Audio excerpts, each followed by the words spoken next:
Happy Tuesday, everyone. Um, oh, sorry. I just saw all these comments pop up. Sorry, I am late, everyone.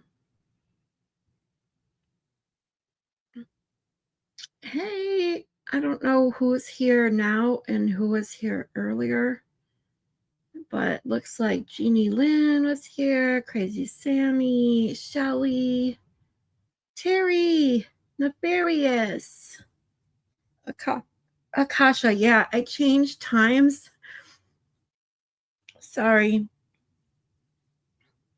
I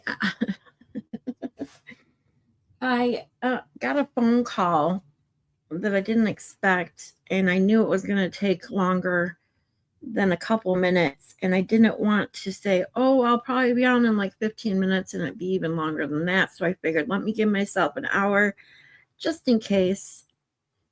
And it was one of those things I couldn't put off either. So I appreciate you guys being here. We all laughed. Oh my God, I just saw your comment, Shelly. Finishing Boogie Nights will be a short name. Yeah, no. I've seen that movie. Um, and I'll be honest, I mean, it wasn't a bad movie, but it wasn't like one that I'd watch, you know, again and again. Let's put it that way. James, hi, sweetie. We would have waited. Aw, Terry, you're amazing. I'm so glad you're here, Jeannie Lynn. I have to help hubby with the car. I'll be right back. You're good, Jeannie Lynn. See you then. Get busy on that farm.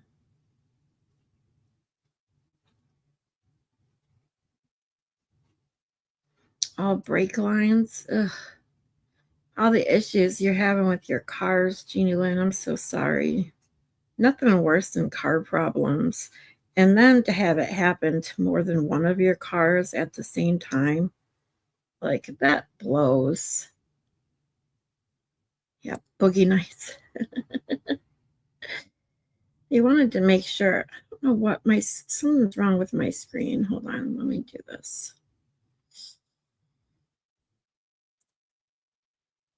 There we go.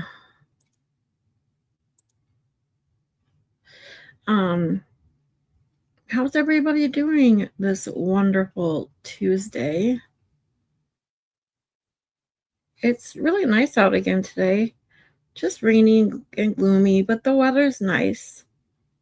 Like I said, I will never complain as long as the weather, like the actual temperature, is over, 50, 55 degrees.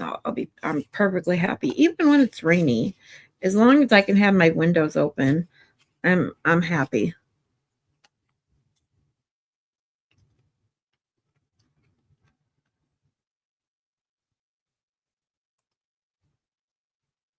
Oh, Cheryl's here, but working. Don't work too hard, Cheryl.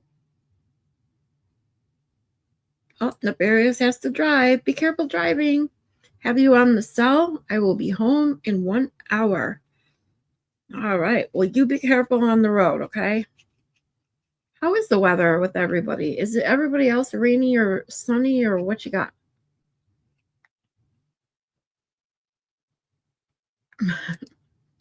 James is like, I ain't working. Drive it like you stole it, Shelly. No, we don't want any cops pulling you over today, especially for those of you that are in Massachusetts. Was watching another crazy case with the baker, you know, from Massachusetts. And yes, it's a famous person and a football player, no less. You you get kind of sick of seeing these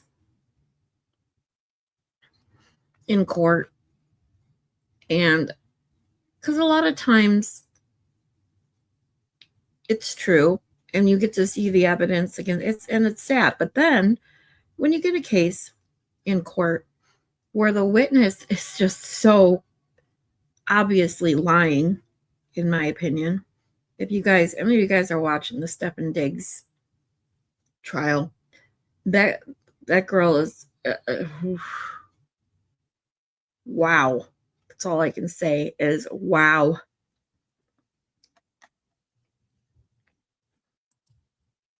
Beautiful in Boston, bright, sunny, and warm. Oh, that's awesome.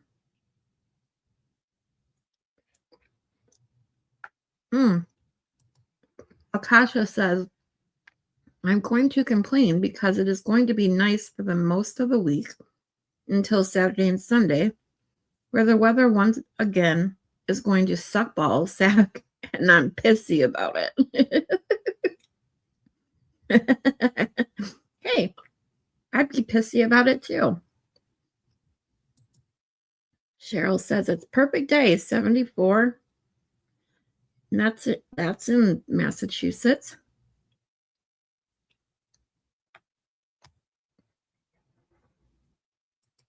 Forgot to add again. So New Hampshire is 77. Thunderstorms coming in soon. That's probably the thunderstorms we had yesterday. It seems you guys over there get our weather most of the time within a day and a half of what we've had.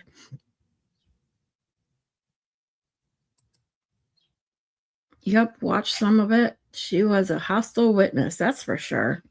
That she was, I mean, did any of you guys notice how she couldn't stop swiveling the damn chair? Kind of like Auntie Bev. And then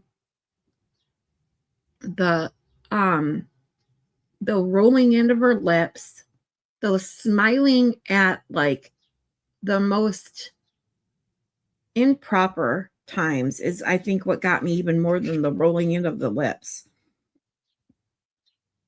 Like, she'd literally say, oh, but I was abused. And then she'd be smiling. Like, why are you smiling about that, bitch? Seriously?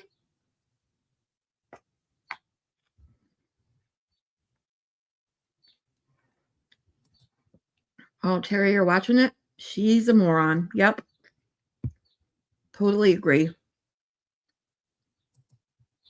I find it odd that Cardi B was just sued and her ex-boyfriend is on trial for fake assault a few months later. That's suspicious. Everything's suspicious in Massachusetts, though, isn't it? But I do agree. Bridge breaker. About to garden as I listen. Hi, everyone. Hi, bridge breaker. Well, it must be decent weather today for you, too, if you're going out to garden.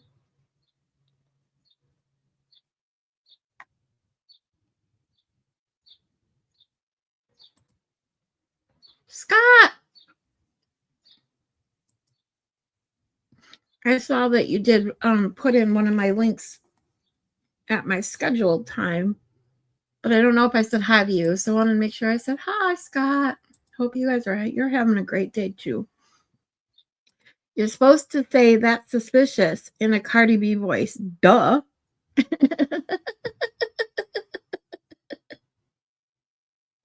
What was it? Shit. What was the comment? Like the one comment that,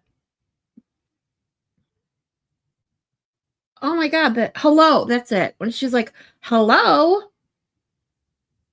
because Melanie made a emoji off of it. It's hysterical. I need to get that clipped too. Maylin's not here yet. I need to have her clip me the hello from Cardi B's trial. That was hysterical.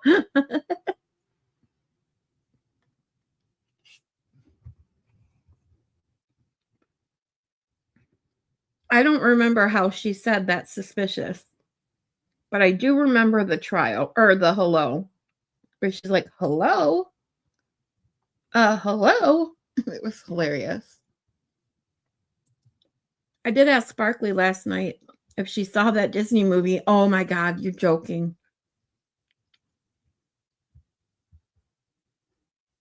Please tell me you're joking. Oh my God.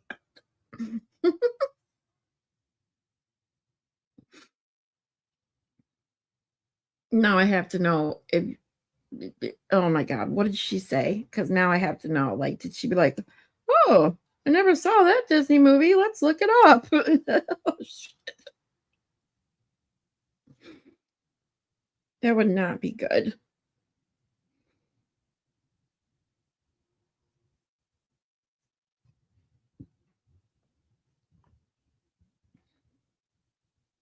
Step and Digs. Melanie is covering it. Should go to the jury tomorrow. Oh, it was going by fast. I was watching it with Baker. I watch most things with Baker just because I don't know. I just prefer being in Baker's chat. I love Melanie too. I don't know. Um, I like to watch the trials with Baker and the peeps in his chat, and everyone was just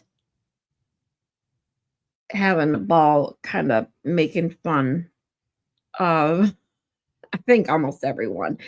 And then Steven Fenner, if you guys know him, he's been in my chat before. He's been busy working though. He was in the chat this morning, and he's like, I guess someone posted on Twitter that the judge looks like Meatball Morrissey's sister, and now I can't unsee it. And that's what he said. He said he said he saw a post on Twitter, and he's like, now I just can't unsee it. Because if you look at her and you think of Meatball Morrissey, it's, oh, you're not going to be able to unsee it if you look at her next time.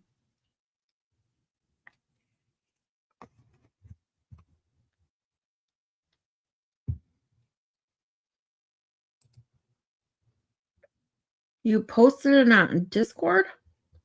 Oh my God. Dead serious.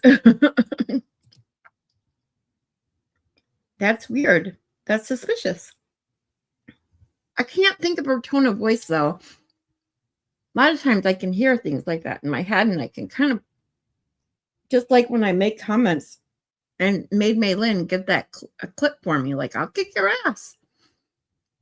I can figure out like the tone of it, and I can't think of how she said that, but I do remember how she's like, oh, hello. That was funny. Maylin, no worries, sweetie. Thanks for being here. Oh, if you did hear me though, it's funny. I summoned you. I mentioned you. I need to get that clip. I need you to get me the clip of Cardi B saying that's suspicious. And hello.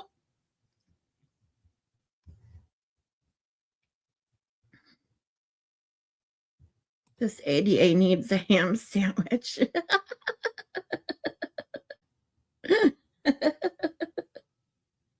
Did you guys see my thumbnail?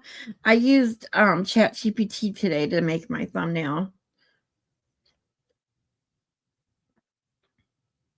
Because I'm back to the free version of Canva right now until I can afford to pay for Canva again. And it wasn't giving me, Canva wasn't giving me what I wanted before I ran out of my daily allotment of AI usage. And so I went to ChatGPT, and Wanda gave me what I wanted. The only thing is it doesn't have my purple theme on it, but I couldn't not use it because it was pretty good. I love Broken Baker. I start my mornings with Mo in the morning, and then I go to Broken Baker. I'm off when I miss one of them. I know. When Baker doesn't stream in the morning, I feel off. Because you guys know I work midnights, and when I'm not working, I stay up and do other things to keep what little sleep schedule I do have. And then when Baker doesn't, I normally like wake up between 8:30 and 9. Um, and when Baker is not, live by 9 or even 10 at the latest, I'm like, shit, what am I going to do with myself? And I normally watch Mo, but Mo's been covering a trial that I just can't watch. So those are the mornings that I'm like, man, this sucks.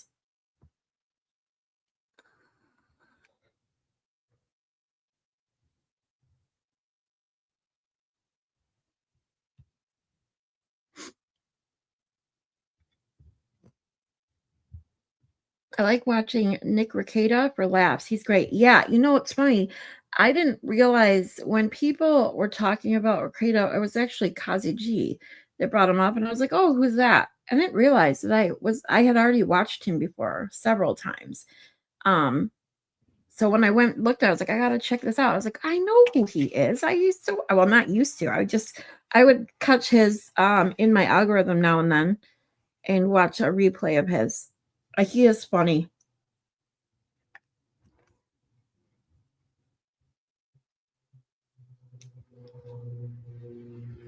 You didn't make me get that for you. You asked and I was willing to do it. Aw. Because you're awesome.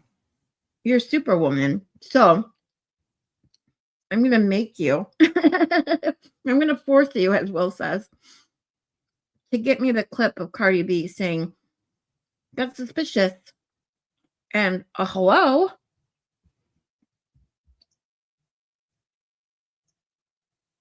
Because you're awesome, Maylin. You know that. Well, I think that. I know you disagree with me when I call you superwoman, but it's true. And you'll learn to live with it. You'll learn to live with it, I swear. Or even a Snickers, maybe? Wait, what? Oh, the ham sandwich. I got you. Yeah, he's going to need a ham sandwich or maybe a Snickers. Yeah. I'm like, wait, what? Ugh. Oh my God. Maylin, look at you. This is why I call her Superwoman. Before I could even finish asking her, I mean, really asking her by telling her I'm forcing her to do it, it's in my fucking DMs. Holy shit. And yet she still won't agree that she's freaking Superwoman. I don't understand.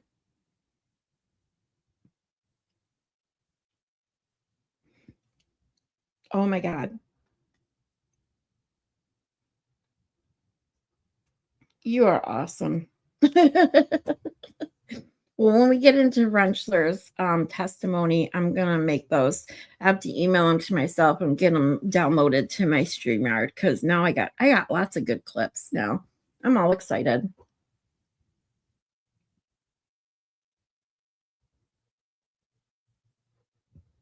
Yay, Maylin. Yes, you're awesome. And a 6-minute closing for the ADA. She's the boss. But seriously, did you guys I'm not joking. Go when you actually no, I don't know if I can pull up a pic of the judge. I forgot the judge's name in the case.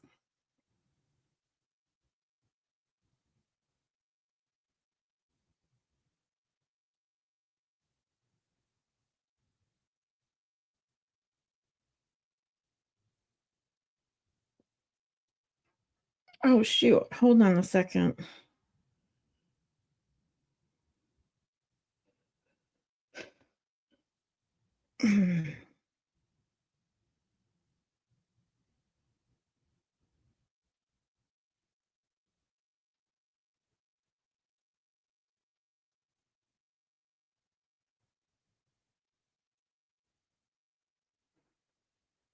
um What the hell? I can't find the judge's name. Hold on. I have to actually look up the trial.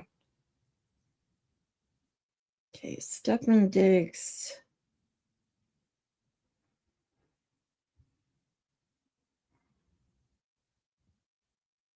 Trial judge. Is Judge Jean Marie Carroll. Okay. Judge Jean Marie Carroll.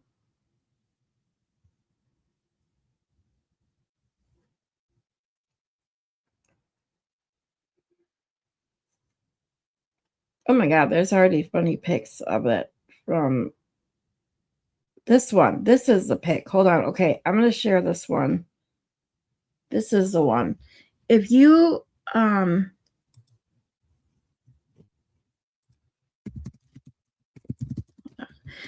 look at her, I wish I could pull up 2 pictures at a time. But if look at her and think of Meatball Morrissey and tell me what you think.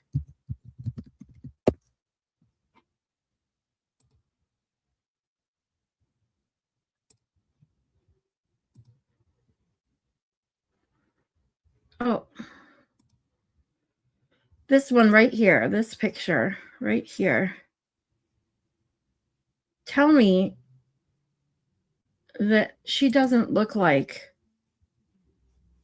oh, sorry. I was trying to make this one in particular bigger. She doesn't look like Meatball Morrissey's sister.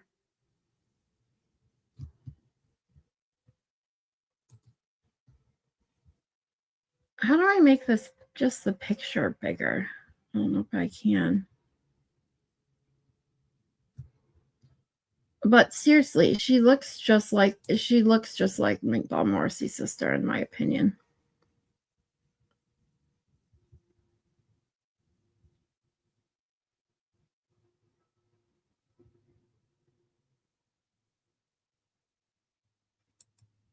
Shelly says, working, listening, and chatting here and there. You're good, Shelly. Don't work too hard. Yep, he must have heard me and ran for a Snickers. Thank you, guys. I will stop arguing, but just know I disagree. Well, soon enough, we're going to convince you, and you're not going to disagree for long.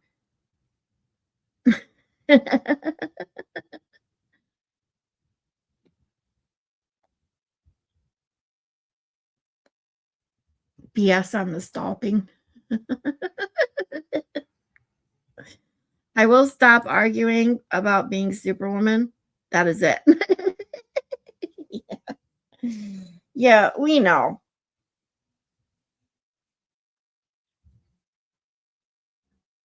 See, this is what I'm saying, Malin. Does she not? Especially when you look at this picture right here. Let me make this at least. I don't know how to. This one right here. I wish I could make it bigger. But this side right here, if you can see my purple cursor, you can't unsee it once you see it. And that's what I'm saying. Like this picture, the same picture, like 5 in a row, that doesn't really look like it. But once you look at her side, this side, especially from that profile angle, no joke, does she look like Meatball Morrissey's sister. You're a redhead, you're gonna argue, so stop that. Stop. She literally, Malin's like, oh, I'm not stopping arguing. Just the Superwoman thing. Never.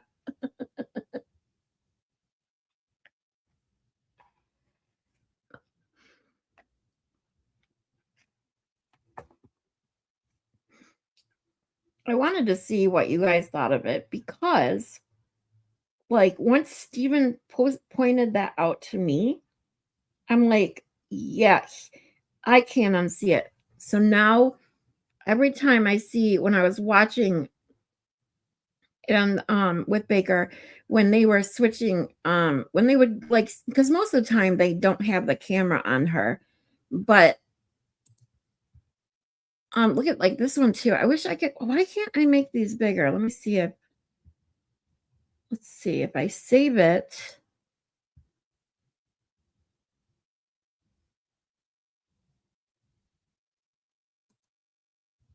and then open it as a picture. Or let's see if I can share it to my. Nope, that's nope. Okay, let me see.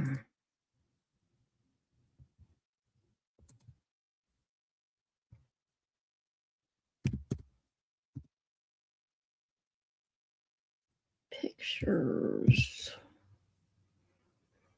Nope. If I saved it, where does it go? What the fuck? Photos?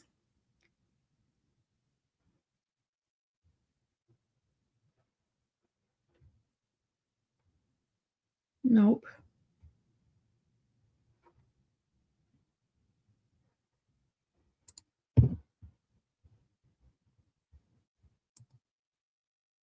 I'm so confused.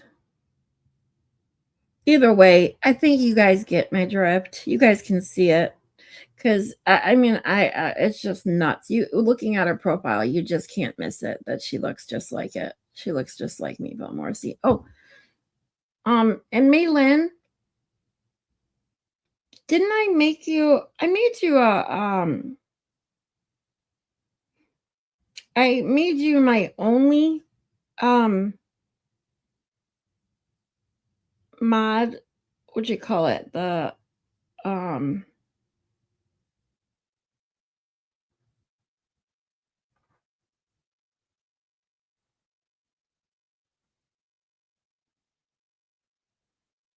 Wait, Shelly.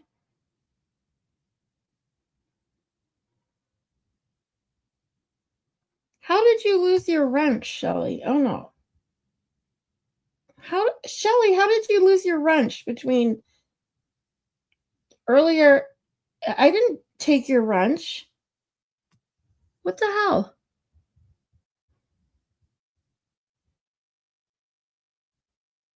And hold on, guys. Sorry, I'm behind.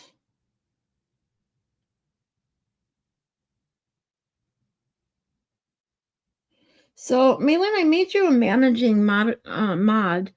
You should be able to link. Can you check and see if you can link my or pin my link? Because you should be able to now. And Shelly says, I must have been bad. My wrench is gone. Yeah, what the hell? I did not take your wrench. I didn't touch the wrenches.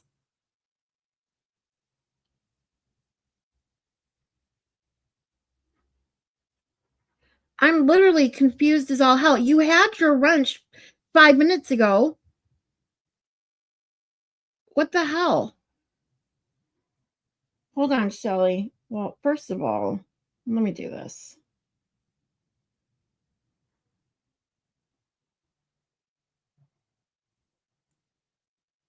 That's so weird. I have no idea what happened.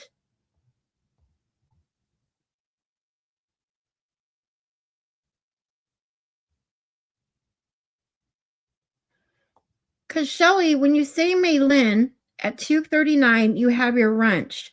And then at 2:45, she doesn't.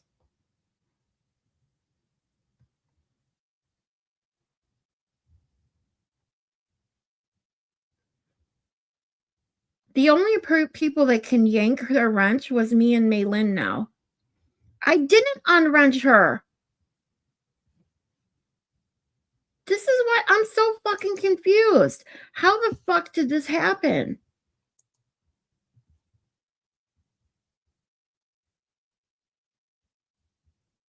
And I'm not yanking anyone's wrenches. You guys are wrenches because you guys are awesome. You've been here with me since the very first day. Sarah! What's up, sweetie? Hi, Sarah's mom. If you're with us today, sorry, I'm all freaking out because I did not do that. Do I have a file or a Google Drive? I have both, nefarious.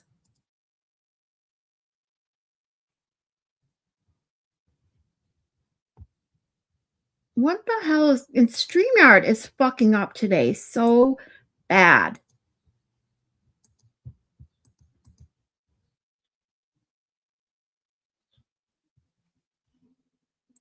Just finished Bus Stop Live, heard about this judge. She looks like Meatball Morrissey, and once you see it, you can't unsee it.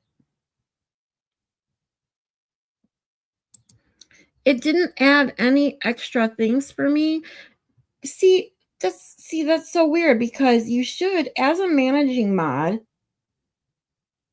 you should be able to link or pin.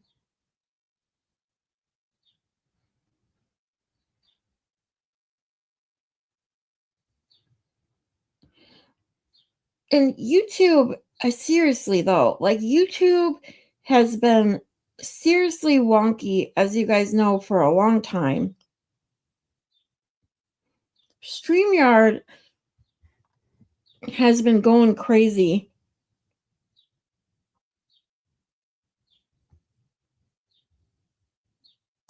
Producer, they only have two options. It's a standard moderator and a managing mod. And the managing mod should be able to do like more bans and timeout. You can adjust the chat, like, the timing, like when Turtle Boy's chat goes too fast, you can slow it down or whatever. A managing mod is supposed to be able to do all that. So I wonder though if if your channel has to be monetized or something for a managing mod to be able to do that, because she should definitely be able to pin a comment.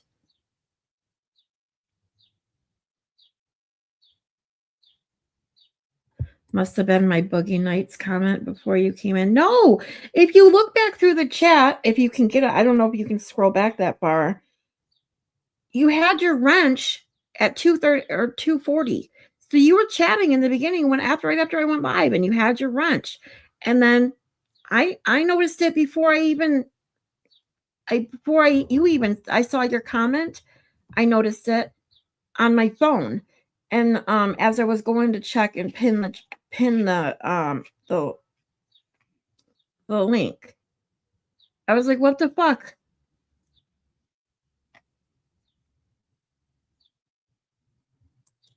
Yeah, Cheryl, see, she knows. She had it 6 comments ago.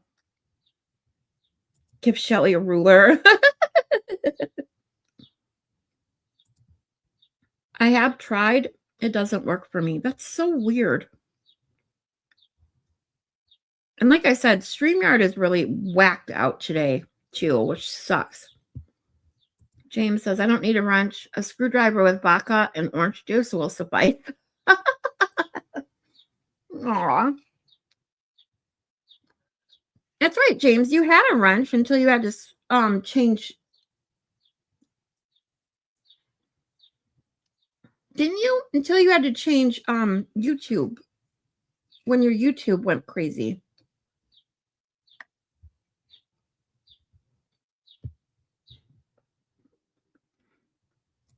It's all good. See? Well, I fixed it, but I have no idea.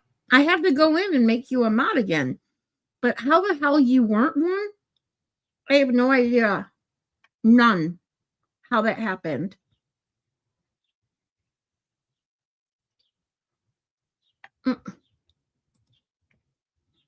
Back to the face pink drinking tea. See, why does it? This is another thing StreamYard does. Sometimes you get this. Sometimes you get the emojis. Like, I don't understand.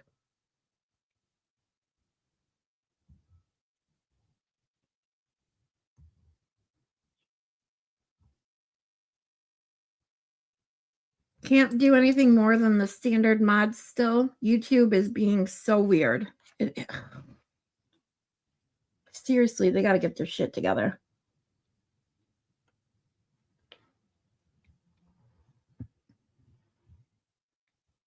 Fridge is full. Potty pads down. Yay! Yeah, that's so weird. Deb and her boyfriend have each other on speakerphone. It's like a war with walkie-talkies. Oh, shit.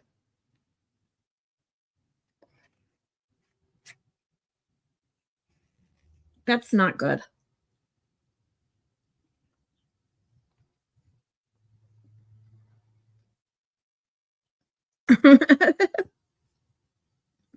Happy Cinco de Mayo. I was already laughing because I saw this. Carrie says, you just pinned May.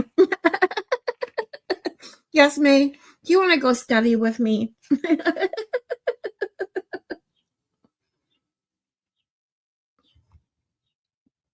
Oh, I totally read that comment wrong. It says you just pinned it, May. I thought, no, I did. That's too funny. This is what happens when I read comments wrong.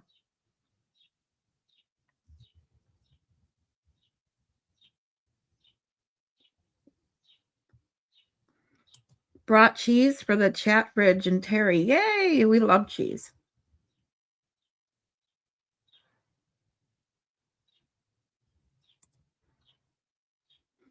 Yes, always. We very much appreciate Maylin always stocking the fridge and putting the potty pads down.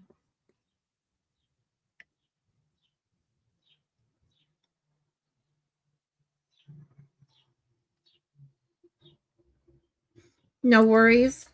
Okay. I took a couple wrenches the other day just because they're never in here, and I know some people are like freaking out, not to mention that Danny was the one that told me to take his wrench, and because people get like afraid to chat in a sea of blue.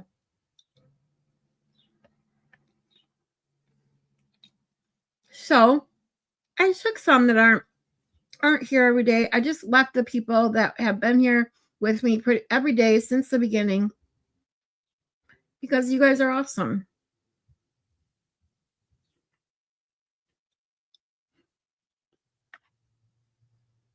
Oh, YouTube emojis are different than phone ones. Gotcha. Is that what it does? Is it so the emojis that come out as words is that the ones that is it the ones that come out in words, the ones from a phone? Because these ones are from phone and they work just fine. And this one is from YouTube, works just fine. So I don't know.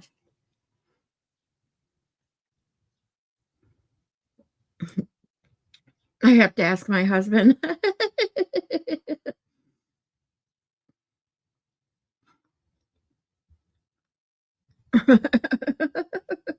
I don't even know how to read. Maypin.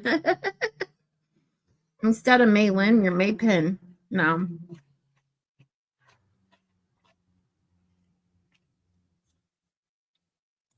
I hate cheese, but no one will let me change it. What? How can you hate cheese and make that your name in the first place?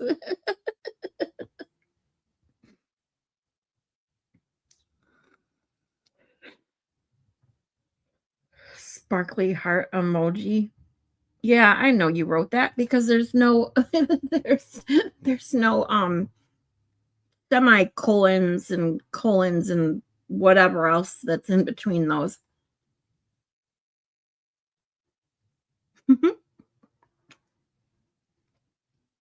That's funny.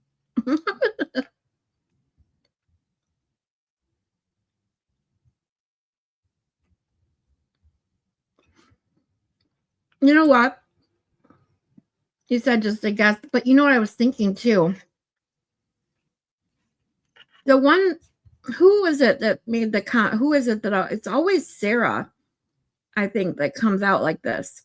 Yeah, Sarah. Sarah, do you have an iPhone or an Android? How much do you want to bet you have an Android?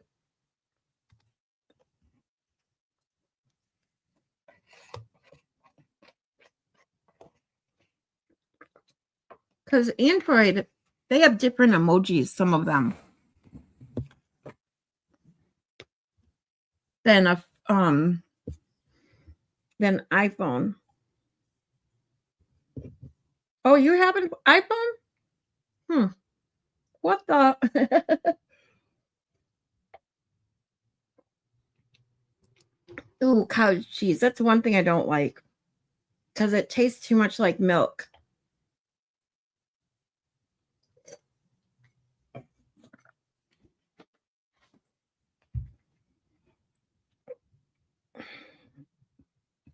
I don't know. I always say that about Androids because Androids are weird sometimes.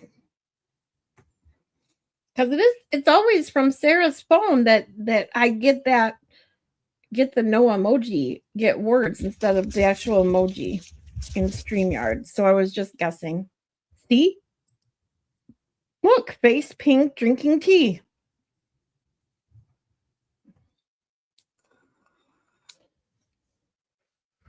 Bam, Sarah. It's her phone. No, I cannot see that. I see that. Look at the screen. I get face pink drinking tea.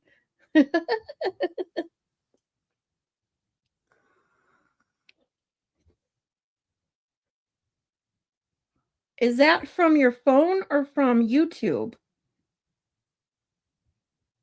I don't know what emoji it is. Does anyone know what emoji that is?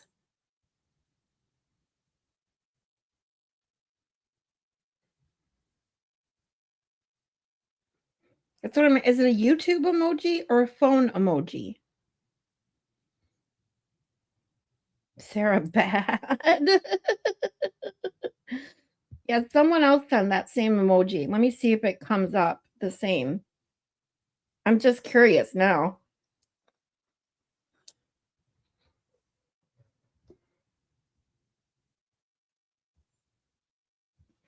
Let me see if I think if I look at it on my phone, like if I look at it in the chat, I can see it.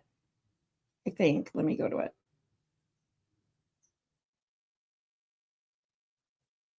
Hold on.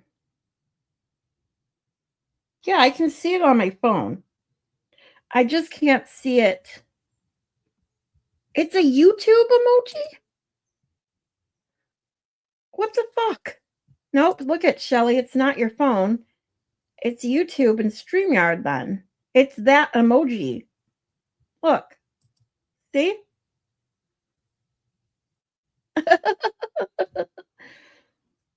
So, let me see.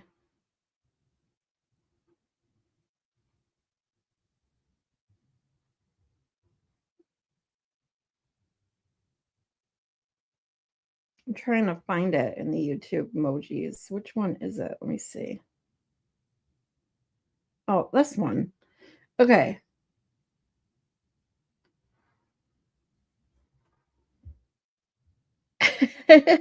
Duh, Scarlett. Yeah, I should have known. See, it doesn't matter. It's not Sarah. It's the stupid emoji.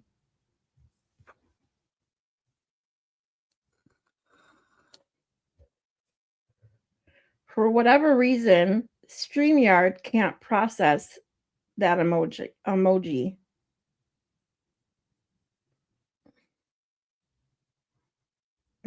You can't see these fucking things. With my eyes, first and foremost, a lot of them I can't tell what they are. But yes, I can see the emojis in StreamYard except for when this shit happens. I see words. And I know this isn't the only one. I know there's another one, I think, but I thought it was a phone emoji. I never thought these were StreamYard or YouTube emojis that did this. Sorry, maintenance guy came in. You're good. I'm calling YouTube 50. I'm calling YouTube 50 on Shelly.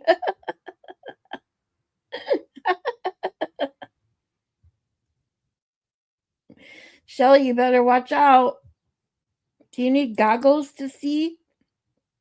Yeah, no, I need binoculars, okay? I like this one. And that's why I like the ones I can literally tell what they are. I like this one because I can tell it's googly eyes. And this one I can tell I like because you can tell he's biting his fingernails. That's why these are my favorite, because I can actually tell what they are. Like this one, I can't tell what the fuck that emoji is. What is this emoji? I see eyes, and that's it. I can't tell what's going on in it. All I see is eyes and the orange blob.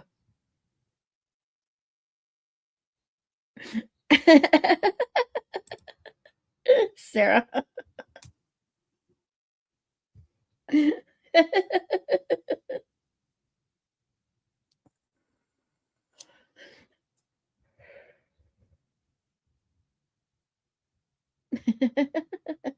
You guys are too funny.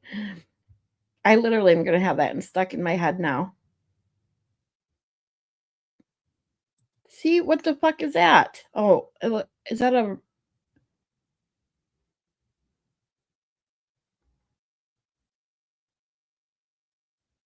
Okay. What the fuck is that? You know what that looks like to my eyes? It looks like a Japanese character. You're going to give me an aneurysm. I'm sorry, James. It's not funny. I'm sorry. But I know what you mean.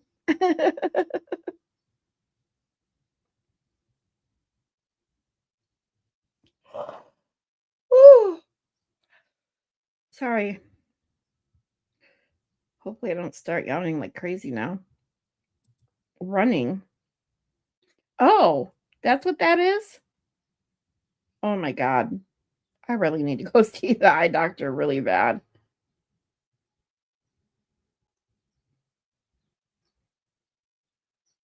I'm going to be totally honest with how small my stupid computer screen is and how small these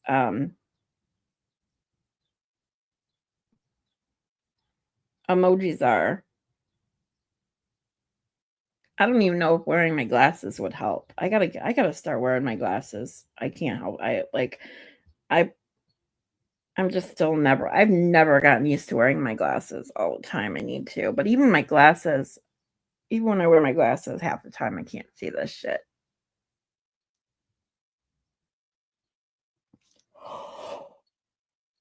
Ooh, sorry guys. Holy crap.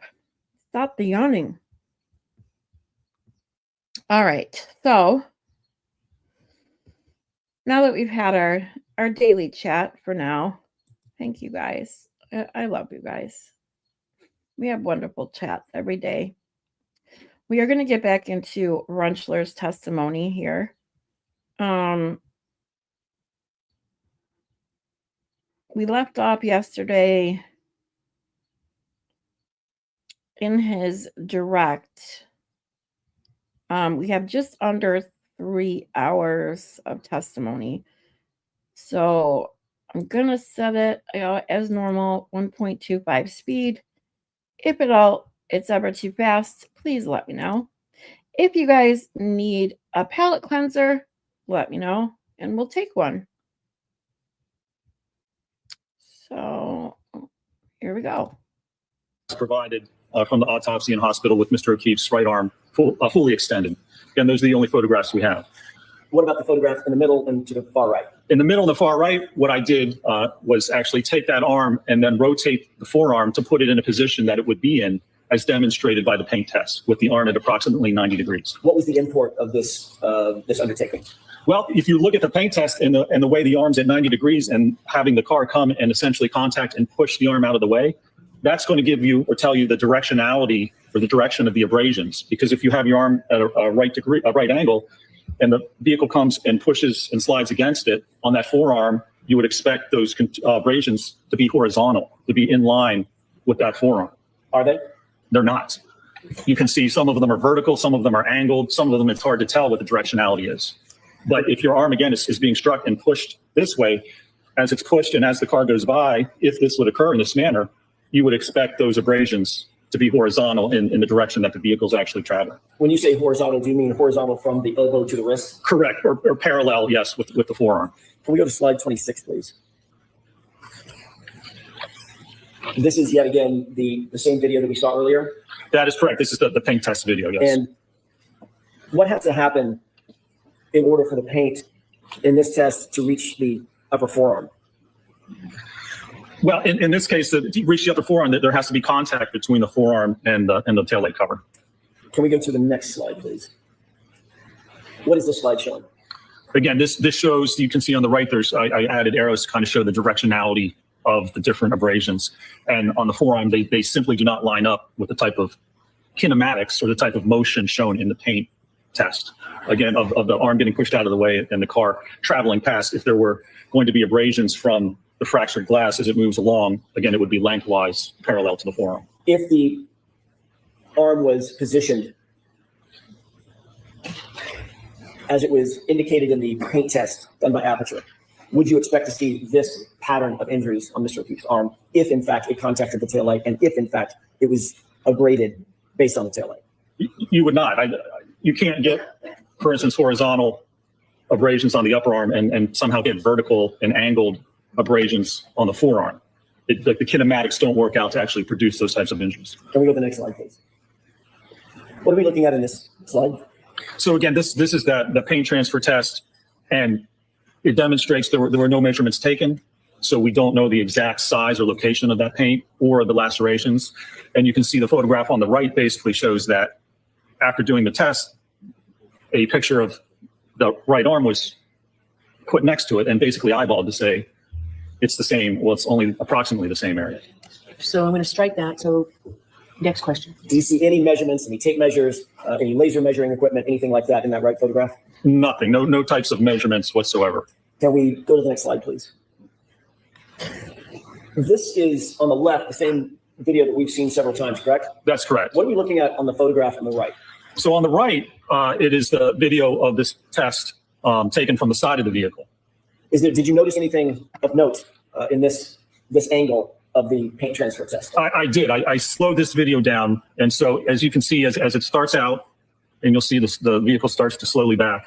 So there was no photograph showing the position of the arm in the back of the car. The video is from the side, and the top video, you can't tell where the arm is positioned against the tailgate. But whatever positions it's at, you can see as the car backs up here, look at the elbow and the upper arm. If the car backed directly in this direction, there would be no contact with that elbow or the upper arm.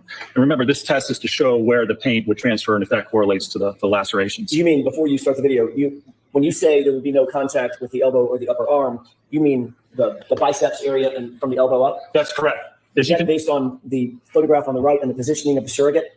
Exactly. You can see right now, if the car just backed directly straight back, it would not contact the elbow or the upper arm. Before you play the video, what did you note when the car from the angle to the right of the video on the right? What did you note as the car, just before the car starts to make contact with the surrogate? What did you note? So in order to get that pattern on the arm, right as the car contacts the arm, the surrogate pushes his elbow forward, leans into the car against the light, and then rolls off. Can you play that for us, please?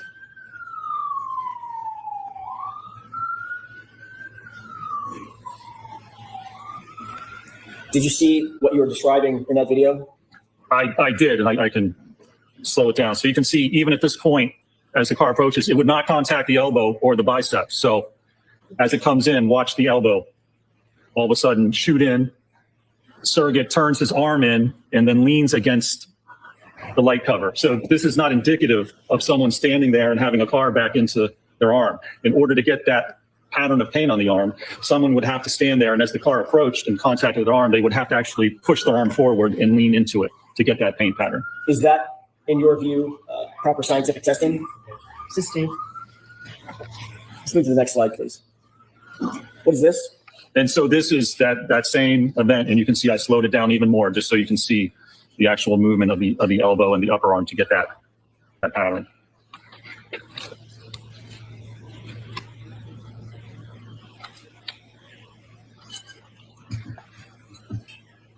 Thank you.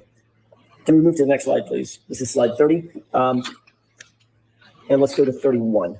Yeah, this is 31. I'm sorry, 31.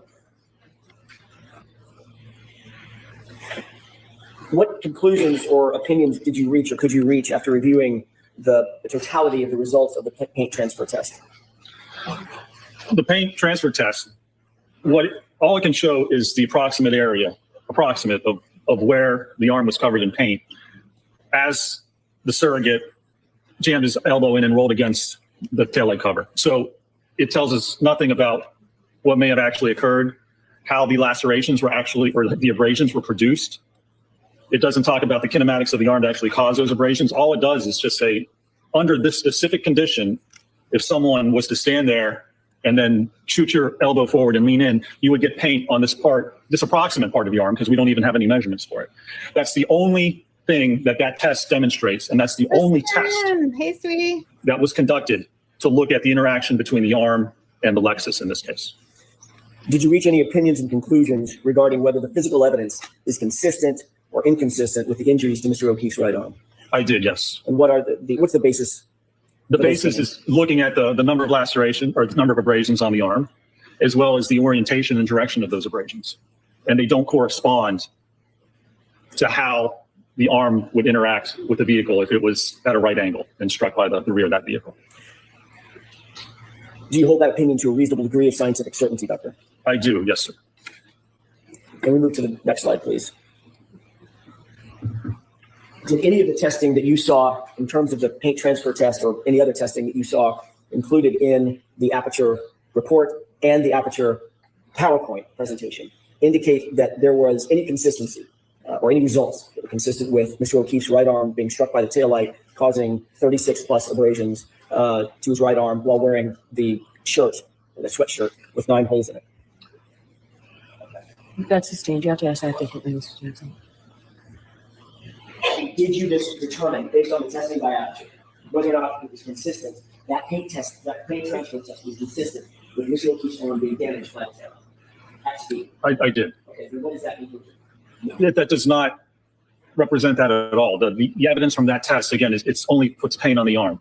So in no way does that determine or demonstrate how, if the arm struck the taillight cover, how the taillight cover could shatter, how the movement of the arm could interact with the cover to produce those abrasions. Did you go, I'm sorry. There's just no evidence of that. There's no steps taken to demonstrate how, if that's even possible, would that actually occur in a case like that? First, you have to show it's possible. I saw no peer-reviewed articles, no research data, and the only test that was done that links the injuries to the taillight cover is this paint test. Is that the paint test in which the arm was leaned into? In which the elbow was shot forward and then the arm and upper arm was leaned into and against the cover. Doctor, did you also go on to further your injury causation analysis by performing impact tests to evaluate the kinematics involved? I did, yes. Can you describe that for us, please? Sure. So one of the steps involved in the biomechanical analysis is the kinematics, the motion. So we need to look at the motion of the arm. If the arm hit the taillight cover fractured, and you got abrasions, you need to be able to show that. You need to look at how the arm would actually move if it was struck by the vehicle. I've seen no peer-reviewed articles or research to demonstrate that. So what you need to do then is do testing to look at how the arm would actually move and whether it's possible to create those conditions to actually get that injury. Did you use an ATD hybrid 3 arm for testing? We did, yes. We used 50th percentile. Sarah is painting, so I have to call for her. So, Sarah, I'm calling you because Sarah or Kristen is asking, is your real name Sarah?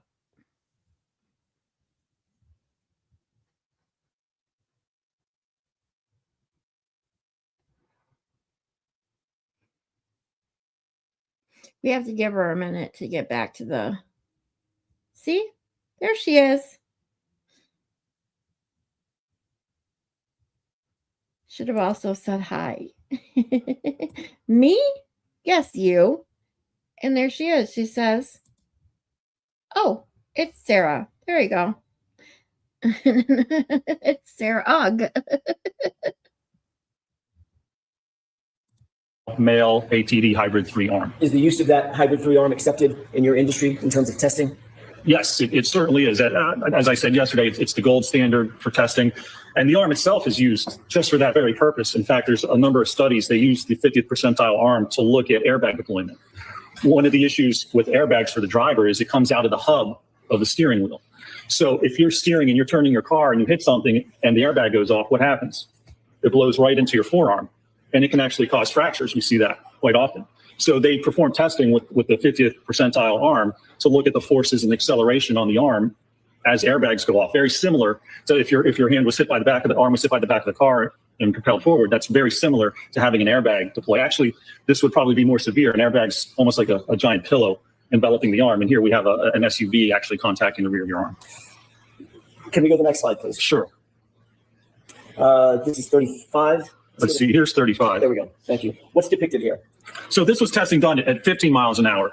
So this is with the hybrid arm and suspended so that it was actually impacting the right rear of the Lexus as the Lexus was traveling at 15 miles an hour. Was there acceleration that was noted on the arm, force and acceleration? There was on both the arms as well as the hand, yes. What was the result of the damage to the taillight based on this test? So in this test, there was actually no damage. As you can see, it catches kind of the hand and the forearm.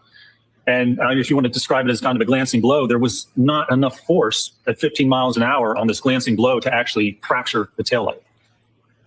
Is the position of this arm relative to the SUV consistent or inconsistent with the original spot that the surrogate in the paint test was standing as it related to the SUV? It's consistent. We lined it up so it's consistent with that original location so that it would not impact the elbow or the upper arm. So at that position, if there's impact to the arm at 15 miles an hour, it doesn't cause the taillight to fracture.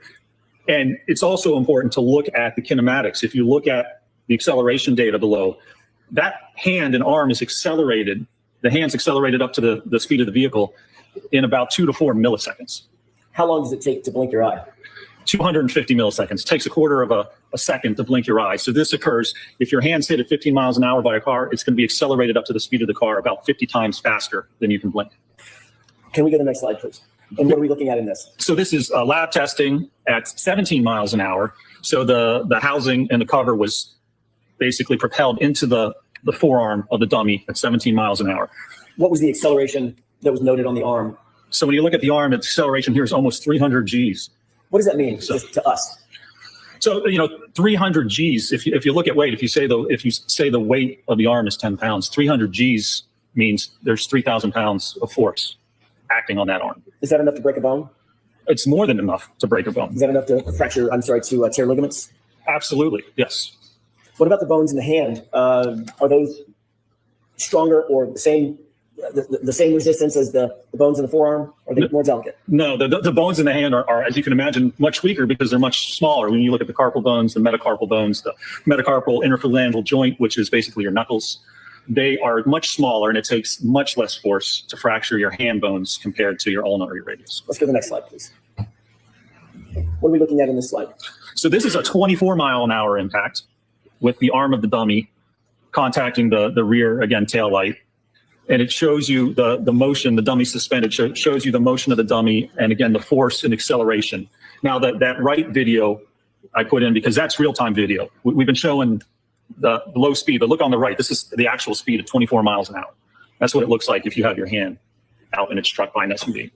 Is the arm accelerated do the same physics apply? Is the arm accelerated up to the speed of the car in milliseconds? It is, yes. It's all about weight, right? Because you have a 6,000 pound car and you have a 10-pound arm. It's whatever speed that car is going, your arm, your hand, whatever's sticking out there is immediately going to get accelerated up to the speed of that vehicle. The video on the right is in real time. Like you said, it's sped up in milliseconds. Is that right? That's correct. Is the hybrid 3 that's used in this test, is that suspended from above?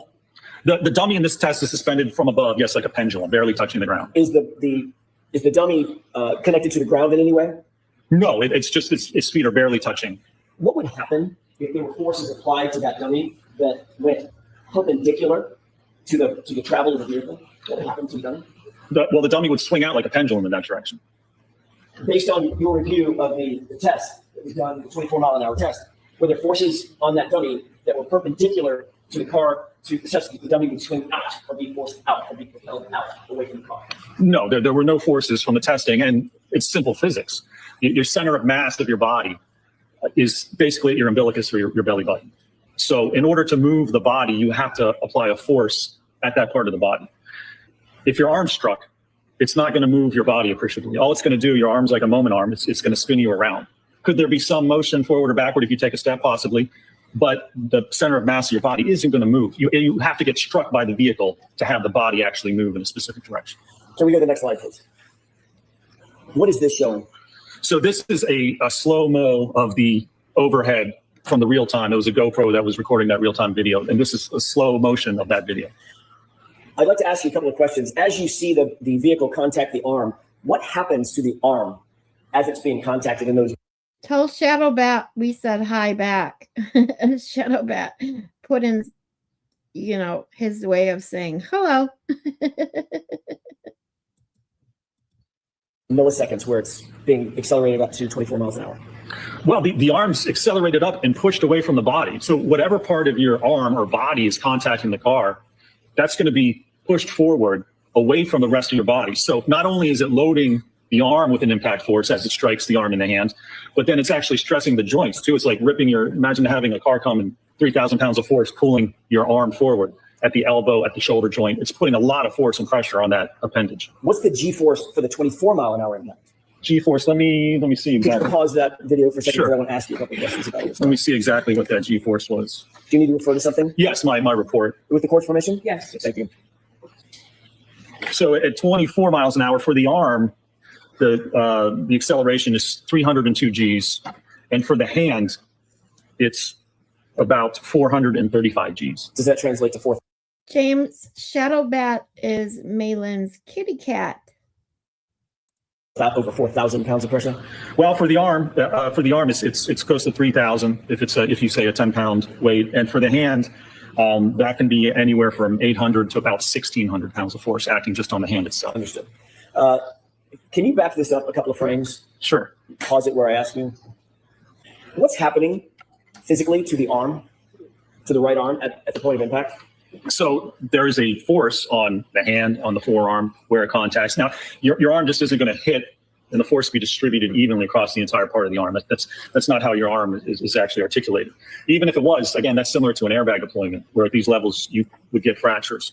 But if it hits the hand, now, if Mr. O'Keefe's holding a glass at the time of this impact, think about that. What happens is you're holding a glass. It exposes the knuckles. So if you're holding a glass and your arm's at a 90-degree angle and the car comes back and hits your hand, it's going to strike right on the knuckles. The force is going to be applied right at that joint. And then it's going to likely hit along the forearm back near the elbow. What's the shape of that arm in this still photograph? Well, it's somewhat of an abnormal shape because the arm should be level with the body. The forearm should be even with the shoulder. But you can see as it gets pushed forward, it's accelerating that forearm away from the arm and the rest of the body. Does that abnormal shape suggest anything to you in terms of what you would expect regarding the bones in that arm? Again, so there's thousands of pounds of forces acting on the arm and also on the joint itself, not just the arm or the bones we have to consider and how much force to fracture, but think of the elbow joint and think of the shoulder joint. It takes much less force to dislocate an elbow than it does to actually fracture it. Did you see any evidence based on your review of the medical records, including your review of the x-rays, any evidence of any dislocation?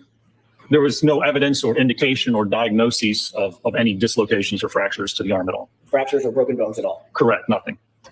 Can we go forward another frame? And at this point, the arm has already been struck and accelerated, is that right? That's correct. Do you see the taillight material? I do, yes. It's basically now broken, is that correct? That's correct. It has now been fractured, yes. All right, let's go one more frame forward. And the taillight material, did you make note of that in this frame? I did, yes. What direction is that taillight material going relative to the vehicle? It's going forward. And where is the arm? The arm has been pushed away.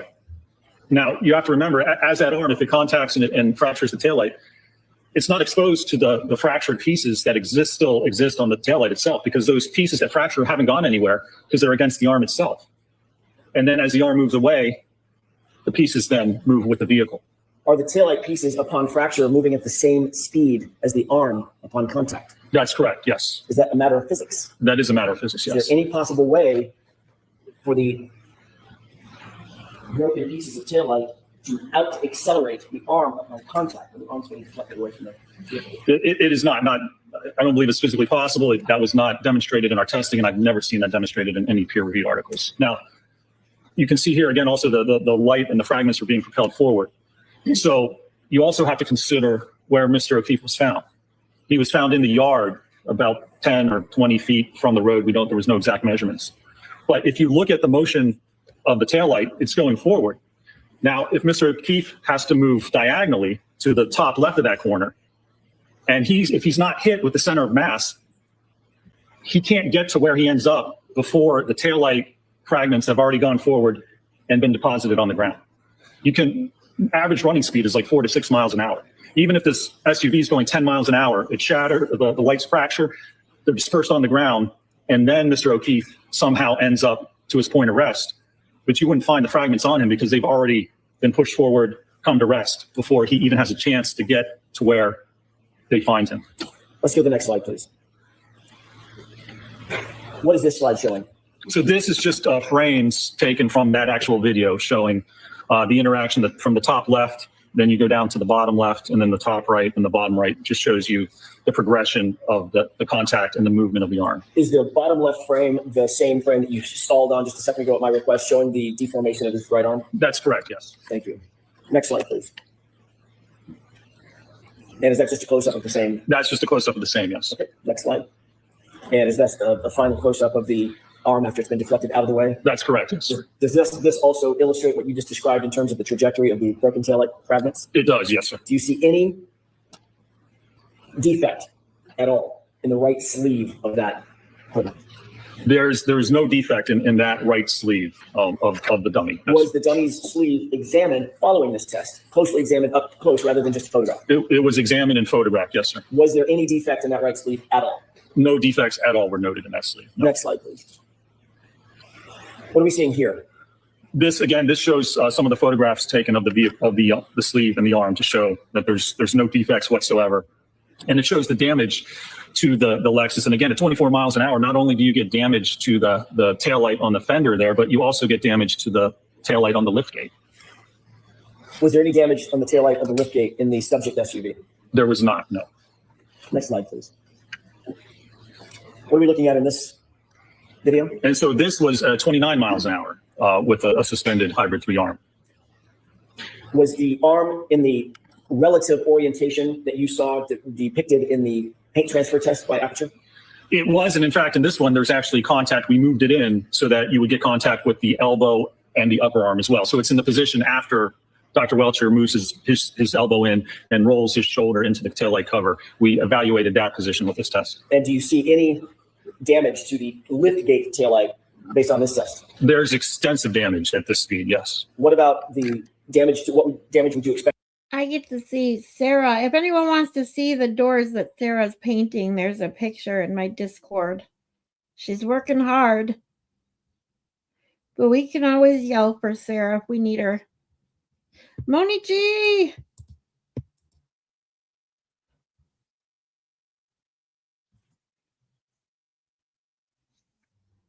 Wait, what? All that, no verdict?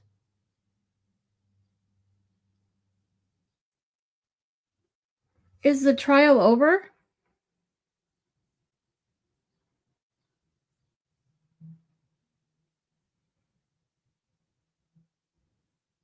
Oh my God, Maylin also sent me side-by-side pics. Holy shit. Hold on, I gotta save this to my Discord or to my Dropbox.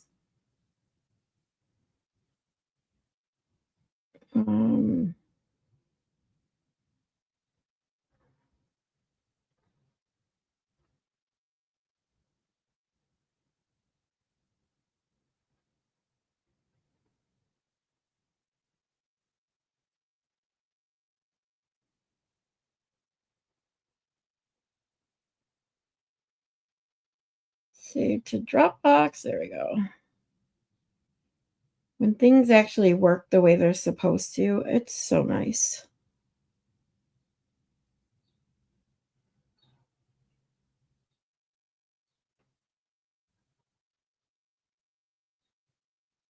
Save to Dropbox. All right, so I'll take a second break real quick. Hold on.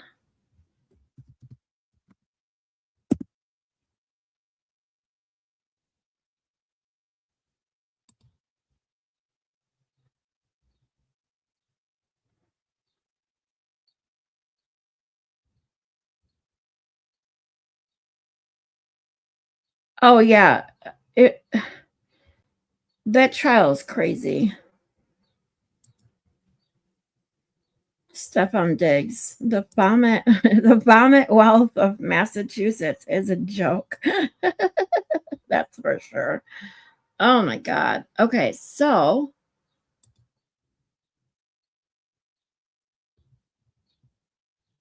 come on, open. There we go. Oh no, that's not it.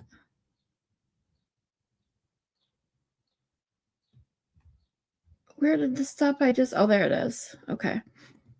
So this is Sarah's door. In case you're not in my Discord, this is what Sarah's working on while we're hanging out, listening to the vomit wealth. Yeah, I knew. I know what you meant. Yeah, that's what I was wondering. Like, how could it be a hung jury already?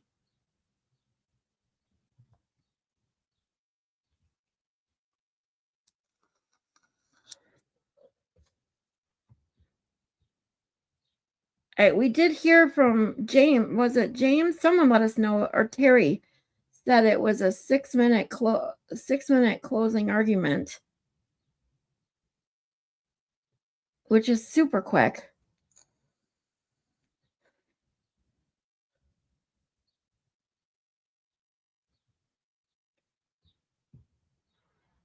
Yeah, I like that too. The vomit wealth of mess. That's gonna stick. And then, so that's what Sarah's working on. I see your computer in the right corner there. There's me. Oh my God, is my logo not showing up? What the hell? Hold on a second. I just noticed on your computer. See, StreamYard is so messed up. I can see on your computer that my picture, my logo isn't there. So hold on.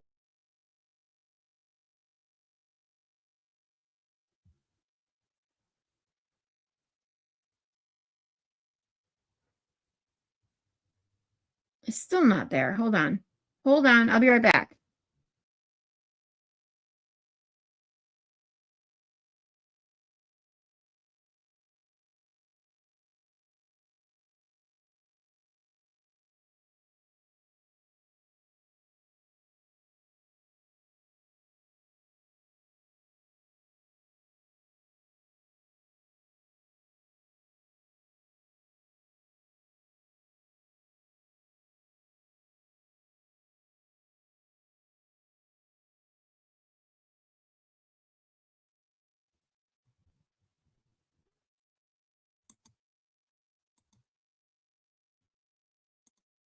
There now?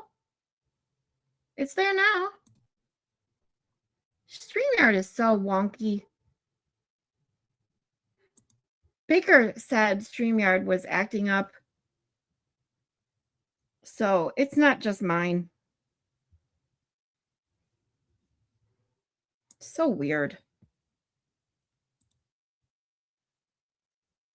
Because when the StreamYard screen that I see, it shows me, supposedly I see what you see on my screen in StreamYard. I can see my logo when you guys apparently couldn't. How stupid is that? And then there's this.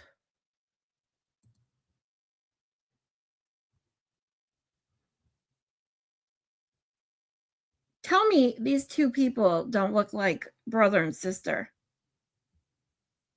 Thank you, by the way, Maylin. You're awesome. Oh, I went over it yesterday. The news about the FBI.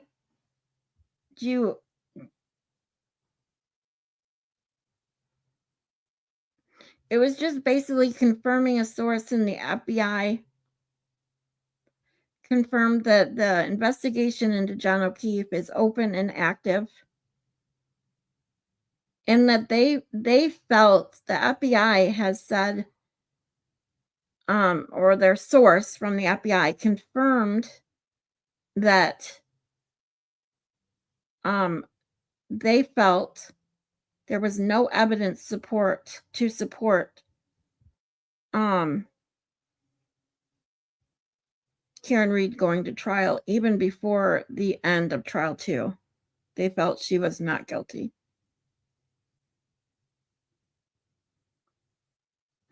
And wherever you got this picture from, Maylin, this is hysterical. Do you see the little loser finger on Greg Connor's forehead? That's hysterical.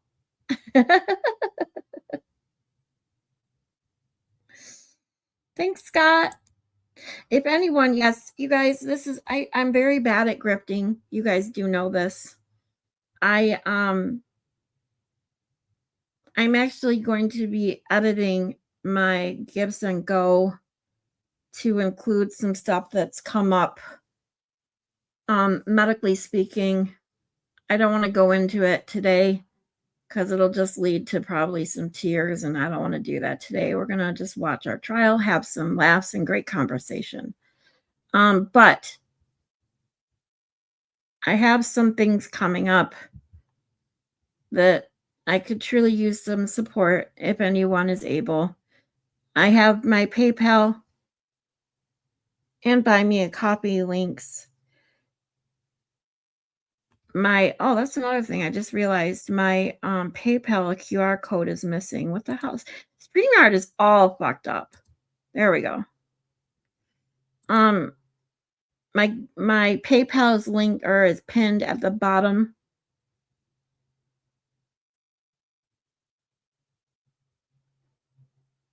of the chat.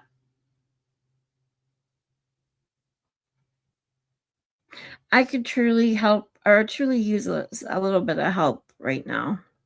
So anyone that can do that, or even just share my Gibson Go link, I very much appreciate it.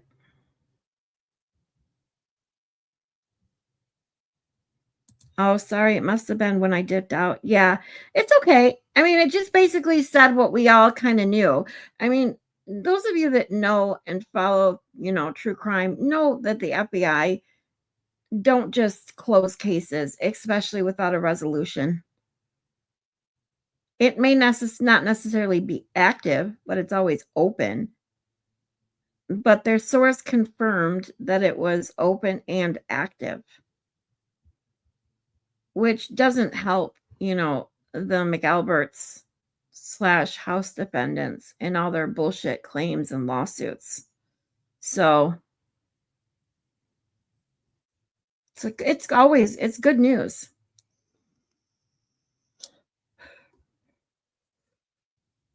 Dude, Moni G is pinned at the bottom.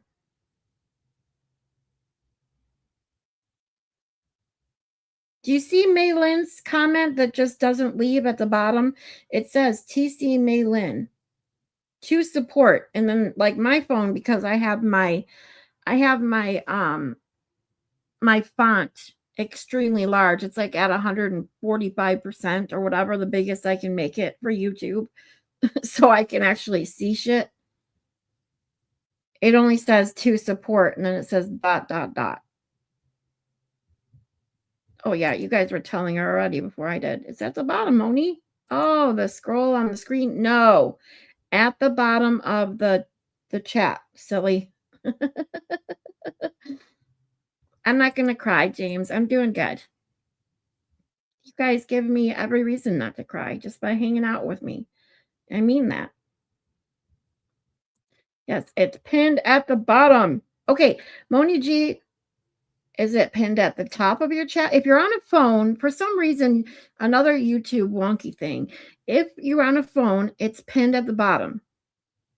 If you're on a computer, apparently it pins at the top now.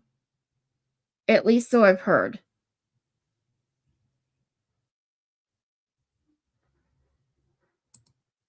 She's a hot magic assistant, a magician assistant. Yes. And she's got beautiful red hair.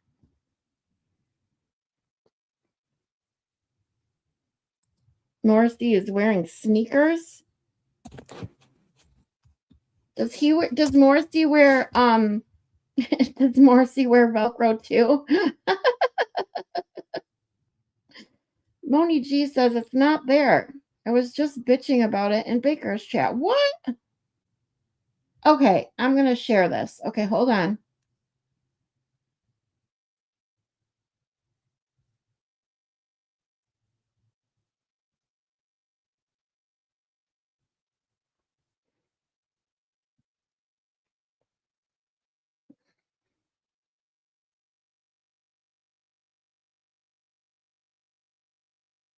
Saved Dropbox.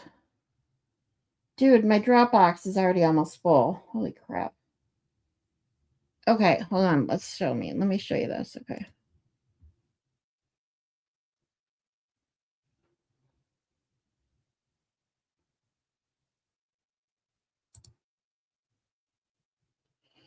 So it is right here.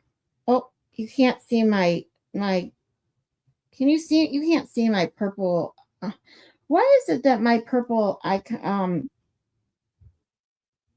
my purple arrow doesn't show up on it? Shows up on some things and sometimes it doesn't. But see the bottom where it says TC Maylin to support ... That's where it is. Silly, silly, silly.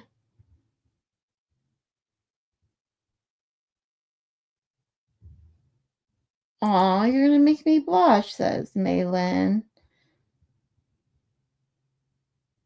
And I hate it, so I'm not gonna refresh. Oh, sorry, Moni G. They really are cousins. My neighbor told me that. Right? I'm telling you, watch this. Ooh, watch what? Wait. I want to see. Watch what?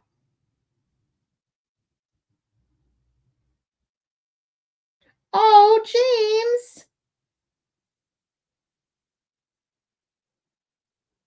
You're so. Oh, Sarah. Sarah sent me $20. Thank you, Sarah. May is beautiful inside and out. That's for sure. Sarah, thank you, sweetheart. She says, thanks for letting me hang out and laugh with you in the chat. Sorry, it's not much. Oh my God, it's plenty.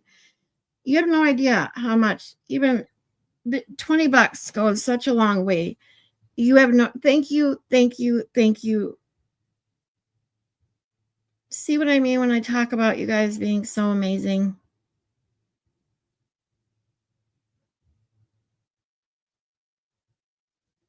Scarlett, Jeannie played a trick on me today. Aww. Love you, Terry. Yes, we do. We all love you.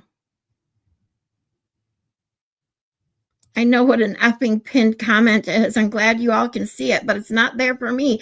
And Moni G is happy that it's not there. I get it.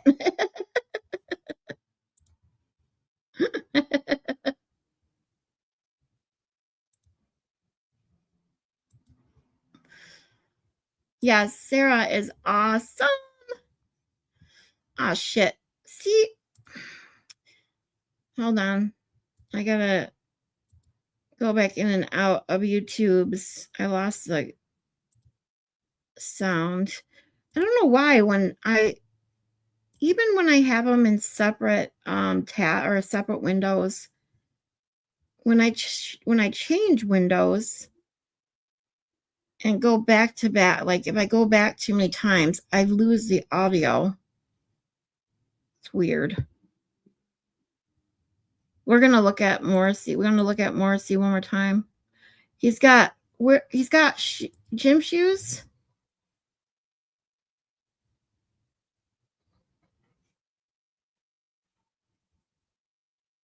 Is that what you were talking or telling you? Watch this. Oh, watch it. I didn't watch the, that's just a picture. This thing, hold on. It's just the pictures next to each other. This isn't the video. Maylin did this for me so you could literally see them next to each other. Look at their mouth. You literally, once you really see it, you're not going to unsee how much they look like. Zach! What's up?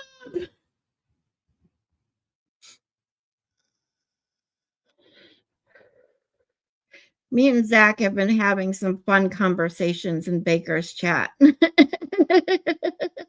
If you guys have been watching the the stuff on, or the not the stuff on Diggs, if you were watching the what is the guy's name? The trial Baker was watching before Stefan Diggs. This one guy comes up on the stand and he literally was mumbling the entire time. You couldn't understand a fucking word he was saying.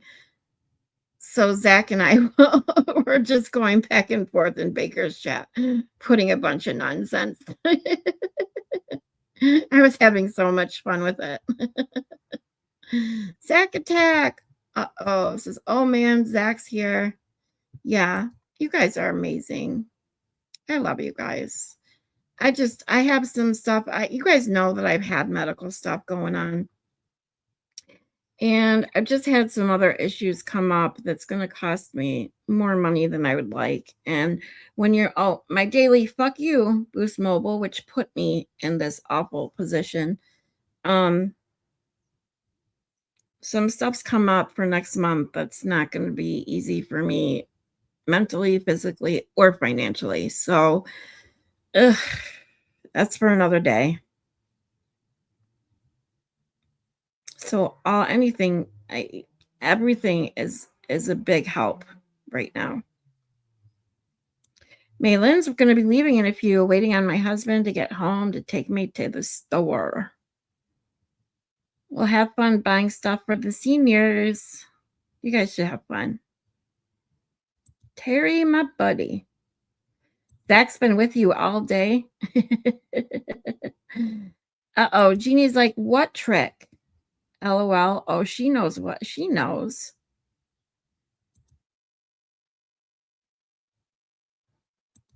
Buzz.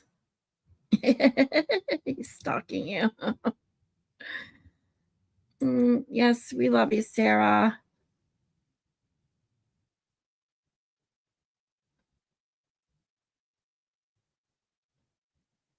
He's your internet boyfriend. Didn't the other day you have him blocked? You guys must have a tumultuous relationship.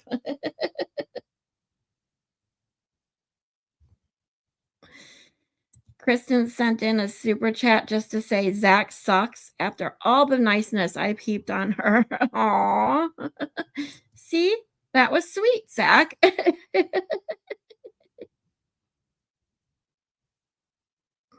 You guys crack me up. Husband is here, and I only have an hour and a half to shop. Have fun. See you later, Maylin. Play the Morrissey press conference. It's fucking retarded. Let me see if I can find it real quick. Hold on.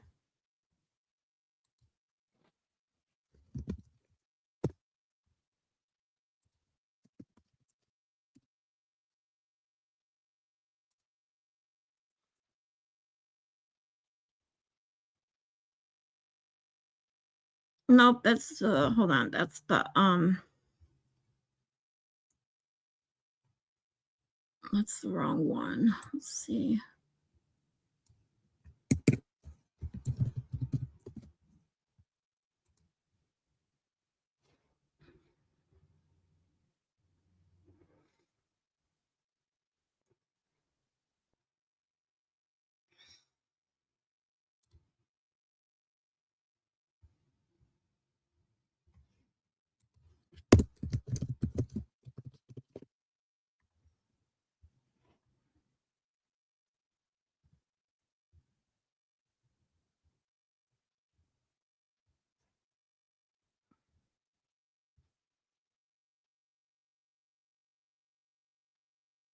What? Does anyone know where I can find it exactly?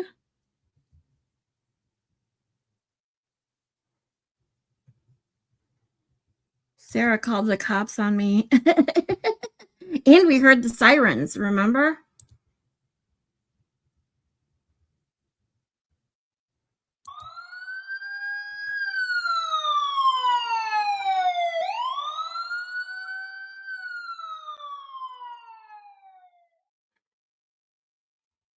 Those are for you. I'll kick your ass.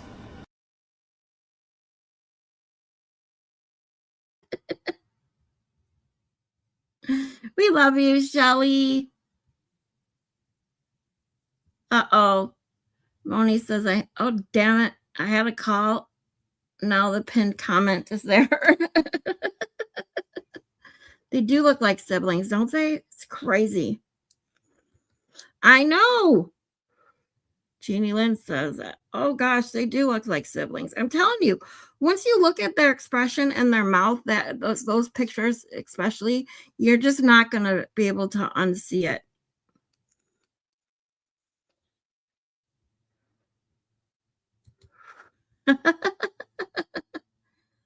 Oh, Jeannie Lynn, you're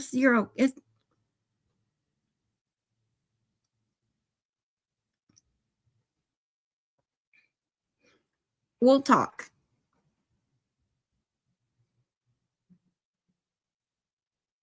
I'll talk about it. Just not today. Zach, I'm innocent. Absolutely nothing. What have you heard from the lawyer? Anything? Yes. You know what, Terry? You haven't been around. We are gonna have to chat. It's been good news. But it's gonna take a while, which is the sad part. But I can't thank you enough for sending me that information.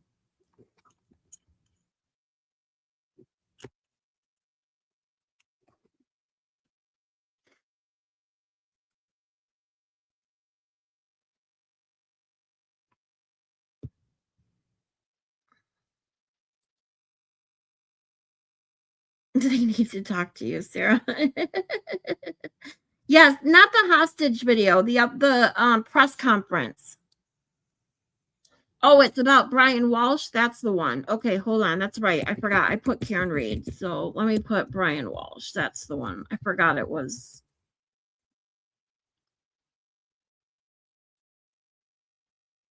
This is it. Okay. Here, you want to watch the next witness one? We can watch this one. Hold on. Well, I gotta put the link in the chat because next witness is awesome.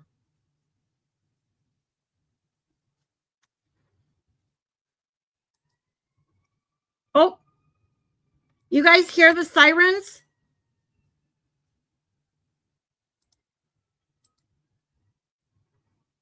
That's actually outside my window.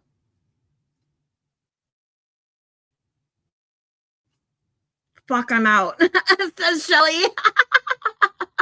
A new era of American shipbuilding is here. Oh, hold on. Shit. Come on, stupid YouTube. StreamYard is fucked up today. What the hell?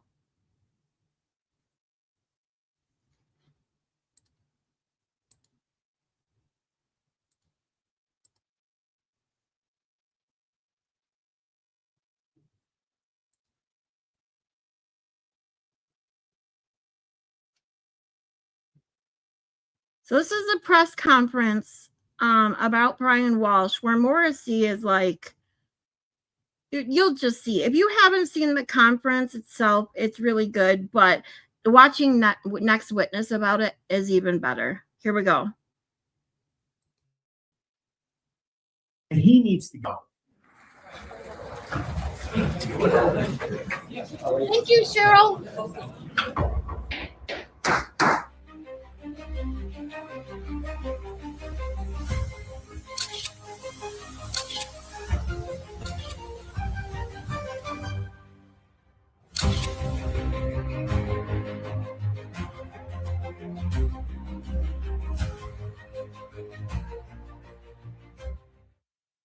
So the first thing to me that just blew my mind was that Michael Morrissey decided to come and give a press conference in this case. And Michael Morrissey didn't show up for a single day of the Karen Reed trial, not one day, which is weird because that was his big case. Like the Karen Reed trial happened because Michael Morrissey insisted that it happened. He could have dropped it whenever he wanted. It was so flimsy and ridiculous. But no, he chose to. He asked Ron Mariano and Karen Spilka, the Senate president, for $1 million for experts and Judd Welcher and all this shit. I get it's a win. I get that he's the DA. I'm not surprised Michael Morrissey's there. For any of you being like, why is Michael Morrissey there? Isn't there an election? Isn't there an election going on? Yeah. He's up for re-election. That's why he's there. But I mean, that dude, so how long has that guy been in power? 30 years or some shit? Retarded. Just keeps getting voted in. And from all intents and purposes, it sounds like he's not running again. Some of you are saying he's not running. Oh, that's good to know. Is it definite that he's not running for office? Or is No, he I think he is. People think he is. Yeah. Well, look at this video. To me, this is a press conference for. Yeah. Yeah, this is announcing his re-election. Is he running or not running? I don't think he's running. Seems about right that he's not running then. Okay, so there's not an election. Maybe just wants to go out being like, see, look, we did a thing. Maybe trying to slide back into obscurity or go do something else. But no, he is going to take his victory lap here. And some of what he says is truly mind-boggling to me, knowing the Karen Reed debacle that his office handled, pushed, spearheaded, whatever word you want to use. He's put his stamp on this one. This was his case. And he couldn't show up once, not even for verdict day. Why didn't he show up? Because he knew that she was going to be acquitted. He couldn't be there. He couldn't face it. So he did show up for the hearing yesterday. And let's watch his press conference, shall we? Emily, you're totally ignoring Michael Morrissey. Yes, I am. I have personal feelings. They're not fond. I had not seen him in the flesh since the Father's Day parade, when I saw him walking down the street, and looks more like one of the floats in the Thanksgiving Day parade. But anyway. Oh, just look at him. Look how disgusting. I never noticed how disgusting he is. Just look at that face. Look, you're too old to have sideburns, dude. What is going on? Is million chins. Get rid of this. I mean, look how much this chin droops. Motherfucker is wearing a Christmas tie. So there he was. He has like a Christmas tie on, really inappropriate. And so he just looks so slovenly and filthy and disgusting. I can't believe this guy is the district attorney of a major county in Massachusetts. I will start to continue this so you can listen to what he says, and then we'll see a very interesting perspective on this interview. Like, he's a heavy breather because he just I mean, this guy is just waiting to die. Look at him. I'm Michael Morrissey, the Norfolk District Attorney. We know who you are. We're aware. Today, standing behind me, some of the most important people in the event you witnessed over the last few weeks and couple of years. I have members of the Cohasset State Police as well as my trial team are with me today. Did an outstanding job. My trial team. I'd be remiss if I didn't thank the jury. This is a very difficult case from the beginning. Take time out of their schedule to hear such days of evidence, complex evidence, and a difficult case. So why didn't you thank the jury in the Karen Reed case? I don't remember him thanking the jury after Karen Reed's case. Why didn't he come out and do a speech for the jurors in the Karen Reed trial? So you do know it's appropriate to thank the jury then? Emily, you're awfully salty. Chad, it's not about this case. We've been through some shit with this particular elected official. This is amazing that this dude has the audacity to sit up here and take credit for anything. And thank them. He doesn't like to talk when he loses. Yeah, but he should come out and tell them thank you for. I mean, that was a much longer trial. Brian Walsh trial was 8 days, 9 days. Right. And he had the audacity to use the words, "I would be remiss if I didn't thank the jury." Well, he's thanking this jury for doing what he wanted them to do. Exactly. As opposed to the other two juries who did not do that. Of course. But why didn't you thank the jury they did their duty, didn't they?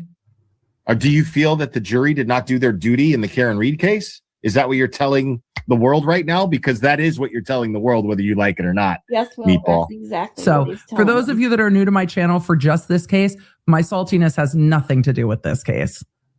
No, it's lingering from the Karen Reed case. Just so you know, you're telling the world right now that you're happy with the jury that gives you a win. You're not satisfied with the jury's duties when you don't get the win. Yeah. Well, you come out and thank everybody, Mr. Meatball. Yeah. Now I get why you guys were saying who Bill earlier. Dickhead. I'd like to thank the Cohasset Police, the State Police, the Medical Examiner's Office, and the Crime Lab for their hard work. It was an incredible effort. If you think about what you saw during the trial, there was all sorts of forensic evidence. They left no stone unturned. They viewed 60 witnesses. So they can do an investigation. You agree. You should interview witnesses contemporaneous with the thing happening. So you agree. We left no stone unturned. Where's her body? Proctor was your lead investigator, and all of the evidence they obtained was illegal. So good luck with that. And thanks for thanking the jury, because you didn't do that in the Karen Reed case. So almost 60 witnesses testified at trial, and they interviewed even more people. So while you saw a good part of what we had, it was only a small fraction of the time and effort that they put in to get that evidence. And they went to dumpsters, to landfills, to dumps as well, to transfer stations. Yeah, you listen to what he's saying. And Listen to all the what he's evidence- saying. They went to dumpsters, to landfills, to transfer stations. Yes, they did. Because that's what they're supposed to do. But they didn't find out who was driving the Ford Edge that was seen parked outside of Brian Albert's house allegedly next to a dead body at 3 a.m. They had no fucking interest in that whatsoever. None. To this day, nothing. They went to landfills. Exactly. They fucking went through the trash. They did all this shit. But they couldn't go inside Brian Albert's house. They couldn't be bothered. Yeah, when he's asked a question specifically about like what was the biggest piece of evidence or what was the most important piece or something like that, he literally turns to I think Greg Connor, because he can't answer the fucking question because he had no clue. He knew nothing about this case. You're exactly right, James. Couldn't put up crime scene tape. Yeah, we are. Monique. They couldn't ask any neighbors to look at ring cameras. They couldn't find a single ring camera between 1 Meadows Ave and 34 Fairview that would have shown the condition of Karen Reed's taillight. Nothing.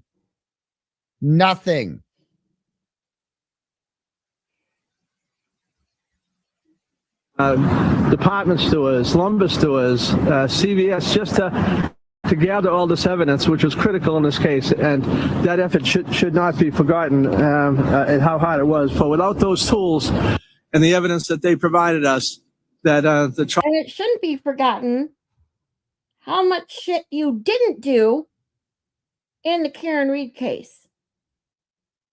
You asswipe. Trial team, which I had the utmost confidence, very confident, professional people, long-term prosecutors in the office. I had great tools to work with, but they also great people in their own right. And they put on a very, very great case. Could we hear from them? In a difficult setting. Now, we've seen other cases where we've not had a body, but this is the first one I can remember we got a first-degree conviction, and I just want to thank them. Yeah, This is the first time your office has had a first-degree murder conviction on a no-body homicide case? Really? LA would like to have a word. I think your prosecutors did a good job. Can we hear from them, please? Profusely. I know that a number of them passed up vacations, work holidays, and they know what's expected of them. We took the job. That's the job. To speak for victims, and they did one heck of a job speaking for Anna's family. We had a great team, and I just wanted to profusely thank them. It's been a great day for us in the office. this. I'd ask Greg if he wants to say a word or two. Greg Connor. Thank you, Michael. It was a great honor to work with Tracy and Ann on this trial, two of the finest lawyers I've ever got to know. And also, remember, this is the guy who turned down, allegedly, so we're told, he turned down the opportunity to prosecute Karen Reed. He was too, distinguished to do that. Like, you got to be a real scumbag. You got to be someone like Hank Brennan to actually take that on. And you got to be as, like, I still can't believe Adam Lally got benched like that and just agreed to be benched. Like, that's fucking crazy, bro. Like, that is the most insult. The fact that Lally still works there is the most humiliating thing ever. to go against Kelly and Larry, who are extremely, extremely good lawyers. But I want to say thank you to our law enforcement partners, but in particular, one person who worked on this case day after day from the beginning was Sergeant Harrison Schmidt. When Cohasset lost one of their own, they stopped everything and tried to find this woman. And one person never gave up on that case. It would be Sergeant Harrison Schmidt. Thank you very much. Where is she? Harrison is here today, so thank you, Harrison. So I just want to end and close by let's not lose sight of the fact that Anna's 3 young children will be without a mother, and especially at this. Go F yourself. Her name's Anna. Could you at least get the decedent's name properly pronunciated? Come on, man. Wow, this guy doing his victory lap, patting himself on the back when he's been in hiding since the Karen Reed verdict. Where's he been since the Karen Reed verdict? And especially at this time, difficult time of year, and hopefully going in the future, that we all wish them a bright And John O'Keefe still doesn't have justice, asshole. future going ahead. But let's remember in a special way, the law stays something, and thank you all for coming. There was a plea earlier to other charges, so that's being worked on. So you'll hear from the lawyers at the time of sentencing. The way he answers questions and talks about them, I don't know if he's ever tried a case because I know he's actually a lifelong politician. I don't think he's like a real lawyer. But he's like, you'll hear from the lawyers as if he's not a lawyer. And then there's another question coming and he's like, well, I don't know how to answer that. So maybe one of you guys can answer. I mean, it's truly embarrassing to think that this is the chief prosecutor. And I know he's not the only one, by the way. There are other district attorneys and state attorneys that are purely politicians. And it just, in my opinion, it does not go well. Like, dude, stop it. This guy is sitting here on TV, sucking his own dick over everyone else's work on a slam dunk fucking case. I mean, let's fucking be honest here, dude. Like, this is easy. Brian Walsh is not a smart criminal. He's a moron. And this dude is acting like he just won an award. This is amazing. And Mr. Morsi, do you consider this a win after the Karen Reed trial? Someone from the media said, do you consider this a win after the Karen Reed trial? Sir, I think you should go with no comment on that one. Obviously, he's not going to take that question. He's going to take the softball. Hold on, listen. He ignored that question and somebody else is asking a question. 2 different trials, everybody. So the beginning of the next question is, what do you think actually brought this to guilty? You have no body, circumstantial evidence. What do you think was the strongest part of the case that convinced the jury this was guilty? You can't answer that question. We're the slippers were a big factor, but then also all the video and then the DNA. What do you think brought this to guilty? Why? Go ahead and ask him why. I don't think it was any one thing. I think it was the combined effort of working together with our law enforcement partners, the Army, and others. No, asshole. It was all of the fucking evidence the dickhead left behind that any one of the investigators that worked for you, their kids could have solved this shit. The fuck are you talking about? There's a fucking hacksaw, ma'am. I mean, did you watch the evidence? He didn't watch the trial. He has no idea about the evidence. He has no idea. He couldn't even pick one thing because he has no idea. Tell me if you think he watched the trial. Listen to that. That's such an easy question. That was such an easy question. And he doesn't even know because he didn't even watch it. There's the Tyvek suits and all the tarps and the tape and all the fucking Google searches that include the word murder. You know what I'm saying? Like, this guy Googled everything. How to dispose of a body if you really need to. And can you be charged with murder without a body being one of the Google searches is telling. And other professionals, the work that was done on the forensics, I think, was important. But actually, without that and without people explaining it in the courtroom, we'd have nothing. And I think they all did an awesome job. They all did an awesome job. Fucking wicked awesome. It's not about winning or losing. It's about getting the right answer. Oh, it's not. And this was. You didn't think that way in the Sam Reed case because you just wanted to win. What did you just say? What did you just say? What did you just say? It's not about winning or losing. It's about getting the right answer. Oh, is it? Is it? Isn't that an interesting quote from him? It's not about winning and losing. It's about getting the right answer. And who determines what the right answer is? You realize that within the purview of your office, sometimes getting the right answer is not filing cases, though, right? It's not about winning or losing.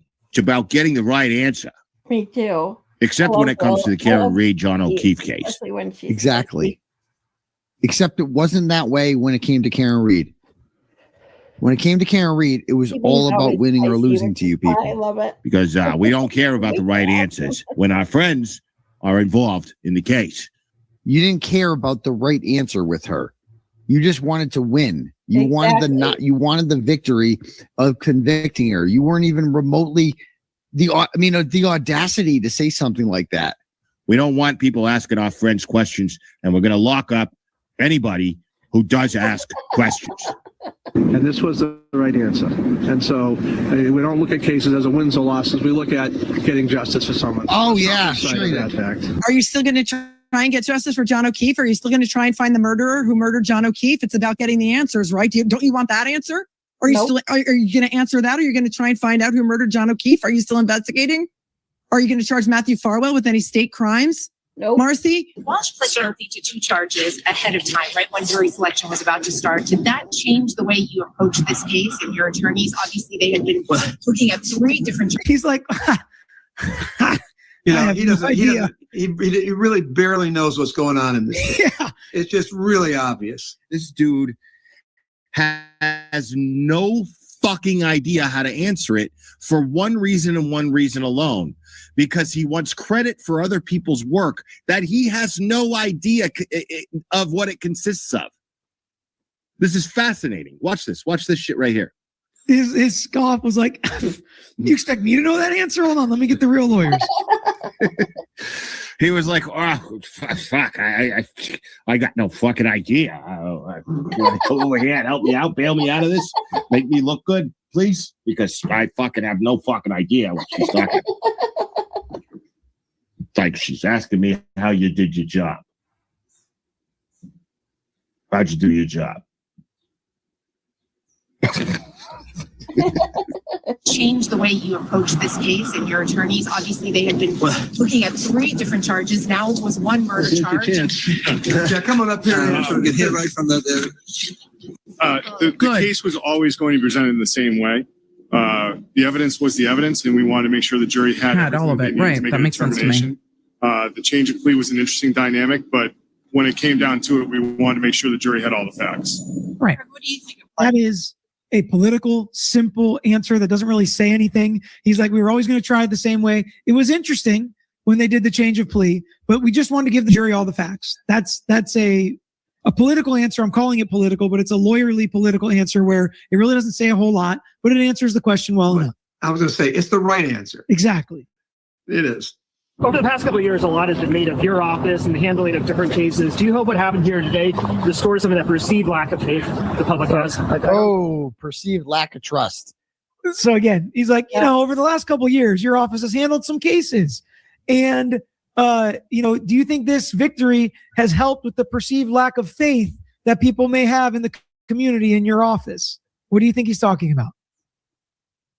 It's not a perceived lack of faith with this office, I don't think. I don't think it's just a perception. That's kind of a good question, Eli, from NBC 10.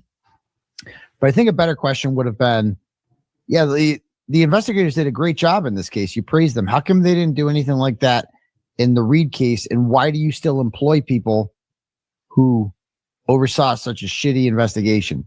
Just asking. I don't know. One loss of a highly visibility case determines what happens in our office. The loss isn't the problem. The loss isn't the issue. The prosecution was the issue, sir. You're still misreading the situation. I think it had a pretty good determination or pretty big determination on whether or not he ran for DA again. Like, honestly, I think he just doesn't want to lose. And he knows if he runs, he's going to lose. And his chances of winning, I think, is pretty important. We handle cases all the way from the bottom to the top. Started from the bottom, now we're here. I'm going to let him answer. We treat them all the same. There's no such thing as a... You almost broke a hip right there.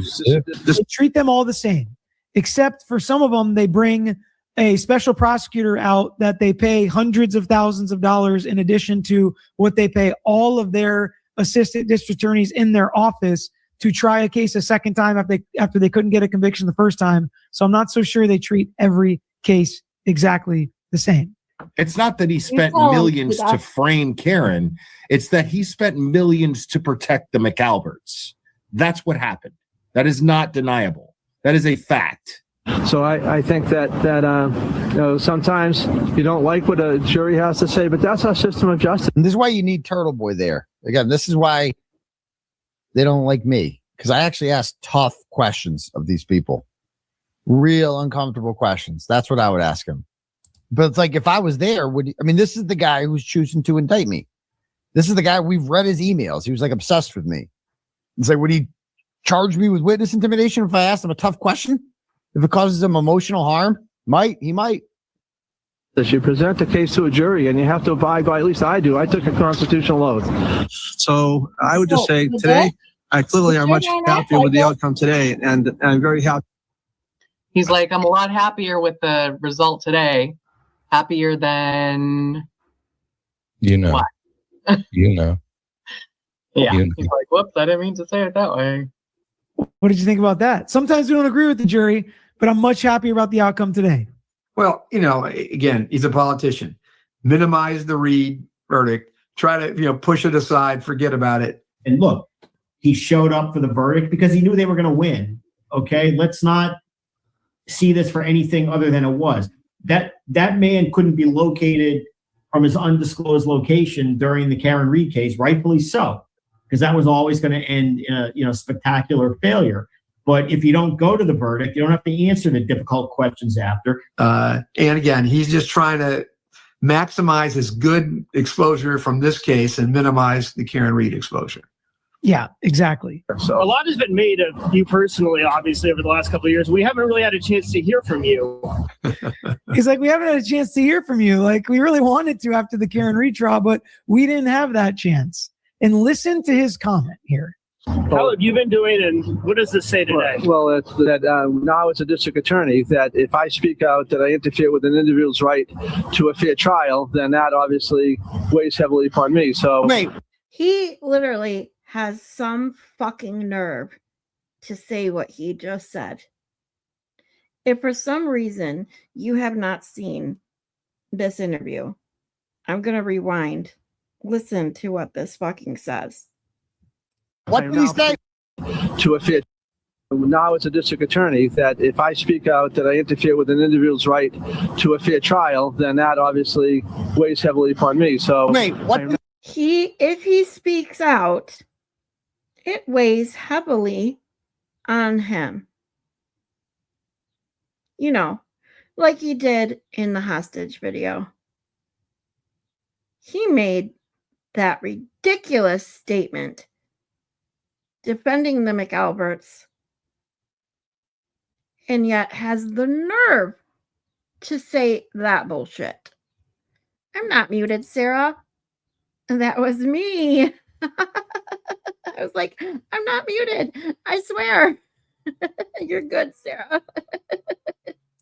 On this trial, attorney, that bad news is, having been in our office for a number of years in politics, unlike my time on big. Look at his face. Look at his face. Hill, I get to speak out, but many of you know that now as a district attorney, that if I speak out, that I interfere with an individual's right to a fair trial. If I speak out, then I interfere Did it to with the Karen defendant's right to a fair trial. Oh yeah, remember what happened before Yes, Karen Reed? Talking about nerve. speaking out. It was like he was, the PR guy for the law enforcement. Did you forget about the hostage video? Yes, exactly. I'm now free to speak today on this trial with some limitations, and so not hearing from me, obviously, then I don't want to tip the jury or tip the scales and let those cases go forward without putting a thumb on the scales of justice. But I found his comments where he tried to justify that I can't speak during the trial because it's very important that I protect a defendant's rights, just completely absurd in light of what he did during Karen's case. That almost made my jaw legitimately hit the floor because of this video that we know exists. Have you ever seen this video, Dad?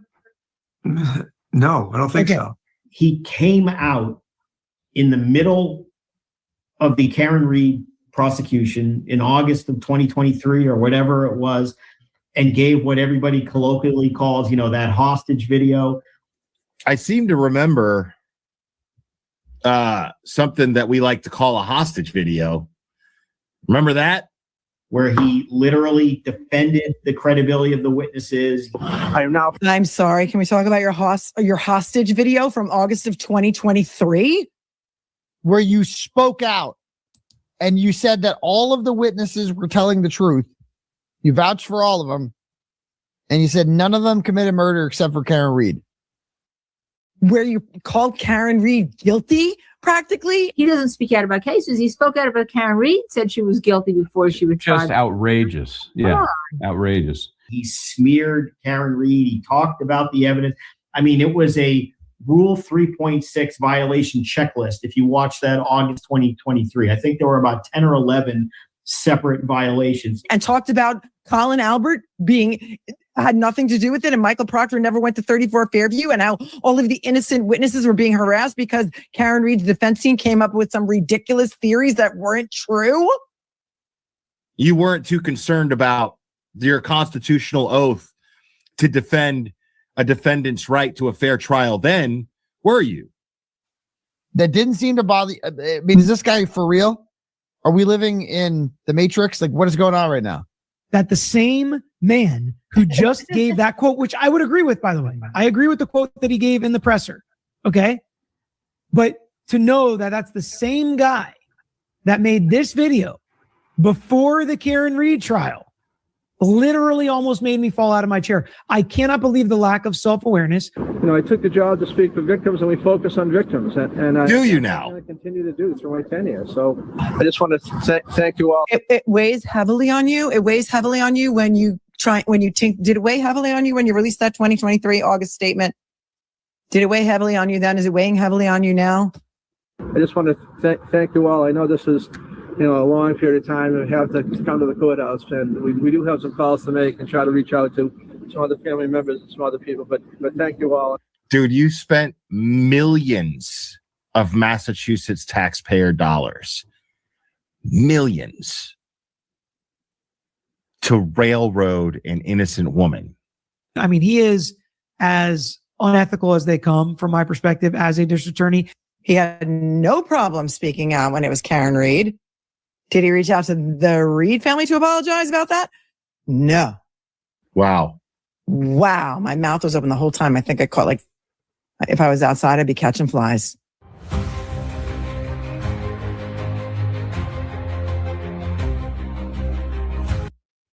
Next witness is fucking amazing. So good, as always. But that Morrissey, I mean, literally, this is why people call him Meatball Morrissey. It's not just because of his unhealthy diet.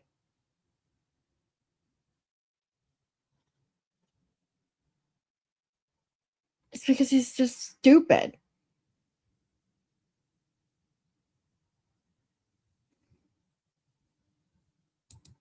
Verdict. All counts not guilty. Exactly, Terry.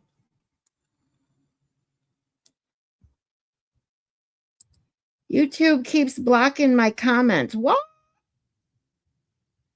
YouTube, get your shit together. Can I sue them for freedom of speech? Oh. I don't know what the fuck is wrong with StreamYard and YouTube these days. It just seems like it keeps getting worse and not better. I'm telling you. It's bad.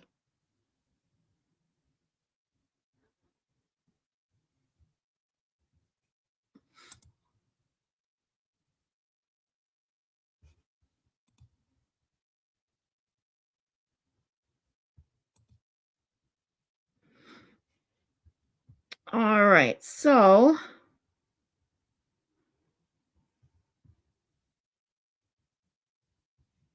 sometimes when I comment from my phone, the comment disappears just randomly. What the fuck? I don't understand. Like, I seriously, there has been some weird shit going on. And I know I make fun and laugh at it, but I'm not joking when I tell you it's getting worse instead of better. StreamYard is going wonky as shit today. And YouTube is blocking comments now. What? And deleting comments on its own. What the fuck is going on?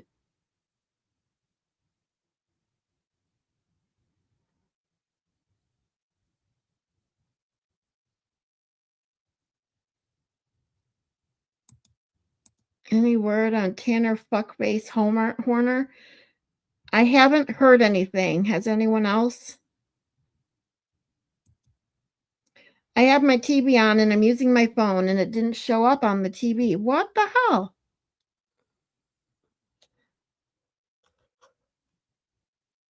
That is weird.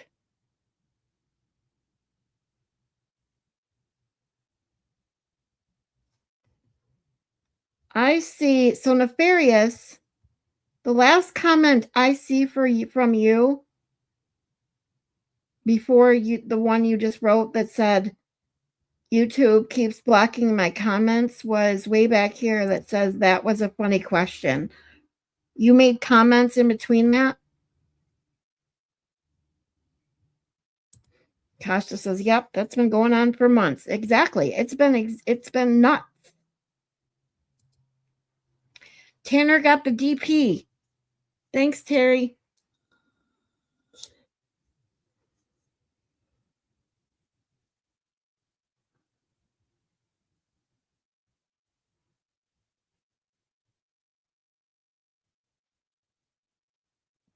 I haven't been able to keep up with that one. It's just too much for me mentally.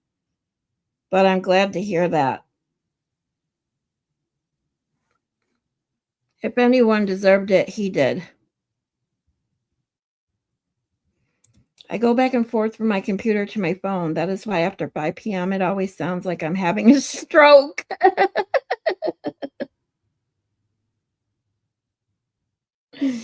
You're all good. Like I said, I normally do pretty good with figuring out people's typos because I make so many typos. Trust me, I get it.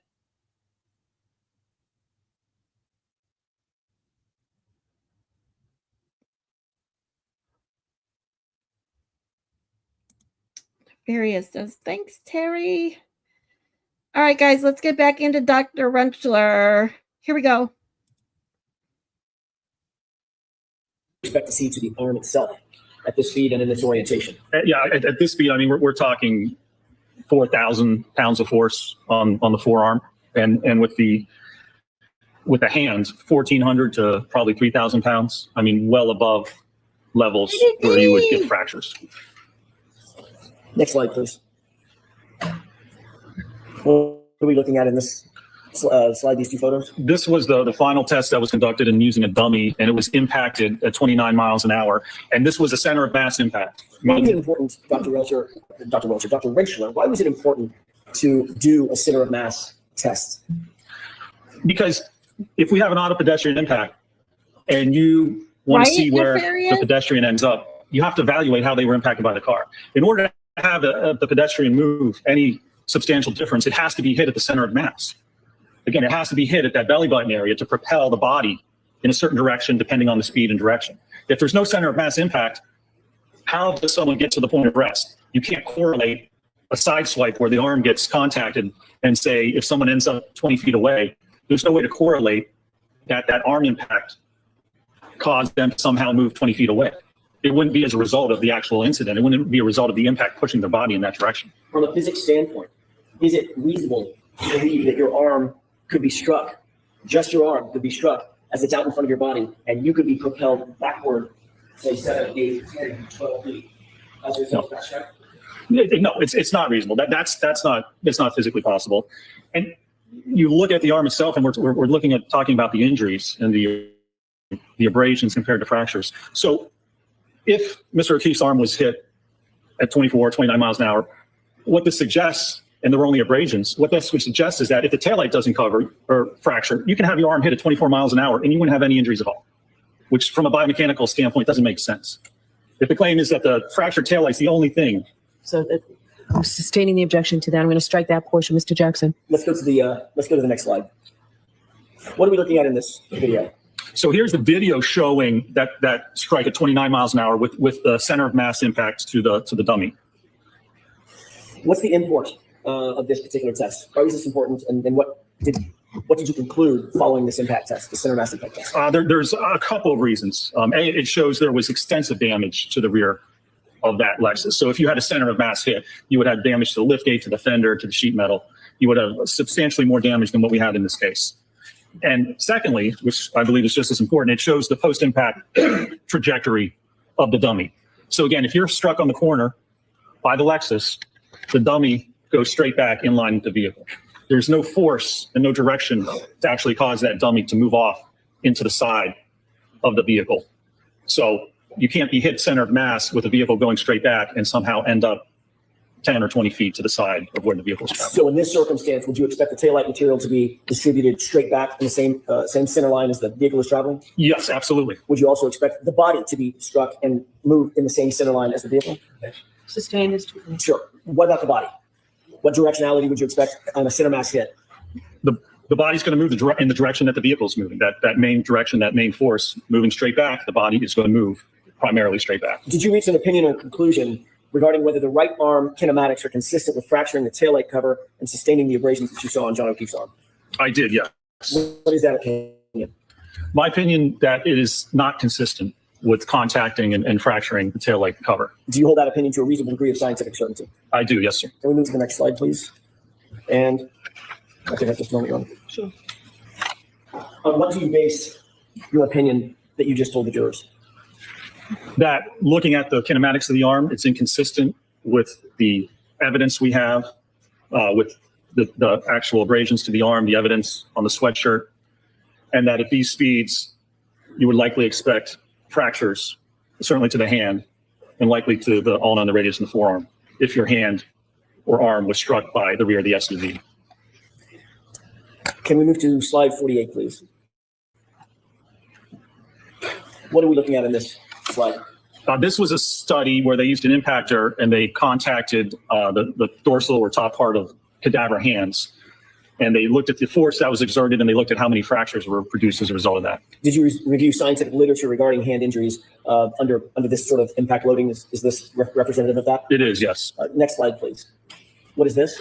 So this shows the position, and this is taken directly from the aperture paint test. You can see the position that Dr. Welcher had his hand against the tailgate right at the time of impact.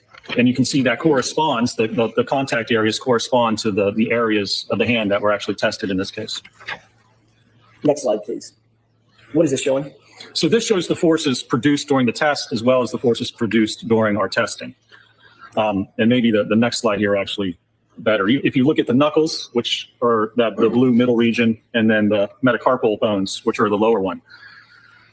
So for the metacarpal phalangeal joint, the knuckles, on average, it took 397 pounds of force to fracture that joint. Well, the 15-mile-an-hour test produced a minimum of 483 pounds. And more realistically, that's just with the hand weight. There's going to be more weight because it's attached to the wrist. More realistically, it's twice that, so it's around 900 pounds of force.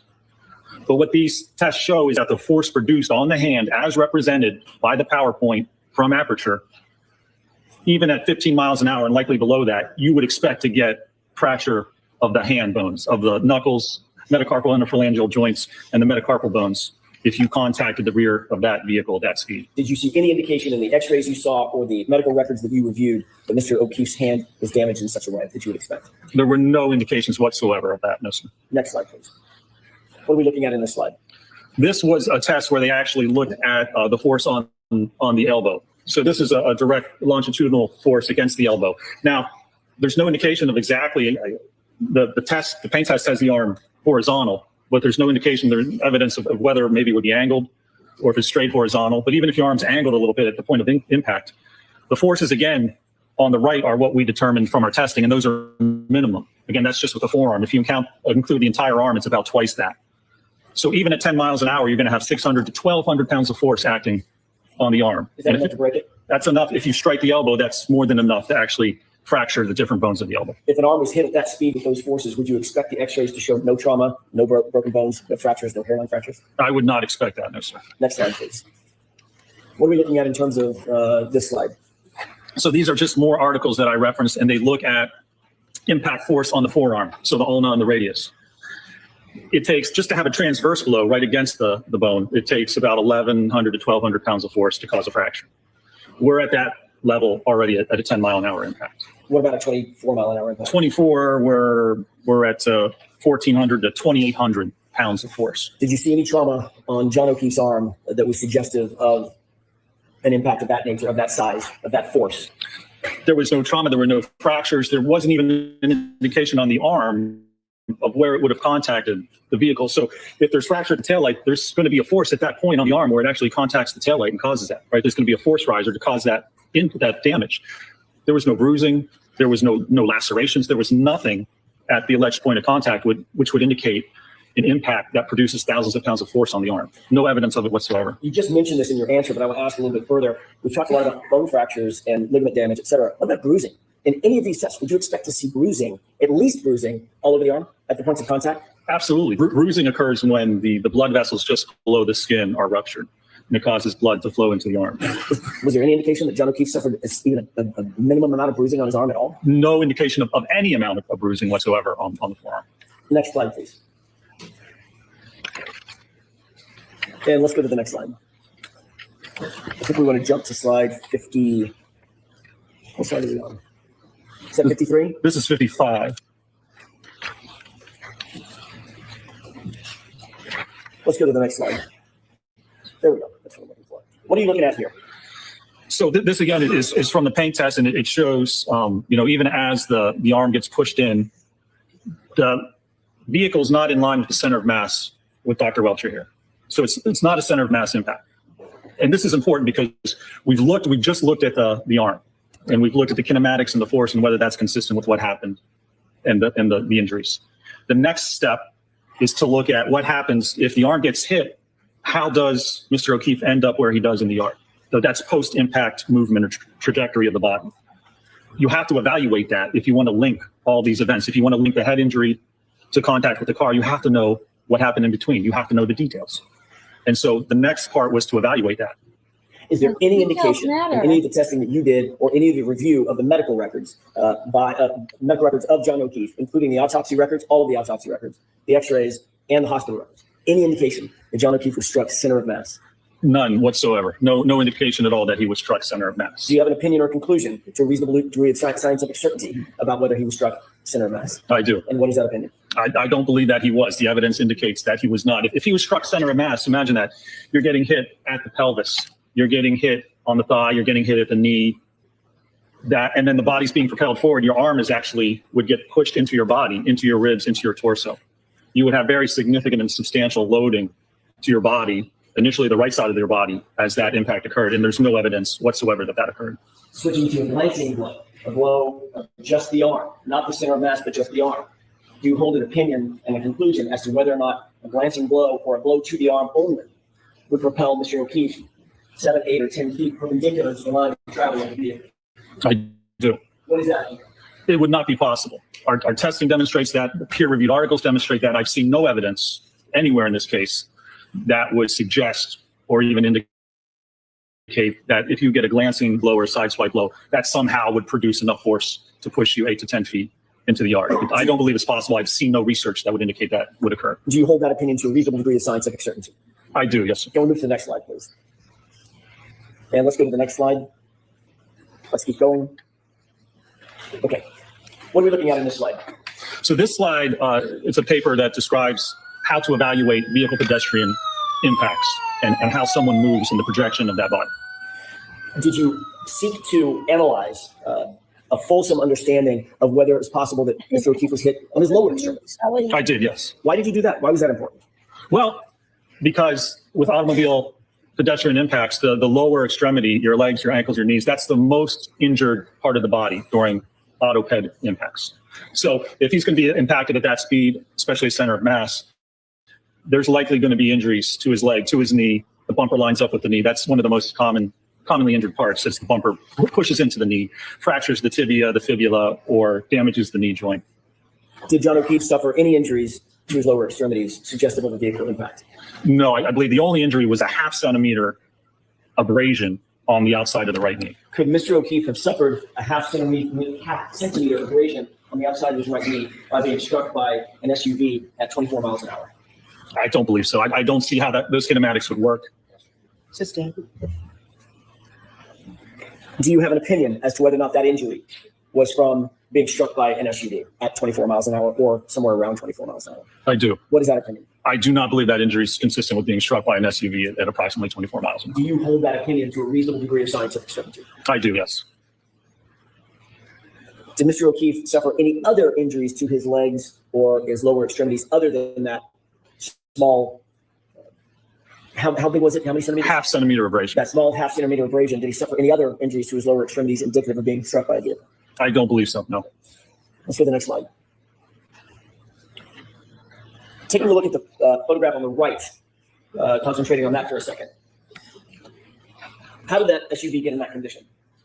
That was by striking the dummy at 29 miles an hour, and that was a center of mass hit with the dummy. Were you able to review photographs of the subject SUV, Ms. Reed's SUV? I was, yes. Did her SUV suffer or suggest any kind of damage anywhere close to this? No, the only real damage was to the outer taillight cover on the fender itself was fractured. Next slide, please. We've seen this. This is the video that was the center mass impact? That's correct, yes. The photograph that we just saw previous, what relationship does that photograph have to this field test? That was the condition of the SUV after it struck the dummy here at 29 miles an hour. Can we go to the next slide, please?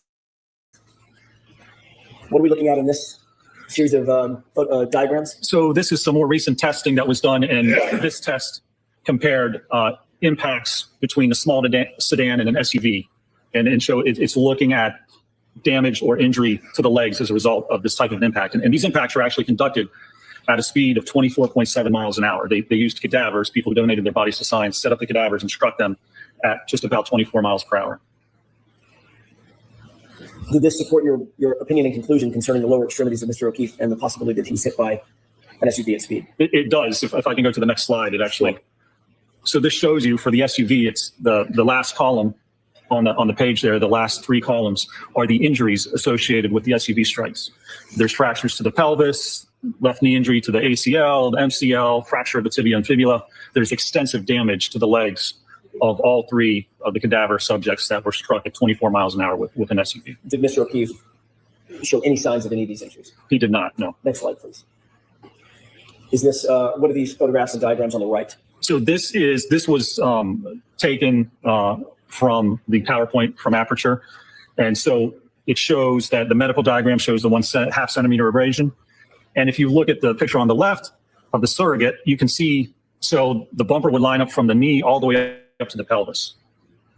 So a vehicle at speed of 24 miles an hour, if it impacts that knee or that leg, it's not going to produce only a 0.5 centimeter abrasion. It's going to get the leg, and it's going to cause significant damage to the knee and to the leg itself.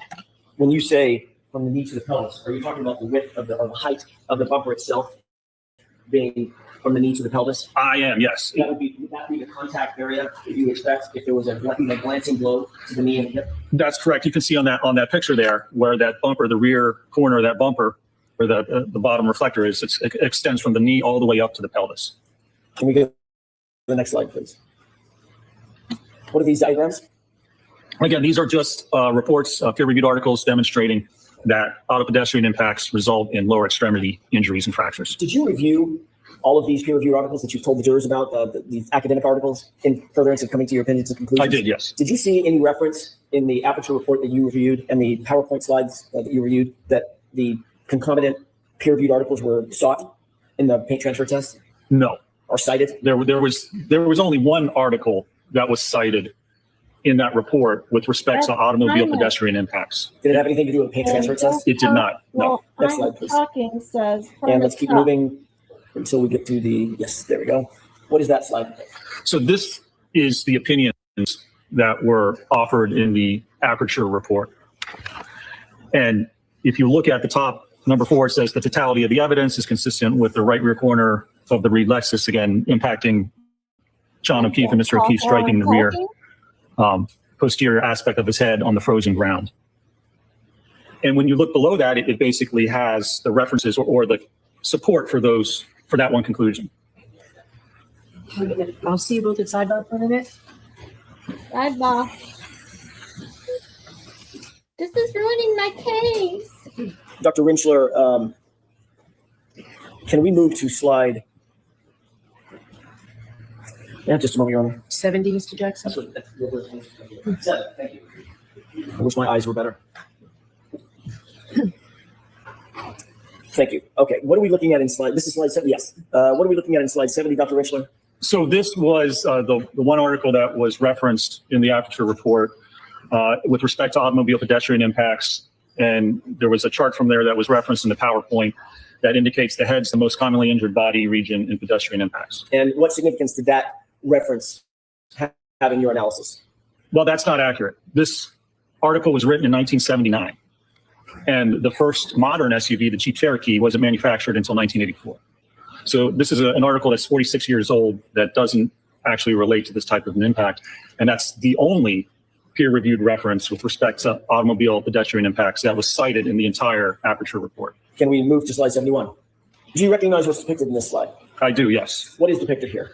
So this was hybrid. This is the 50th percentile hybrid 3, the same dummy that we utilize. And Dr. Welcher performed a test where Can I interrupt you? Sure. So this ATD, anthropomorphic test device, was not a 95th percentile test device? It was not, no. It's a 50%? It was a 50th percentile, yes. Is that the same exact, not the same exact size ATD that ARCA utilized in all of its testing? It was, yes. Okay. And to get the forces on the head, Dr. Welcher scaled the acceleration results based on the weight, which is what I was talking about yesterday. You scale the results from the 50th percentile. That's exactly what Dr. Welcher did in this case. Is that an appropriate way to adjust for the size of an ATD? It absolutely is, yes. Okay. Go ahead. So this test, what he did, he took a 50th percentile dummy, stood it up, and then let it drop backwards and strike its head on a concrete surface. Next slide, please. By the way, Dr. Rentschler, did the last slide include a video? I believe it did, yes. Can we go back? I'm not sure it's on the slide, though. That's just a screenshot. I see. Yeah. I see. Yeah. Okay, so let's go back to that slide for just a second. I thought this might be the video of it. No. So in the lower portion of the center of the screen, you see Dr. Welcher holding the ATD. Is that correct? That's correct. Did you review a video of what happened next? This is not the video, but did you review the video? I did, yes. Describe for the jurors, since we don't have access to video. What did you see happen from this point forward? So Dr. Welcher releases the dummy, and the dummy just falls rigidly backwards, almost like a tree, and impacts the concrete. Can we jump from your PowerPoint to a video that I have and ask you if you recognize it with court's permission? Is the video in evidence? It's in Dr. Welcher's PowerPoint. Is it before the jury? Was it in? It is. Okay. Do you recognize this? I do, yes. Is this just look like the same screen, basically the same thing that you just took a screenshot of? It is, yes, sir. Okay. If we could play the first couple of seconds of the video and pause it. As that video began to play, did you recognize this as being the same video that you reviewed earlier? It is, yes, sir. And did you utilize this in coming to your opinions? I did, yes. And conclusions in this case? I did, yes. Thank you. Let's go ahead with court's permission. Can we play the video? Thank you.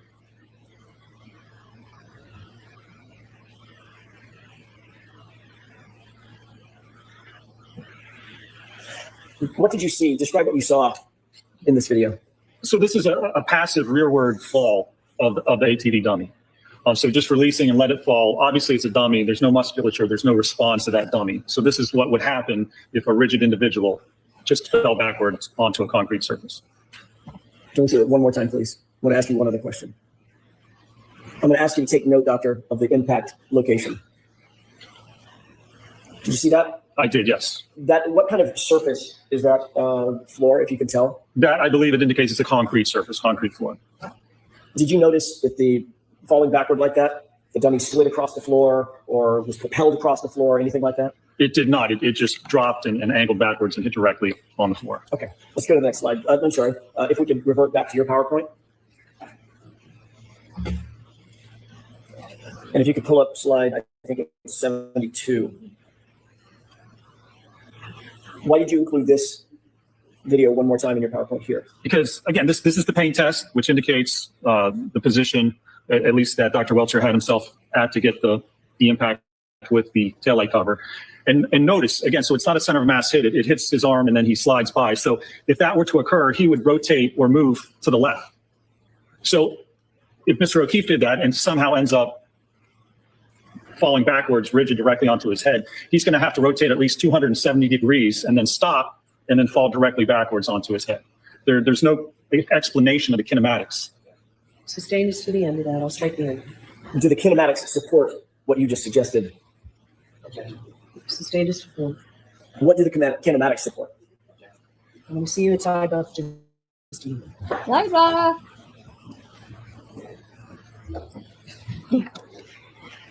May I continue? Yes. Thank you. Dr. Welcher, based on your review of everything, can I do that again? My goodness. This is Dr. Welcher in the video, correct? Correct. All right. I was staring at that. I apologize. Dr. Rentschler, based on your review of the video in which Dr. Welcher is positioned, as well as the drop test that you saw, as well as the discussion of the body placement, where you discussed the body placement. Do you have an opinion as to whether or not the testing that you reviewed from Aperture is consistent or inconsistent with John O'Keefe being struck by the vehicle, propelled perpendicular, backward, say 7 to 10 feet, and falling straight back onto a hard surface, as depicted in the drop test?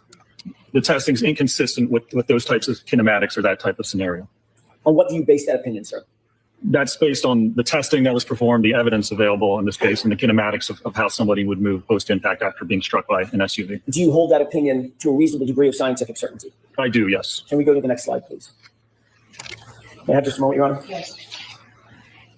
Finally, Dr. Rentschler, do you have an opinion, or did you reach a conclusion whether the biomechanical evidence in this matter is consistent or inconsistent with Mr. O'Keefe's right arm being impacted by the subject 2021 Lexus 570, resulting in a backward fall leading to the head injuries that he suffered?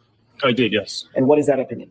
My opinion is that the evidence is inconsistent with Mr. O'Keefe being struck on the right arm by the SUV and then moving laterally into the yard and falling backward onto.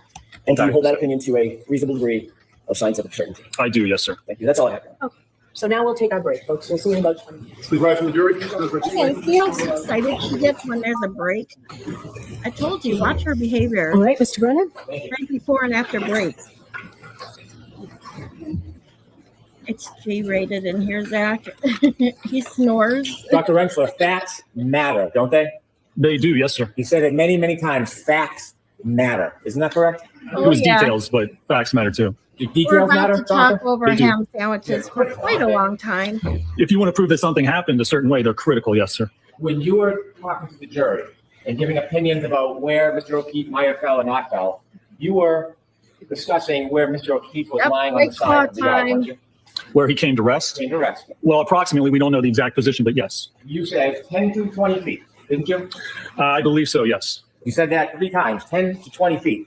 Do you think Mr. O'Keefe was 20 feet from the roadway? Well, I think he's maybe 10 feet, but 20 feet is from, if you're hit by the car, you need some distance to travel. He couldn't travel just horizontally, or perpendicularly. So it would be at least 10 to 20 feet if you look at the total distance. You have no idea where the point of impact was in this collision, do you? Nobody does. I'm asking you, not nobody. Yeah, You, excuse me, So go ahead and ask the question. Dr. Rentschler, Thank you. for this Already jury, raising has my blood no pressure. idea where the point of impact Such was a in this collision. douchebag. That's correct. There's no evidence. Play exhibit 2, please. When you were giving your estimate 10 to 20 feet, Dr. Rentschler, did you ever see this photograph before or part of this video? I'm sure I have. Well, when you say you're sure you have, are you guessing, or have you seen it or not seen it? I'm sure I've seen this before, yes. So you've seen this before? Yes. And when you look at this video, did you look at the street and look at the area where Mr. O'Keefe was? Sure, yes. Sure? Yes. 20 feet, Dr. Rentschler? The way I explained it to you, yes, sir. 10 to 20 feet. Details matter, don't they? They certainly do, yes, sir. Take that down, please. Did you speak to anybody today Details matter, don't before you they? testified about Dr. Welch's testimony in court? I did not today, no, sir. Before today, did you speak to anybody about Dr. Welch's testimony? I did not, no, sir. At any point, did anybody discuss certain issues with you today that they said would be particularly important? I don't believe so, no, sir. When you began your testimony yesterday, before you even finished your credentials, you began talking about your work with the NHL and how important it was to use a 50% hybrid free dummy. You remember that testimony? I did, yes, sir. And you hadn't even finished your credentials yet. Was it brought to your attention that there was an issue in the testing because you or Dr. Wolf or you and Dr. Wolf chose to use a 50% dummy? Not at all, no, sir. In your preparation for your testimony, was it discussed at all that at the beginning you should get ahead of the issue and talk about the 50% dummy? I didn't know it was an issue, no, sir. Well, you know that the 50% dummy represents somebody who's 5'9", correct? Approximately, yes, sir. Approximately 173 pounds. 171, 172, somewhere around there. And Mr. O'Keefe, how much did he weigh? 216, I believe. How tall was he? He was 73 inches, I believe. So that is not a representative height and weight for Mr. O'Keefe, is it? That height and weight, no, sir. And so if you were making projections or analysis based on limb widths, it'd be inaccurate if you didn't make adjustments, correct? Well, they would certainly, the force on the limb would be less if you use a lighter limb. So if Mr. O'Keefe is heavier than the hybrid 3, and I use a hybrid 3, the forces I calculate would be an underestimate of the actual force acting on his body. If you didn't make an adjustment, but you relied on the number from the test 3 to hybrid 3 dummy, ultimately the conclusions would be off, wouldn't they? They would be an underestimate. Yes, the actual forces would be higher.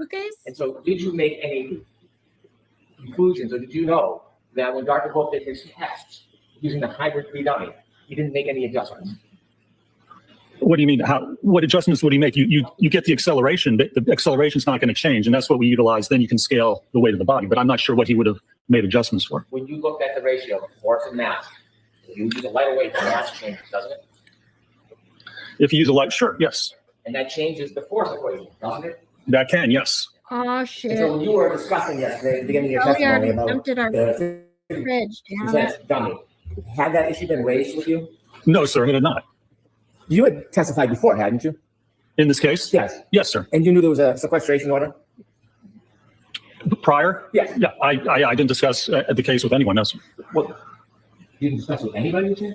I did not know. Before you testified last year, you were receiving information from your employer about issues and testimony in the case.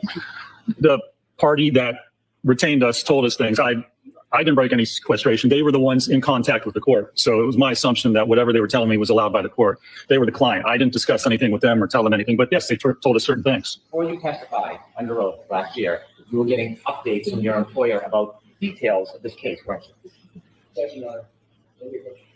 Maybe we can approach briefly. You can approach briefly. Because I'm going to let Stinky do whatever he wants. Before you testified last year, you were receiving information, not from the defense, from your employer about other witnesses' testimony during the event, weren't you? I don't know if they told us about witness testimony. They told us about certain evidence. I had no contact with the court, with the prosecution, with the defense. I had no idea what was going on. We were retained by a certain organization, and they contacted the court. They were in talks with the court about, I guess, what we could or couldn't do. Anything I got was from that organization. Voir dire 2, 118, 915. Did you testify under oath that they did inform me, yes, about testimony and situations and events that came forth in the event that I was not aware of? I don't know. They told us about evidence.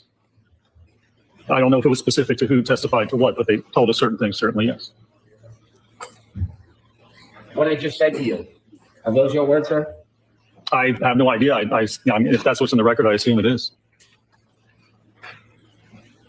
Would you agree it certainly helped you prepare? It helped me prepare? Yes. It didn't make a difference to my analysis or conclusions. Made no difference at all? It did not, no, sir. Would you agree it helped you understand what was going on during the trial? I don't think it made a difference at all. No, it doesn't change the facts that I evaluated or the analysis I conducted or the conclusions I came to. And so as you sit here today, you are denying that information certainly helped you He prepare. already How did it help me prepare? It didn't change the opinions I offered. It didn't change what was in my report or what I'm opining to or testifying to today. It hasn't changed anything I've ever testified to. I'm going to ask you a very specific question. I want you to give me a very specific answer. Oh my fucking God. So just go ahead and ask the question. An Are you answer. denying that receiving that information certainly helped you prepare? Honestly, I can't remember. It didn't change my opinion. I don't see how it would help me prepare. I remember there was evidence about trace DNA found that we didn't know before. That didn't change my opinion then. It doesn't change my opinion now. It doesn't have anything to do with my opinion. Details matter, right, sir? Details can matter. Details. Sure. You're denying that receiving the information certainly helped you prepare. Oh my fucking God. I'm going to allow it. Yeah, I don't think that it did. It's been a year, but certainly it didn't change any of my opinions or what I opined to. It didn't change anything with my testimony. I'm going to ask you one more time. I'll ask you a different question. Oh, I'm going to ask you Receiving one more that time, information a different question. from your employer. Are you denying No. it helped you understand It's what the was going on same during the trial? fucking question, you asshole. I don't even think that it did. I don't understand it. I understood what was happening. I understood what the theory was. So saying that there's trace DNA doesn't change anything. It doesn't affect what my understanding of the trial was or what was happening or what allegedly occurred. When you were traveling out to testify last year, Such a you douche. You had can't say it enough phone times. conversations with the defense, didn't you? I think I had like 2 phone conversations, 2 or 3. So that sounds like a yes, you did. Yeah, there was one right before my qualification, my voir dire, where I talked to Mr. Jackson, and that was it. Other than that, I think it was just planning and scheduling. Mm-hmm. Was there any discussion on how you could portray yourself as independent? I don't believe there was. You don't believe? No, there was no need to. That's not the question. Details matter. Was there any attempt? So the objection sustained. I'm going to strike that, folks. Okay.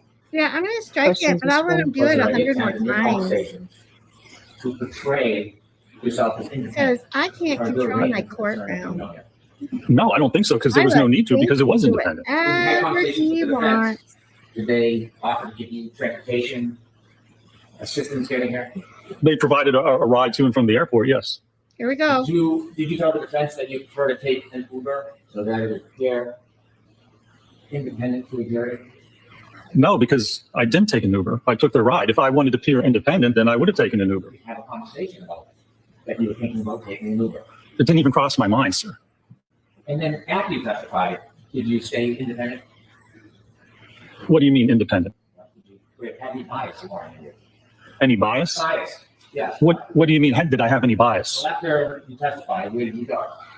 Well, I was waiting for my ride, and to get back to the airport, they had to take other people, and so they were having a lunch afterwards, and they said, "Come have a sandwich, and then your ride will take you to the airport." So I went, and I had a ham sandwich. You had a ham sandwich. Did you testify at some point that after you had something to eat, you just stood in the corner? Yeah. I did. I just sat at a table, ate, and then went over and literally stood in the corner waiting for my ride. When you sat at the table and eat, did you just eat your ham sandwich, or did more go on? I ate. People were talking. I really didn't talk much at all. Did you listen? Well, certainly, I'm sure I did, sir. Did you laugh a lot? I assume if something funny was said, I probably laughed. Did you talk about Did you laugh a lot? I don't, at this point, I don't even remember. Let me look at this. When you were there at the luncheon, did you see a camera crew I believe I did, yes, sir. filming and documenting? I filmed. There were a lot of none cameras, him. yes. You know that you might have been on? You want to hear something Some of that. funny?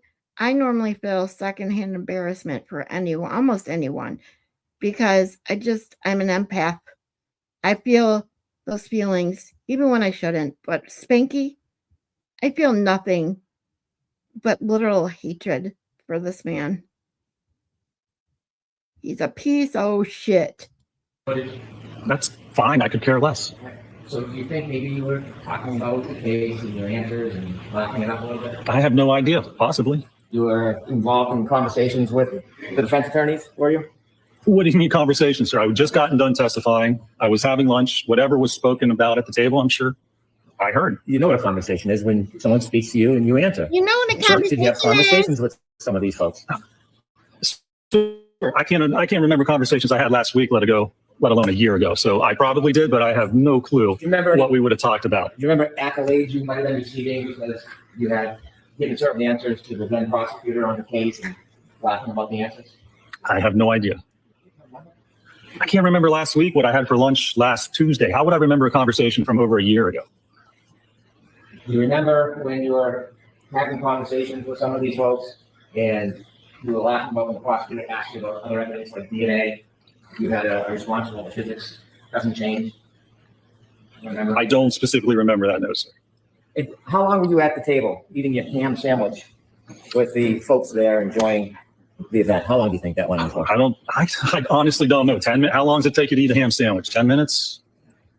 And after you finished your ham sandwich and then you told us you stood in the corner, you got a ride back to the airport? I did, yes, sir. Yeah.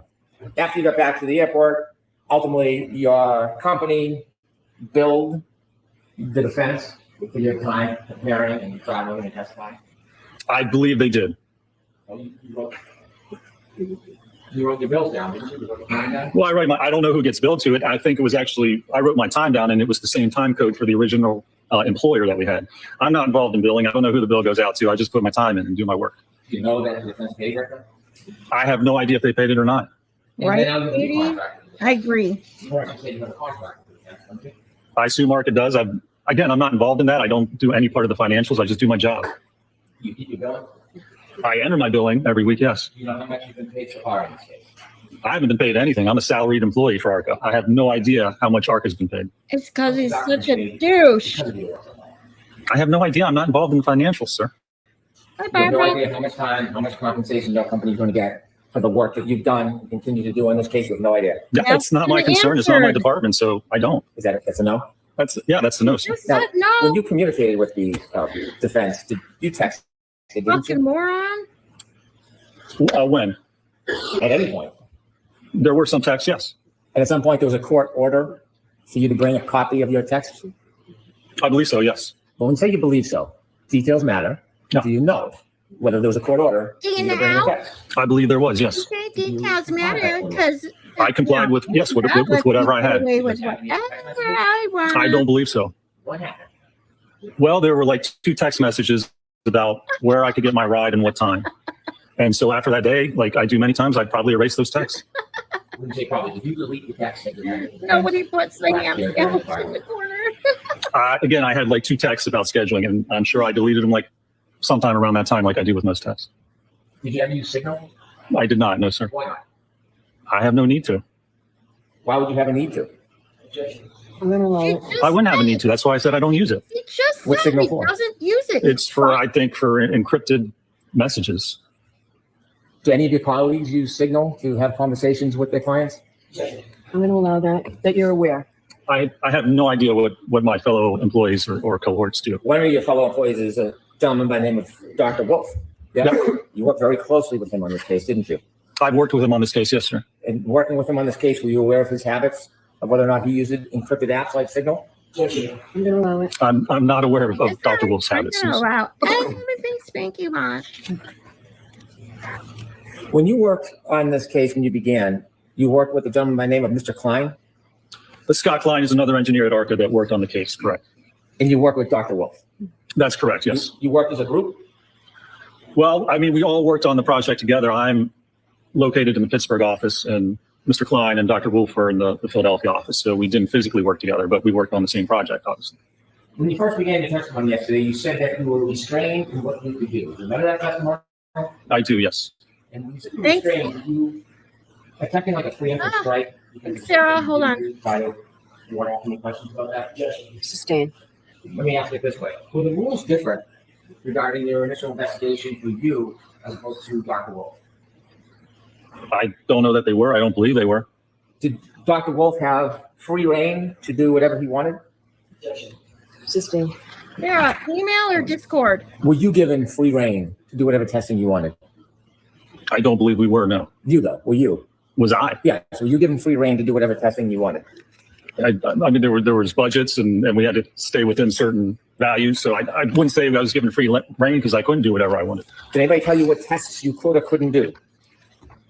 I don't think there was a list of specific tests or not, but you would discuss what would be done or what we could do and what the cost of those tests would be. Were you free to suggest any tests that you wanted to?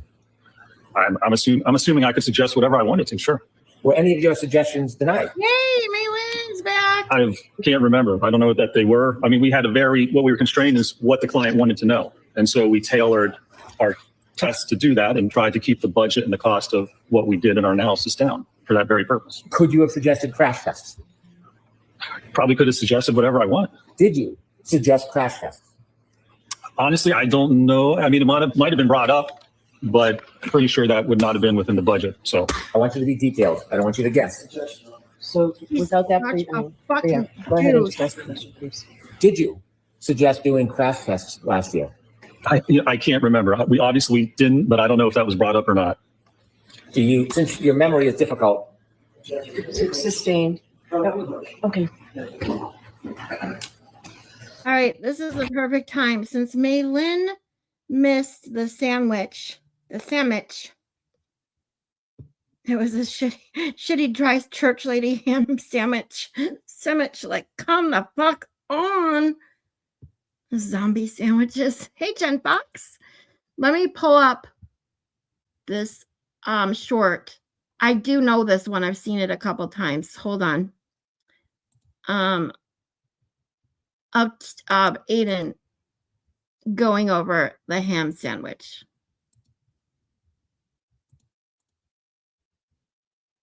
Thank you, Sarah, by the way.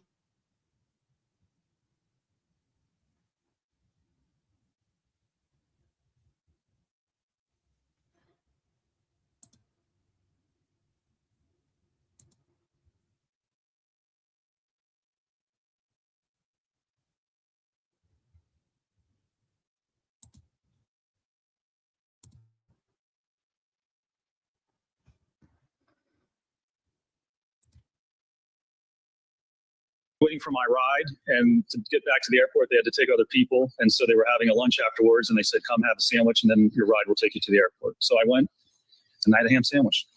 Did you testify at some Ham point sandwich. that after you had something to eat, you just stood in the corner? I did. I just sat at a table, ate, and then went over and literally stood in the corner waiting for my ride. When you sat at the table and eat, did you just eat your ham sandwich? Or did more go on? I ate. People were talking. I really didn't talk much at all. Did you listen? Certainly, I'm sure I did. So I assume if something funny was said, I probably laughed. At this point, I don't even remember. Oh, I can't. This is my first time hearing this. This is my first time hearing this. Oh my God. How embarrassing. Lally never did anything like this. Oh my God. Oh That is the funniest thing I've ever heard.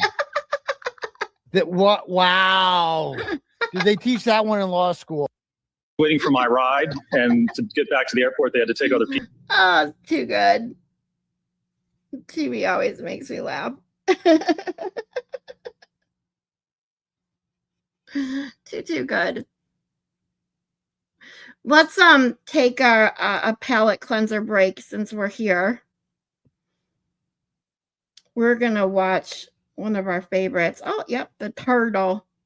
Let's watch this one, as we do every day to get our laughs in.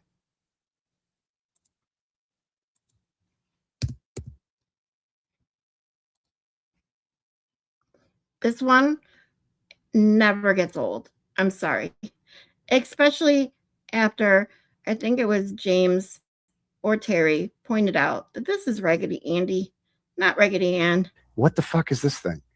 What is this thing? So I'm going to have sex with this thing tonight. Okay. And we're going to reenact the butt dial. Because again, we're going to give them the benefit of the doubt that maybe that they're telling the truth about this. I entered someone into my phone as Higgins, and we're going to see if we can call them while taking a pounder. And we'll try different positions too. When he was first confronted Brian Higgins first tried to claim that it had to have been a butt dial. That term butt dial is used by many of the Commonwealth's witnesses to explain the many calls between them and among them. And I've never seen a case where there have been so many butt dials, to be frank. But Mr. Higgins was already locked in. He already testified his phone was on the bedside table. His butt was in the bed, the phone was in the table. This is a quote. The two could not have met, Your Honor. There was no possibility of a butt dial. Also first tried to claim that his phone call to Brian Higgins at 2:22 in the morning was a butt dial. Okay. He said that he was awake and watching TV. Hey, sweetie. But he was called back to the grand jury to testify a second time. The second time, Brian Albert changed his testimony. That at 2:22 in the morning, he and his wife were in bed in an intimate situation. He claimed that he had his phone with him in the bed.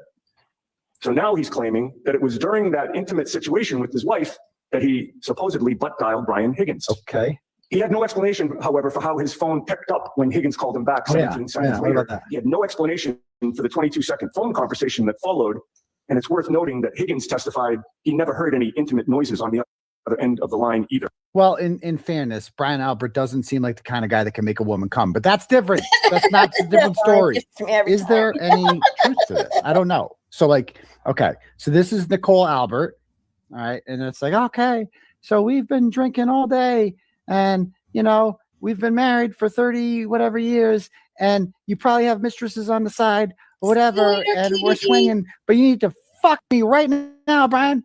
Fuck me. Fuck me, Brian. Come on, let's go. I want to fuck right now. It's 2:30 in the morning. I don't care how drunk you are.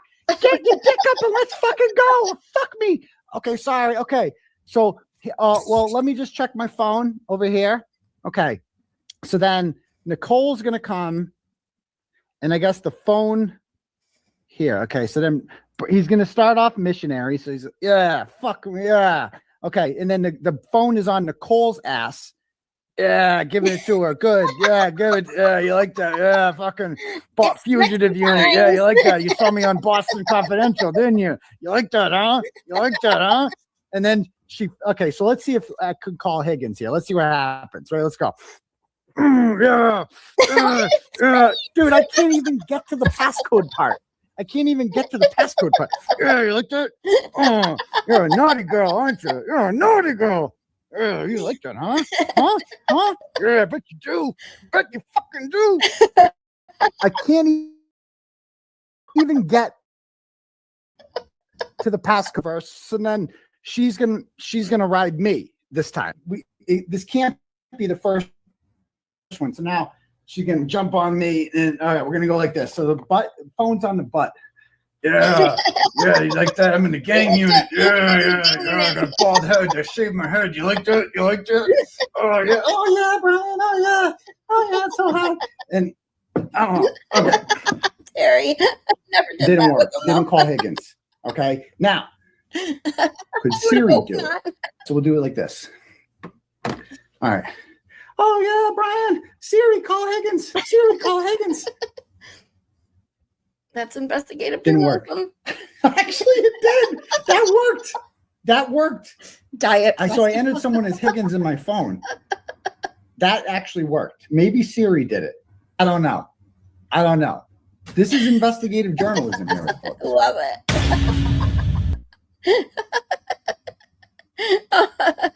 I'm sorry.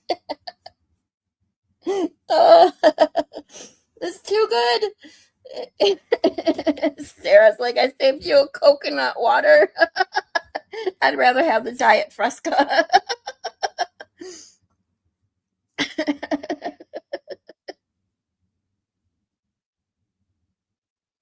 Oh my God.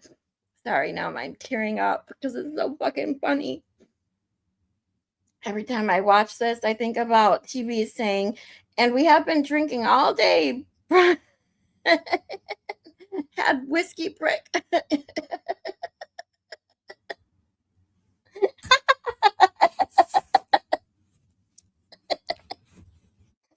Yep. It tries to get up, but it just can't make it.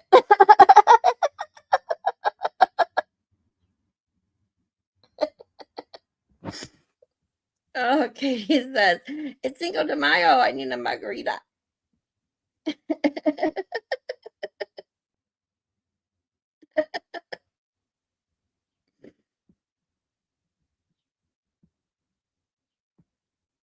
It is Taco Tuesday on Cinco de Mayo. It's grapefruit soda. What do you expect? Oh, free Raggedy. It's Raggedy Andy. Free Raggedy Andy, people. Oh my God. Too funny. What the fuck is Fresca? You don't know what Fresca is? It's like the most gross, it's like tonic water. That's basically what it tastes like. This.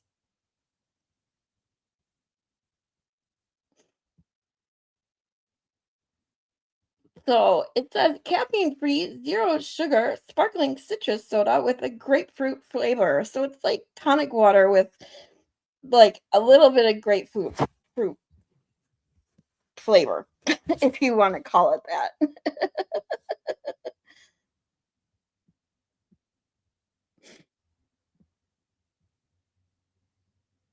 Get your Baker's favorite suitcase.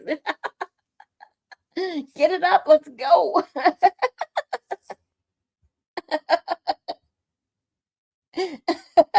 Sorry, you guys. I had to get the giggles now. That fucking video does it to me every time. You're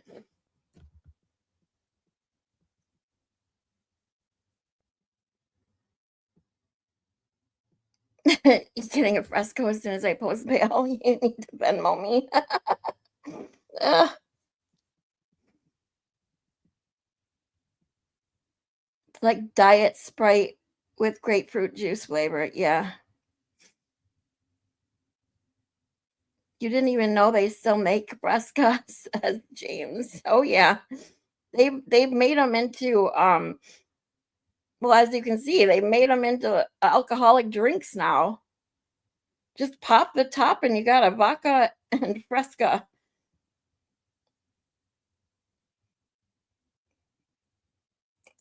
Katie says Fresca does not taste like tonic water. It tastes like Squirt or 7-Up. But see, Squirt or 7-Up, like even when I drink Diet, I never drank Diet Squirt or Diet 7-Up. If I did drink, I would drink regular. So to me, anything Diet clear tastes like tonic water with a little bit of flavoring.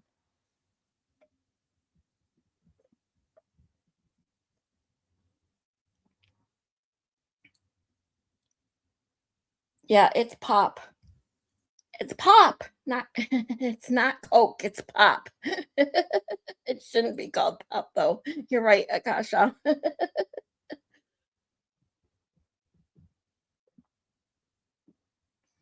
Oh my God. Yes, Squirt. The Squirt they're talking about is a brand name. See? It's Squirt's better than 7-Up. It's got more flavor. Oh, do you see what's on my screen? I'm not going to read it out loud. But look, I look up Squirt and look what pops up.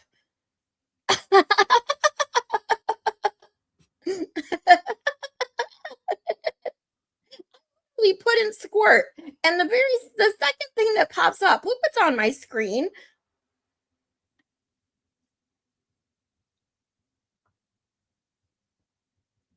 It's from WebMD. It's pop all day, every day, every day. Yes. Burns your taste buds off.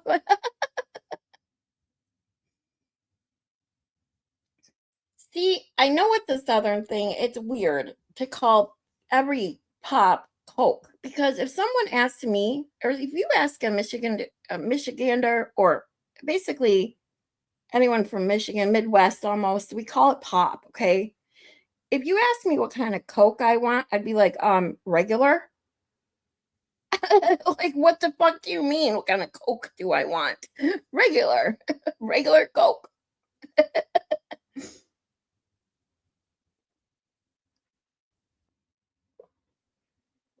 I can't believe that's what popped up when I look up. You look up Squirt. I didn't put anything else in besides the word squirt, and that's what comes up. Ridiculous. Don't talk while I'm talking.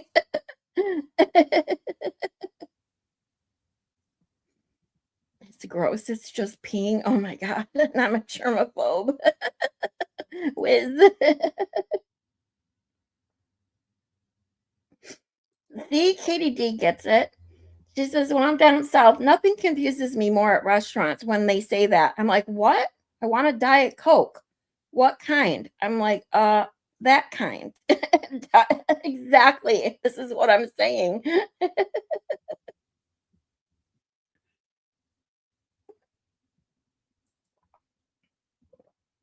Kasha says, dude, I was so excited to tell Runkle last night that I went to high school in the magic capital of the world. Yeah, and Malin got to tell the chat that she was a magician's assistant. I've seen pictures. You guys love root beer? I used to like it. I'm not a big root beer fan. I like root beer floats, though.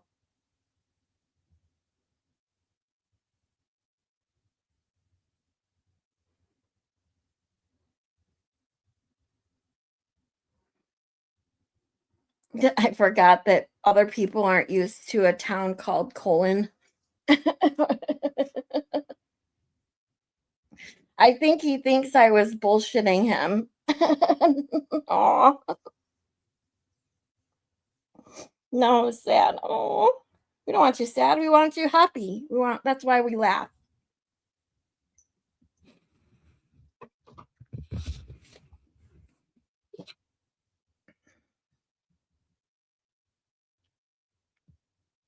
And she was hot.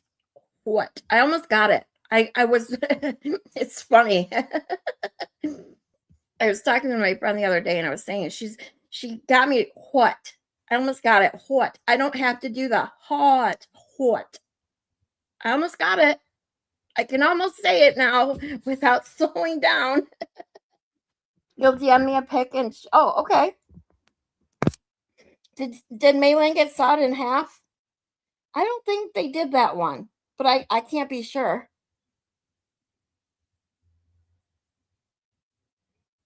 Oh, they want to remove the plexiglass from the front desk. Can't wait for 80 people to cough and sneeze on me daily. Ugh. Tell them not to remove it. Yuck. I was like, ooh, I know about this stuff.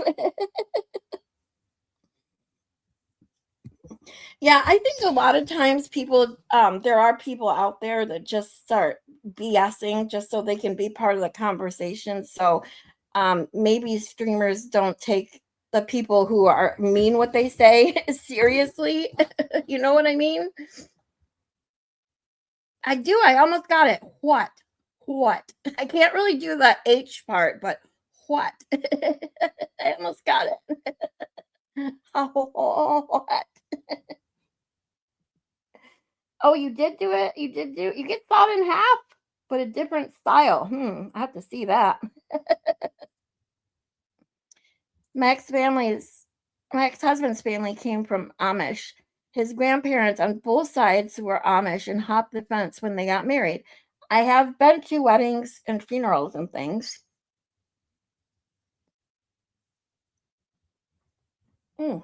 Sorry, guys. I was about to sneeze, but it wouldn't come out. Now my nose is running and my eyes are tearing up. You ever have that where you need to sneeze, but then it won't come out, so your eyes just start tearing up? Sorry. Ugh. Hate that.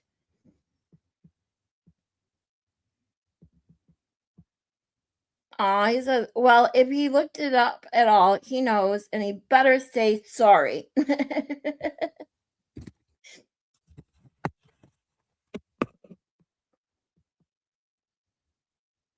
Are you serious, Malin?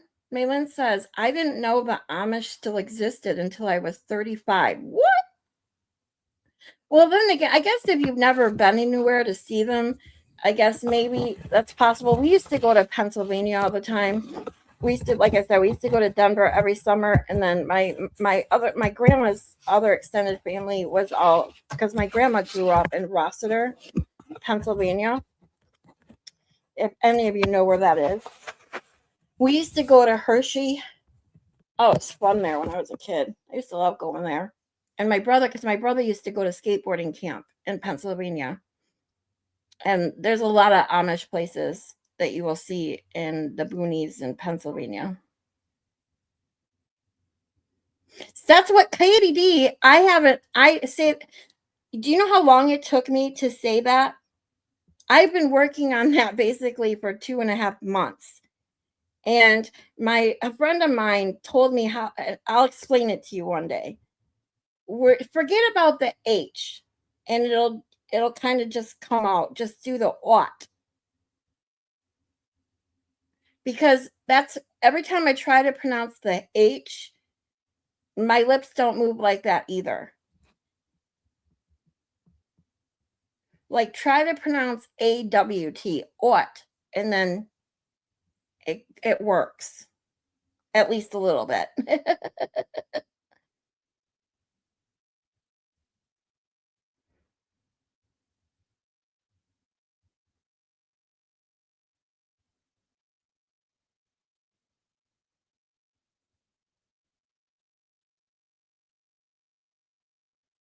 All right, Shelly, be careful driving. Did y'all see the Stefan verdict? Oh, is the verdict back? Hold on, let me see if I can find it.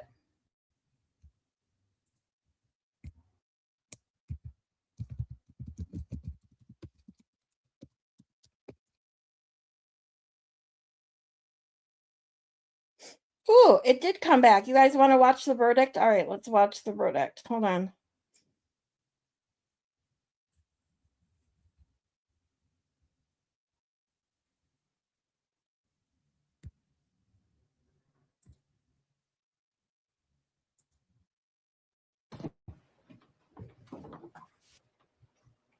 Will the jurors and the defendant remain standing? All others may be seated.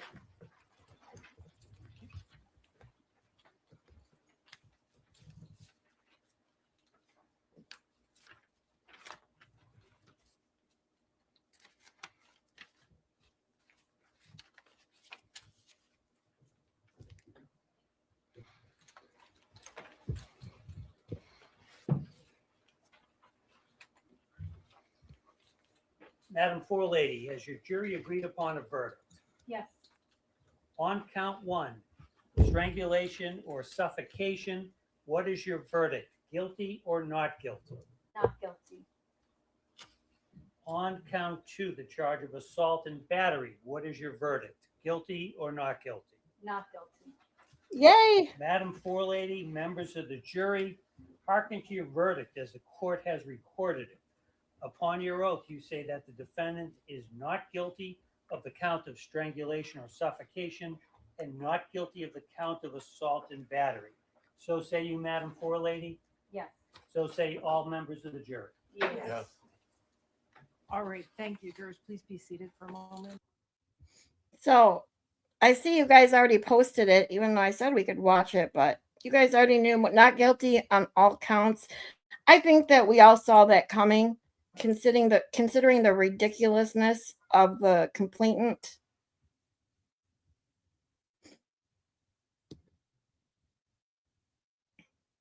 But it's good to know that the jury did the right thing.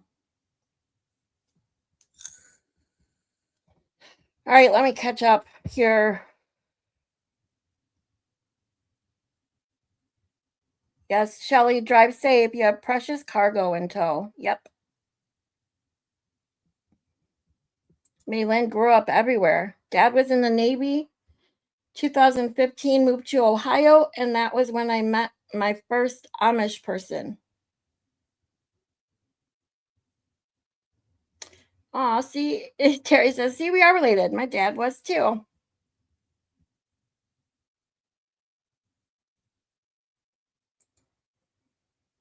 You spent a day with Amish family near Canton, Ohio? Canton, Michigan? Canton, Massachusetts? Which one? See, Canton is in all of our states too, just like Springfield. I always see the Amish on TikTok, which really confuses my brain. I thought they didn't use electricity.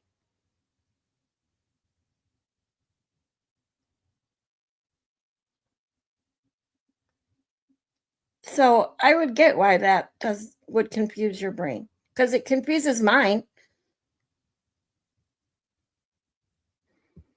Canton. I know you're in Ohio, but I didn't know which Canton Zach was talking about, but he says Ohio. Steve Barba says there's a Canton, New York. I told you there's a Canton everywhere.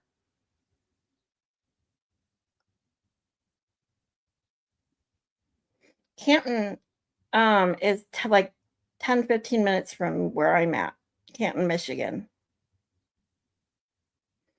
They have cell phones?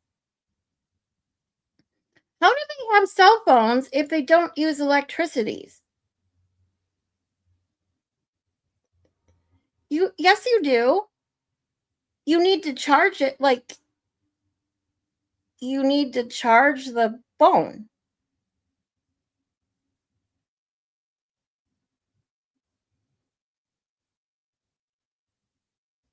See, Katie said the same thing. How do you charge the phone without electricity?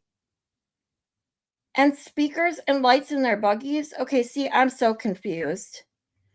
Oh, there's a Canton, Oklahoma. See, there's another one. 22 U.S. states have Canton. See? I told you, it's like Springfield.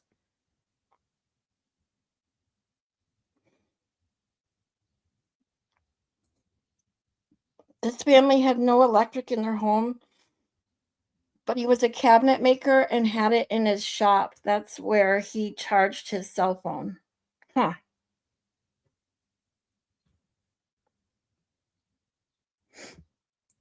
Amish don't use electricity, but the Mennonite do use some modern conveniences. Gotcha.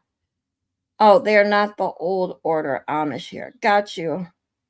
I didn't know that there was like a different group of Amish that use some modern stuff. Yeah, see, same thing, Katie. I didn't know there was a difference. The Mennonites are similar to the Amish, but use modern technology, but they dress like the Amish. Gotcha. Thank you. We all like learning new things here. At work, on a boat with a battery. Gotcha.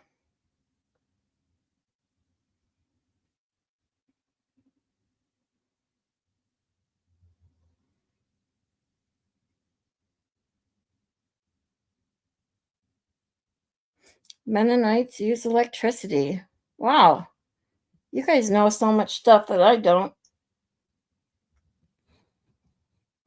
Oh, you're going to show that what picture of May? Did she send it to me? Hold on, let me check.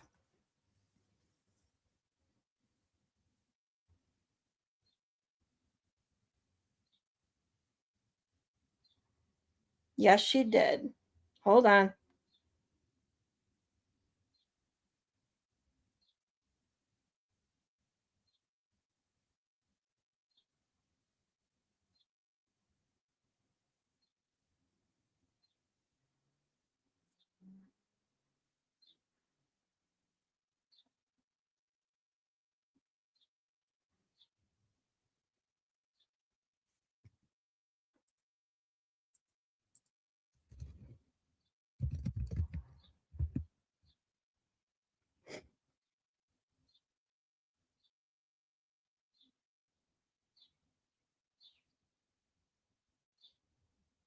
I know, right, Katie D? Says this chat taught me a shit ton today. Scarlett and I have no Amish near us, clearly. Exactly. We're too close to the city life here.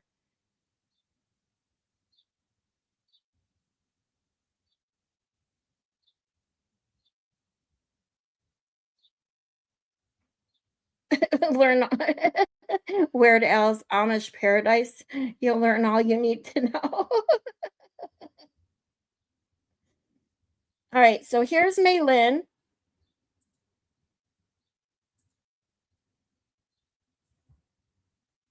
as a magician's assistant.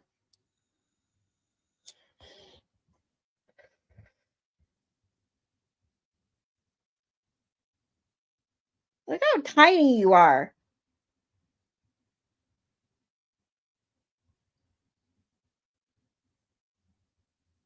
And then we got this one. She sent 2 pics, so hold on.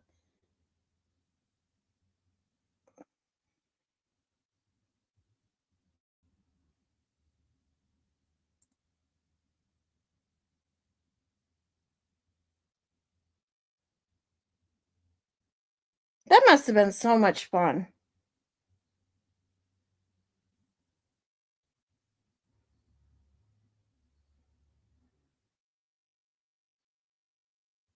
I grew up near a lot of Amish markets and learned about Mennonites through going there.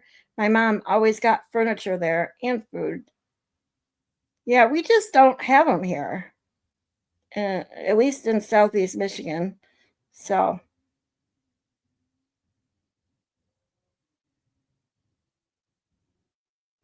if you want to learn a bunch, there's a channel called From Cults to, is it Consciousness? I'm assuming. I always love learning stuff. Oh, speaking of, we got to do our word of the day. Hold on, let me pull up my word of the day today. I didn't check what it is.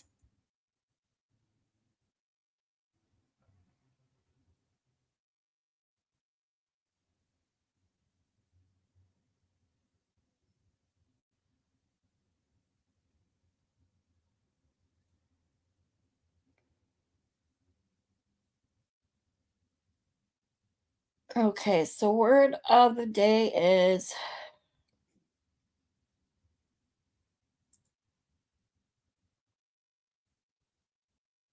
come on, load. Mimesis.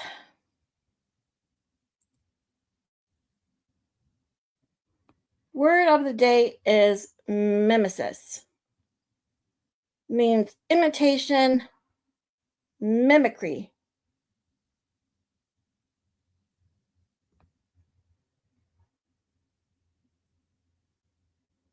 Kids learn a lot through mimesis, copying what they see adults do.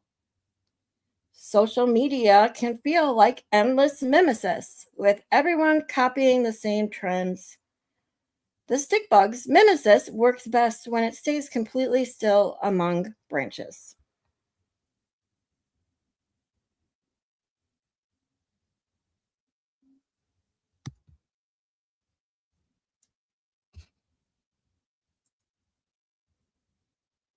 All right, guys, let's get back into. Yeah, I couldn't spell it. You're okay.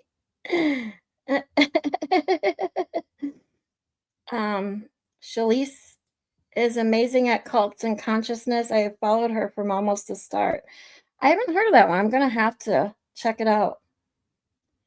Southwest Michigan is different, way different than the rest of the state. That is why I don't just say Michigan when people ask. Well, that's why we have a map of our state on our hands. We're the only people who can literally point at our hand to show you where we live. It's a very easy thing to do. I loved being in a magician's assistance. So it would be so much fun. Press the speaker so you can hear the pronunciation. Okay. I normally do, but it has to take me to another tab. So hold on.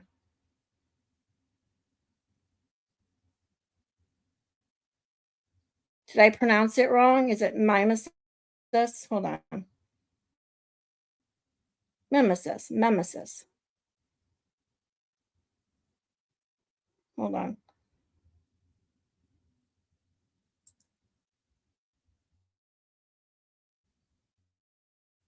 Come on. Mimesis. Mimesis. I did pronounce it wrong. I was close. Nemesis.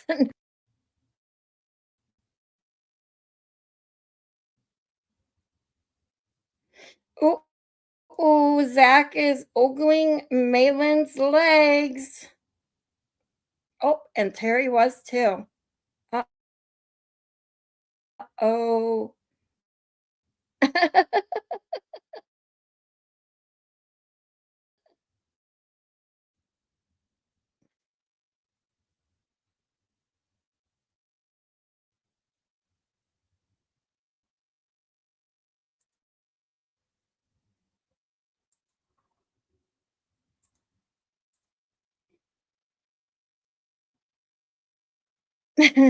Terry, you big perv.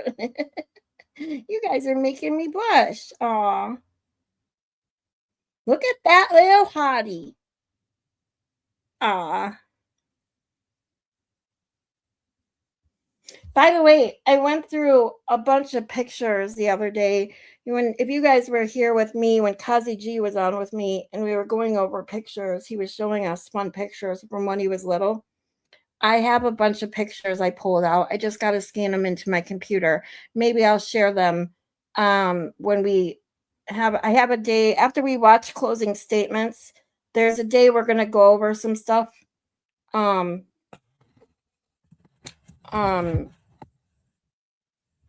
Including the Noah case, the Noah Presgrove, Haley Busby, the stuff that I'm researching. And well, that's going to be a day of just hanging out and chit-chatting. I'll share them that day, so stay tuned.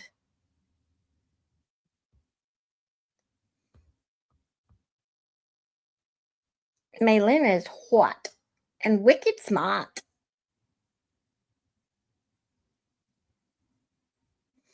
Cute as a button, whatever that means. I consider May my little sister. I just like giving her shit.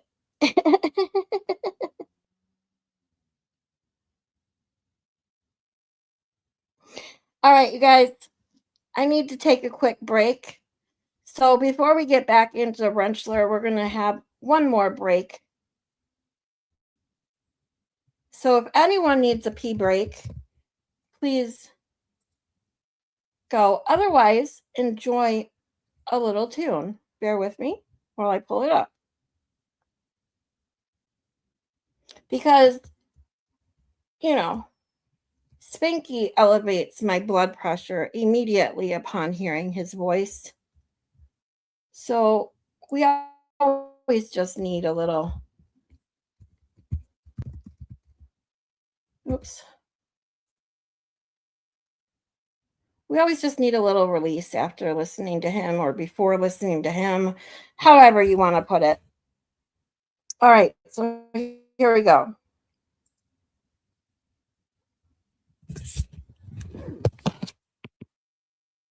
I've been biting my tongue for so long. Fuck you, Hank. Think you're better than me. Fuck you, Hank. You are not lolly. Fuck you, Hank. Think you're better than me.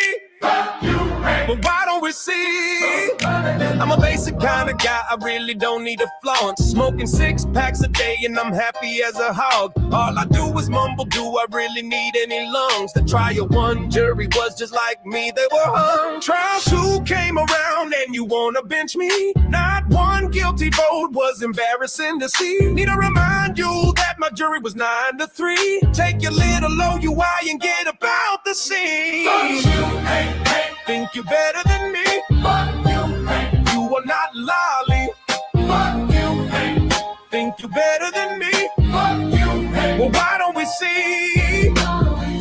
Oh, I know what will get us the win. Ask Rentschler about his fucking ham sandwich again. That'll prove this beyond all reasonable doubt. Oh, who am I kidding? This shit is a rout. You took this case so damn personally, and I hold that opinion to a scientific certainty. You weasel face, fuck bet, Arca Major P.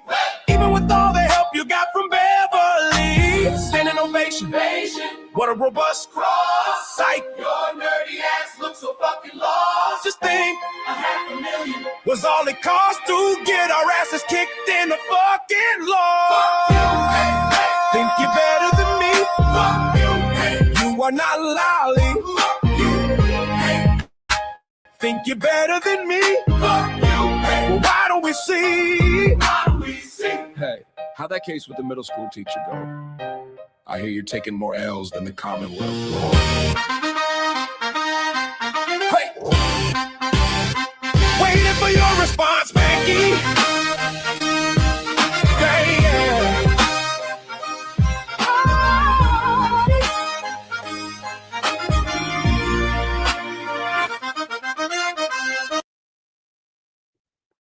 All right, guys, I hope that was enough of a break because we're going to get back into Rentschler now and the ridiculousness that is Spanky.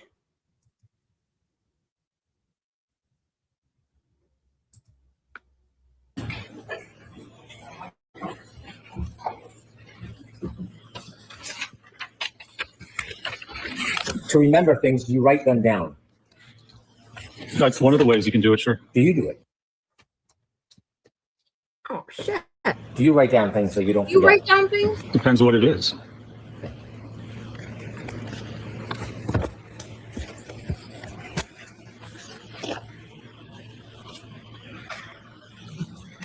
You provided a CV, which is a resume.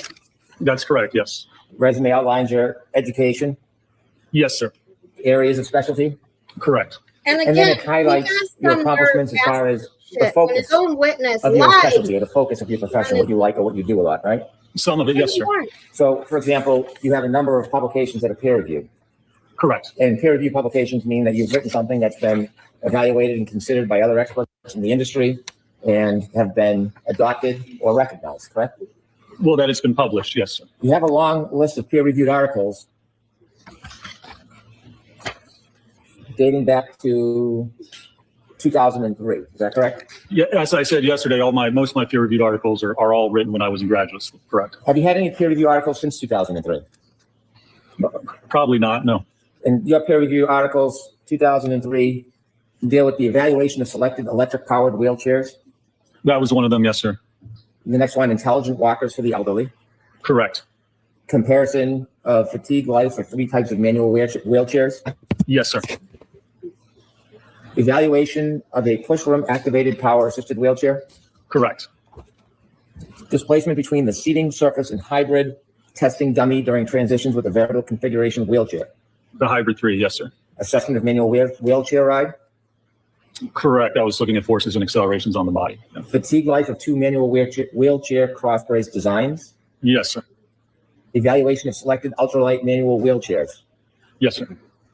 Augmentation of 100 key ISO wheelchair test dummy to accommodate higher mass. Yes, sir. And so you would agree that all of your peer review articles deal with wheelchairs? Well, wheelchairs and the kinematics and kinetics forces associated with propelling wheelchairs and injuries associated with that. Yes, sir. Do any of them deal with pedestrian collisions? No, they don't. He just said they were from grad written a school. book chapter? Fucking moron. Yes, sir. Smart technology for aging? Yes, sir. And again, nothing on pedestrian accidents. That's correct. Expanded abstracts, you've written a few? I have, yes, sir. Suffice to say, dealing with wheelchairs? And assistive technology, that's correct, yes. Any have to do with pedestrian collisions? I don't believe so, no. Looking at your CV, you can note any area of specialty you'd like, correct? You can put down whatever you like, I suppose, sure. Have you listed any specialty as pedestrian collisions? Well, not specifically. That actually falls under impact biomechanics, biomechanical injury causation. So I didn't list it specifically, but it certainly falls under the actual expertise I perform.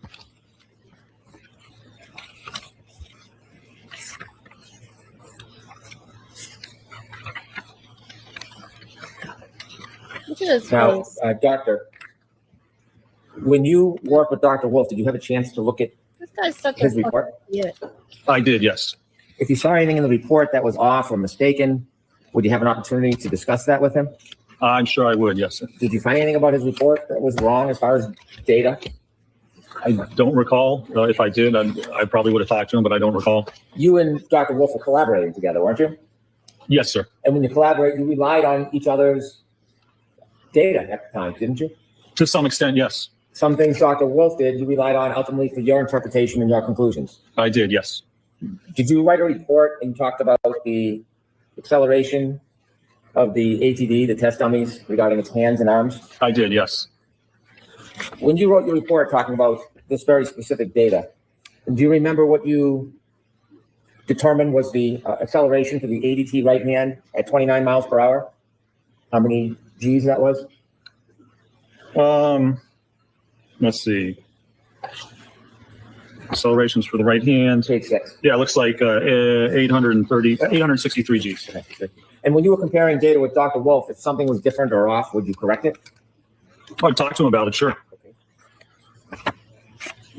Did you ever talk to him about his collection of data regarding peak acceleration that the arm and hand experienced at a 29 mile per hour collision? Well, when I think that 863 is from 1,000, the CFC 1,000 hertz low pass filter. And in his report, he used a lower number from a 180 hertz. So they're both accurate numbers. It's just how you actually filter the data. So you know what I'm talking about, right? I do, yeah. And I ended up using a lower number than when I did my calculations. Could we have exhibit 1, please? You've talked a lot about this photograph. Do you see it? I do, sir, yes. And you described, well, you didn't describe, you read that these were superficial abrasions, correct? That's the diagnosis, yes, sir. Any of those wounds a puncture in your mind? I don't make medical diagnoses, so I'm not going to comment on that, sir. Well, you talk about x-rays and injury, and they don't make medical diagnosis, but you were very careful to be detailed. Are you fucking serious, Ricky? Shut the fuck up. Superficial abrasion. That was what was diagnosed by the medical records, yes, sir. You were very careful to make that distinction when you were critiquing Dr. Wolf. Sustained example. And so you also looked at x-rays, didn't you? Yes, sir. And when you look at them, you try to get the impression that you've read You them. have some nerve bringing up the x-rays since you wanted to pretend that you guys didn't even have fucking x-rays. No, it was actually interpreted by the medical examiner that there were no That's acute right. injuries. So when you were giving all that information to the jury about the x-rays, was that your personal opinion, or you just regurgitated something you had read? That was the medical examiner's opinion, but certainly you can look at the x-rays and see that there are no actual fracture lines or space displacement between the joints. But it's the medical examiner and his diagnoses that I rely upon. So when you were going through an explanation of all these different photographs and x-rays, you weren't trying to do giving your own personal opinion about it? I don't give diagnoses, but if there's no fractures on an x-ray is diagnosed by an MD or physician, you can look at the x-ray and then you can see why there are no fractures. You can look at the x-ray and see where the fractures are if there's a diagnosis. So the diagnosis was no fracture, no acute injury, and that's certainly consistent with looking at the x-ray itself. So when you were looking up the x-ray and holding it up, was that just a prop? I mean, were you simply just regurgitating what you read in the report? Were you doing a certain kind of, were you doing any kind of analysis yourself when you were sharing with us what those x-rays showed or didn't show? The analysis is that there's no fracture or acute injury, and that's what the medical diagnosis is, and that's what the x-rays showed. Are you giving us your opinion, or are you regurgitating what you read in a report? Oh my God. That is what the medical diagnosis is, that there's no fractures and no acute injuries. That's what the medical opinion is. So you're regurgitating what's in the report. Sustained in that. Oh my God. Did you see any MRIs? I don't believe any MRIs were taken or performed. In x-rays, does it depict deep soft tissue damage? He's not Normally, it does a not depict soft doctor. tissue damage, no. How about muscle tears? No, it does not. How about tendon tears? Not normally, except you can see laxity in the joints if there is tendon or ligament tears. Normally, you can see laxity in the joints, but it doesn't show the ligament or the tendon itself. Nerve injuries? No, sir. Avulsion fractures? Yes, sir. People sometimes get MRIs to see if there's a fracture that He's doesn't appear in an not x-ray. a fucking Yes. doctor. Sometimes Oh x-rays my are the best for looking at bony fractures. MRI is Oh looking my at soft God. tissue injuries. Speaking of wounds, you've cited a number of references, a number of materials in your reports, haven't you? I have, yes, sir. And one of them that you've cited is forensic pathology. Yes, sir. This is a legitimate source for you, correct? Yes, sir. And you've relied on it for at least part of the basis of your study or opinion.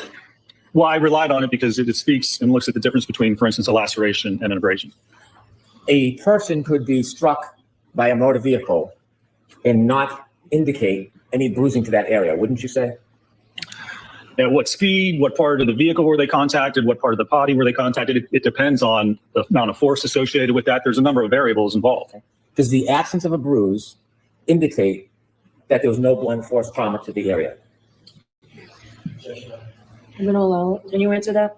Well, the absence of a bruise, can you repeat that again? You're talking about bruising. Yes. Does the absence of a bruise necessarily indicate there was no blunt force trauma to an area? No, you have to look at all the evidence, and you have to look at the force. If there's 4,000 pounds of force applied to the body or to the arm, then certainly you would expect a bruise. And if there's no bruise, then you would have to question if that impact or contact actually occurred. You don't just look at that by itself in isolation. You look at all the variables and facts involved with the case to determine if an injury occurred. Have you ever seen collisions where more than one person was hit or struck by the vehicle? Multiple pedestrians, you mean? Yes. Yes, sir.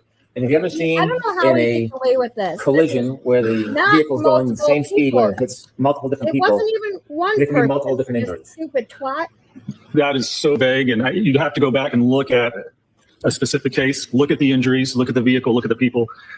You can't just say, is it possible this could occur? You have to look at a specific case and demonstrate that that could actually happen. Well, I'm not asking if it's possible. I'm asking your experience. Have you I'm going to allow that. Have you ever been involved Allows in evaluating every fucking thing. multiple pedestrian crashes where there are multiple pedestrians hit by one vehicle and Okay, they Sarah. stay different or in some cases Do you no. want to get back? Sure, because it depends where they're hit, what part of the body they're hit on, what the force is for that hit. The Yeah. people aren't going to be hit the same multiply by one vehicle. You can certainly have multiple people in different types of injuries. Have you seen This is people why I'm saying. hit by a vehicle Thank at a you, particular Bob. speed and have certain injuries? Let and you've seen other Brennan, cases where thank people you. hit by a vehicle Just run this similar speed fucking but have no. courtroom. You haven't seen that. I'm going to allow it. So what do you mean by I'll injuries? allow it. I'll allow it. It's all Have you she ever seen- fucking says. In your cases, pedestrian hit at a certain speed and had injury. Another case where you look at where there was a similar type of collision with different injuries. This is so. So again, anxiety do you mean abrasions, cut, laceration, fracture? Do you mean same cars? It's not something that you look for and compare between cases. You'd have to go back and actually study the cases and look at the details. Having experience in pedestrian collisions, you can't think of a similarity between cases as far as vehicles and speeds and totally different injuries occurring. I'm going to allow that. Can you? Do you mean hit the same way with the same type of car at the same speed with the same force? I'm going to allow it. Can you answer? I don't believe I've ever seen a case where two people were hit with the same car at the same speed with the same force with different injuries. I don't even know if you can correlate that. Looking at Exhibit 1, have you done any study about the directionality of glass or broken plastic? What do you mean by directionality? About when something shatters, how it shatters. Does it shatter the same every time, or when plastic shatters, does it shatter differently? It certainly depends on the impact. Do you have any studies where plastic shatters exactly the same way on different impacts? I doubt that it shatters exactly the same way. Oh, I'm sorry, Terry. I'll allow it. Or I'll allow it. It has a lot of different variables, doesn't it? It could. Depends on a number of different equations, doesn't it? Well, it depends on the testing you do. If you want to see how it shatters, and if you're claiming that it shattered in a certain way to cause a certain injury, if you don't have any peer-reviewed evidence, if you don't have any research, then you have to do the testing, because you can't just say, well, it's possible it could shatter this way and cause that injury.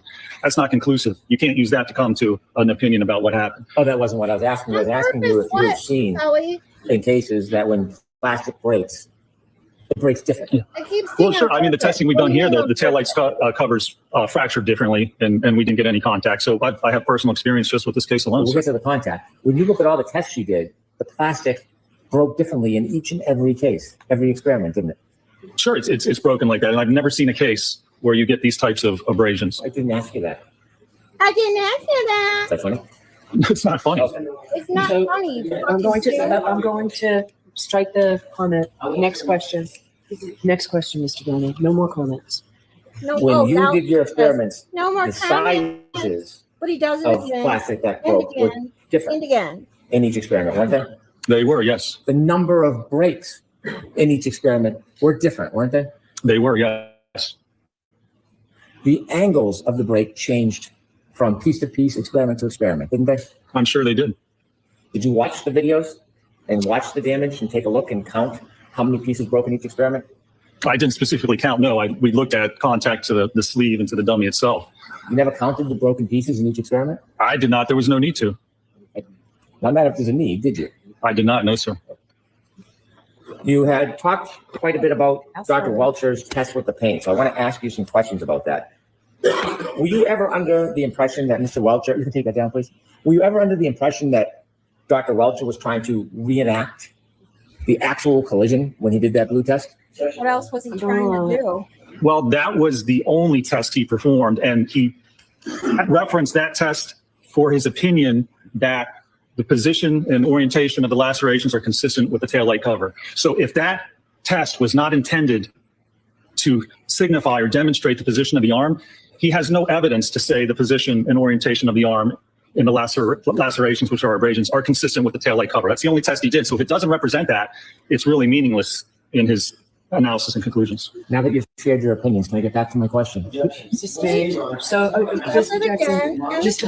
I'm going to see counsel at sidebar.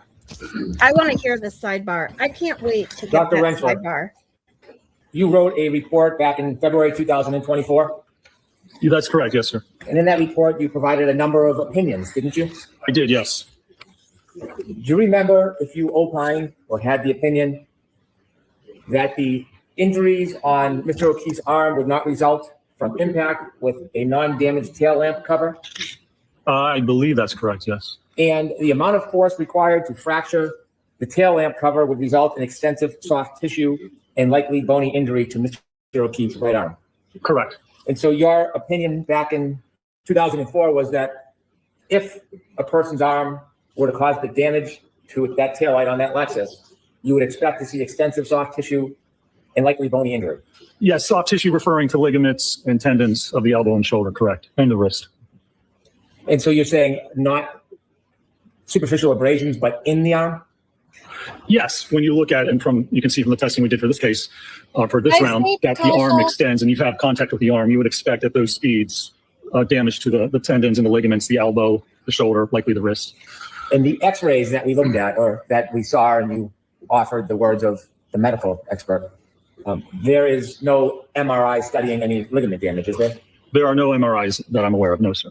And x-rays wouldn't fairly depict some of those internal injuries that you're referring to, would they?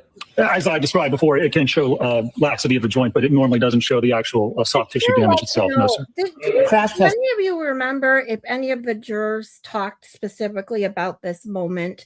Because I would love to know what the jurors were thinking right now when Spanky, the Commonwealth's own witness, said, "Oh, there were no x-rays." But yet the defense pulls them out, shows that there's no broken bones, no fractures. And then Spanky has the nerve to ask an accident reconstructionist questions as if he's a doctor about x-rays and MRIs. Then like, was an MRI taken? Fuck off. You know, Spanky, just fuck the hell off. You fucking douche. Dummy is different than a person, isn't it? Certainly it is, yes. No muscle. That's correct. No ligaments. That's correct. The crash test dummy does not react or respond like a human being. Well, it does to a certain extent, yes. There are differences. Certainly there are, yes. And so when you're looking at a crash test dummy, you can agree that there are significant differences between what you might see on the dummy's arm and what would maybe happen to a human being's arm on the inside. There can be. That's why you have to look at the acceleration and the force, and that's primarily what the ATD is utilized for. But focusing on the actual observation of the arm, you would agree, doctor, that looking at a crash test dummy arm is not comparable to actually looking into a human being's arm with an MRI and seeing if there's any damage on the inside. No, of course, they're not the same, no, sir. You were speaking about references earlier. You did have a chance to see Dr. Welcher's report, didn't you? I did, yes. And in his report, there were a number of references, weren't there? There were different references, but I think maybe 26 within his report. In addition to his references, you were sent a number of gigabytes of information, weren't you? I was, yes. And in those gigabytes, there was different references to different materials, wasn't there? Well, first of all, there were only 26 references in his report that he cited to for his opinions. There was material contained within the batch of documents that they sent over. There was a bibliography or CV of different papers that he had submitted, I think 20 pages of papers that weren't referenced in the original report. And the most recent paper in that AutoPed packet was from 2004. Most of them were from the 60s and 70s, but there was an additional packet of information. When you read his report and saw his references, did you look up the references? I did, yes, sir. Okay. And when you were saying earlier that there's only one reference, you were referring to the pink test, correct? Well, I was referring to, there's only one reference specifically with respect to automobile pedestrian impacts. When you looked at his references, sir, did you have an opportunity to read any of the articles? I did, yes, sir. And many of them are peer reviewed? Yes, sir. In addition, when you looked at the 20 pages of materials he sent over that were not in his report, how many references did you read out of those 20 pages of references that he offered? Well, I didn't read any because they weren't referred to in his report for his actual opinions in this case. Do you know whether or not he considered those references or whether he read those references? I'm going to allow that. He didn't cite to any of those references in either the PowerPoint presentation or in his report. That's the knowledge I have of whether he reviewed those. So you don't know what he considered or thought, do you? I know what he cited to and he referenced to in his report in PowerPoint. That's the extent. The question is, you don't know what he was referring or reading or relying on other than what was in his report cited, correct? Well, right. If he referred to the other articles, yeah, certainly other articles in the 60s, 70s, and 80s he may have, but they don't really pertain to what happened in this case. How many references were in your May 7th report? Well, I think there were...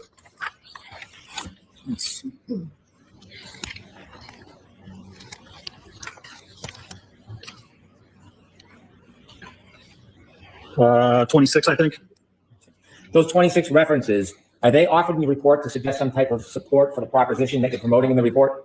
Well, they support the opinions or the methodology or both with respect to what I've offered in this. The reason why you put a cite in is suggesting that it supports whatever proposition you're footnoting on that. To some extent, or the methodology or some information pertinent to that opinion, yes, sir. Regarding crash test dummies and prediction in soft tissue injury, you provided 3 cites, didn't you?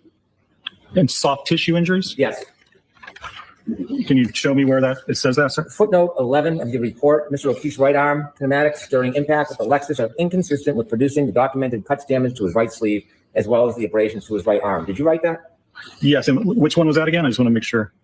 What was the number? You cited footnotes 24, 25, and 26. Yes. And when you cited 24, 25, 26, did any of those 3 sites, in fact, those are the only sites that you cited for that proposition, correct? Yes, sir. So your entire basis of sites is limited to those 3 articles or 3 papers, yes? For reference, it's not, the testing obviously proves differently, but yes, for that one comment there, those were the 3 that were provided, yes. Starting with number 24.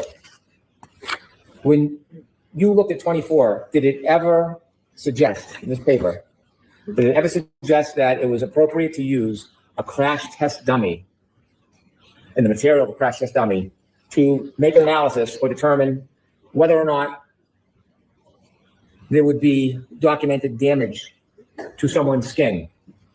No, it didn't. And that's not what I did in this matter. In this article you cite supporting the claim that you made, there is nothing in here that would suggest that a crash test dummy is appropriate to use in making that determination, is there? There is not, no, sir. In fact, in this article, it gives you details on what actually should be used to make that analysis, doesn't it? No, sir. It tells you certain ways to look at sharpness and how lacerations are caused. This is titled Skin Tissue Cuttability and its relation to lacerations, severity, indices. You know that. You cited that. That's correct. And it looks at specifically, I think, laminated glass and its ability to cut the skin. Number 24 in your site, correct? Yes. And it tells you 3 types of skin were examined and used for this type of study. Post-mortem human skin from 2 different body sites, Cameos leather, and Napa goat skin. Is that correct? Right. To look specifically at laminated glass and it's the cuttability of that type of glass. And the reason why the study is giving those suggestions is because a crash test dummy's arm and fabric, the way it's made, is different than how real skin would respond. Yes? Well, it is different, sure. Yeah. And I didn't do that type of comparison. You did not do any comparisons with any of the suggestions in the site that you cited in support for your proposition, did you? Oh, I did not evaluate that. No, not in that manner. No, sir. And then you cited number 24, 25. You cited a book, Forensic Pathology, correct? Correct. And in this forensic pathology book, in the entire book, it never suggests that crash test dummies are appropriate to use when making this type of analysis, does it? Correct. And that's why I would not do that type of analysis with respect to lacerations. That's not what my analysis involves, sir. My question was, nowhere in that book does it say that crash test dummies are appropriate for analyzing skin lacerations on a... Because they didn't do it, you stupid Sure. dude. I mean, for that sake, it doesn't say it's inappropriate either. And then you also cited an article, your third article, Understanding the Acute Skin Injury Mechanisms Caused by Player Surface Contact During Soccer. Did you cite that? I did, yes. And again, there's nothing in there that talks about the use, the appropriate... He was mad because Welcher blew his load too early. Or spread his load. use of a crash test dummy when you are trying to support the proposition that someone's arm is consistent or inconsistent with producing cuts and damage in a collision. That's correct. Yes, James. Are you aware of literature relative specifically to the use of the hybrid 3 crash test dummy, which was used in this case? There's a lot of literature with respect to the hybrid dummy, yes. Have you ever heard of the person by the name of Stanley Bakatis? I don't recall that I have. Okay. How about Harold Mertz? Isn't he a leader in the field of crash test dummies? He is, yes. Would you agree that we also do not believe the current instrumented arm configuration is suitable either for prediction of soft tissue injuries? Would you agree with that? Well, for laceration, sure, it shouldn't be used for that. It shouldn't be used in that manner. That's why I don't use it in that manner. Do you have any source that says it's suitable for determining superficial abrasions? I do not, no, sir. You have no other sites whatsoever supporting that proposition, which led inevitably to one of the opinions you gave to this jury, true? No, not true. That's a misrepresentation of what I performed, the testing that I performed, and the results that I analyzed in this case. Exactly. Now, you've talked a lot about Dr. Welcher's pain test. You don't have any information that Dr. Welcher ever claimed that his test was intended to represent exactly how Mr. O'Keefe's arm was when he was hit. Well, the evidence I have for that is that in his report, he says that the orientation and position of the lacerations are consistent with the orientation position of the taillight cover. And then right under that, he has reference to that test that he performed. So again, if he didn't intend to do that, then there's no evidence that he can provide with respect to the arm impact at all. That's the only test that was performed to look at the arm and the taillight cover. If it doesn't represent the actual position, then apparently he has no idea how the arm was positioned or how it was impacted. Let's get back to my question. Yes. Is there anything This is where Dr. Welcher has informed you or written that he is intending to represent the actual arm angle of John O'Keefe when he was hit by Alexis? Again, I just described what he has in his actual report. So he didn't write specifically that that's what it's intended to do. It seems he's inferred that. And again, that's the only test. Cat Randall, it's called 4 M's 4 times, I think. By the Crash Test Dummies, that song. That he's performed or referred to in this case. You inferred that. Inferred that that's how he believes that the arm was positioned. I think we understand your perspective is that the only test he performed, but what I really want to get at is your conclusion, your assumption that Dr. Welcher was suggesting that there was a specific arm angle that occurred in this case that he was identifying. You don't see that anywhere in his report. Well, it would be pretty odd if the one test he ran didn't actually represent what he thought happened. I don't understand what the value of that would actually be. Did Dr. Welcher represent that he was trying to describe the actual body position of John O'Keefe when he was hit?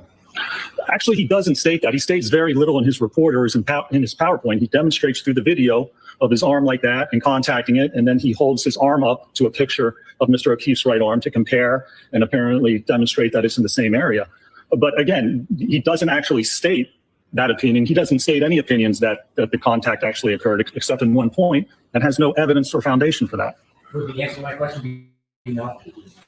You would have to ask Dr. Welcher, I suppose. But if it's not, again, then I'm not sure what that test actually accomplished or represented. You've made assumptions, and you have given opinions to this jury based on your assumptions, haven't you? I've evaluated the evidence in the one test he ran. If that's incorrect, well, then I would have to correct my opinion and my assumption and say that not only is the test not actually show what occurred, but he hasn't performed anything to actually link the arm contact to the taillight cover. If it doesn't represent that, you're right, I changed my opinion that there's no evidence, no analysis, no conclusion whatsoever. I'm going to try to make my question a little clearer. Is there anything in the report that Dr. Welcher my question's has a little stated clearer. that the arm angle in the demonstration was in any way attempt to replicate exactly how John O'Keefe's arm was when he was struck by a left?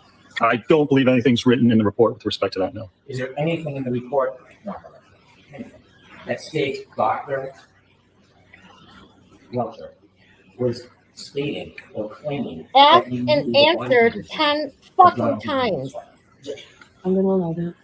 I'm gonna allow So no, I guess there is no opinion or conclusion that he knows how Mr. O'Keefe was actually positioned at the time of this alleged incident. Do you You're know correct. whether Dr. Welcher has been clear that he does not know? Let me say this differently. You would agree, Dr. Welcher has never stated in his report that he can identify the speed Holy crap. at Did which you just hear the question that Spanky almost Did you seriously? I'm literally like, I do not remember this the first time. Did you hear that question that Spanky just was about to ask and was like, let me put it this way. Let me rewind that. Listen to what he almost asked. Mr. Ford. Let me say this again. The conclusion that he knows how Mr. O'Keefe was actually positioned at the time of this alleged incident. Do you You're know correct. whether Dr. Welcher has been clear that he does not know? Let me say this again. Are you aware that Dr. Welcher has been clear that even he does not know? And then he stops himself. He was literally about to say that Welcher has been clear that even he does not know anything.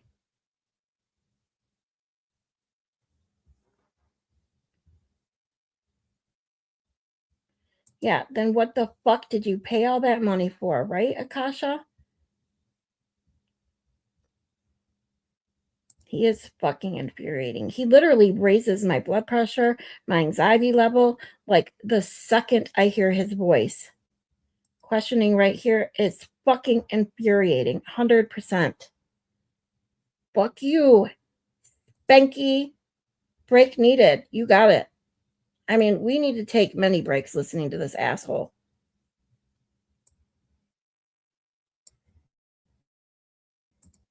I've been biting my tongue for so long. Fuck you, Hank. Think you're better than me? Fuck you, Hank. You are not lolly. Fuck you, Hank. Think you're better than me? Fuck you, Hank. But why don't we see? I'm a basic kind of guy. I really don't need a flaunt. Smoking 6 packs a day and I'm happy as a hog. All I do is mumble. Do I really need any lungs? The trial one jury was just like me. They were hung. Trial 2 came around and you wanna bench me? Not one guilty vote was embarrassing to see. Need to remind you that my jury was 9-3. Take your little OUI and get about the scene. Fuck you, Hank, Hank. Think you're better than me? Fuck you, Hank. You are not lolly. Fuck you, Hank. Think you're better than me? Fuck you, Hank. Well, why don't we see? Oh, I know what will get us the win. Ask Rentschler about his fucking ham sandwich again. That'll prove this beyond all reasonable doubt. Oh, who am I kidding? This shit is a rout. You took this case so damn personally, and I hold that opinion to a scientific certainty. You weasel face up at Arca Major P. Even with all the help you got from Beverly. Standing ovation. What a robust cross. Psych. Your nerdy ass looks so fucking lost. Just think, $500,000 was all it cost to get our asses kicked in the fucking law. Fuck you, hey, hey. Think you're better than me? Fuck you, hey. You are not lolly. Fuck you, hey. Think you're better than me? Fuck you, hey. Well, why don't we see? Why don't we see? Hey, how'd that case with the middle school teacher go? I hear you're taking more L's than the Commonwealth. Hey! Waiting for your response, Becky. Hey,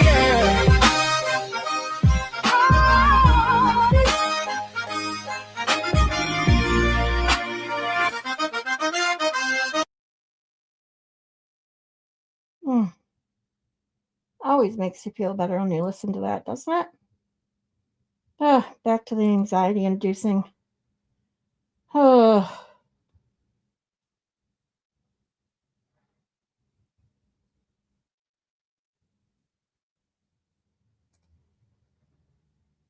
You would agree, Dr. Welcher has never stated in his report that he can identify the speed at which Mr. O'Keefe was struck with.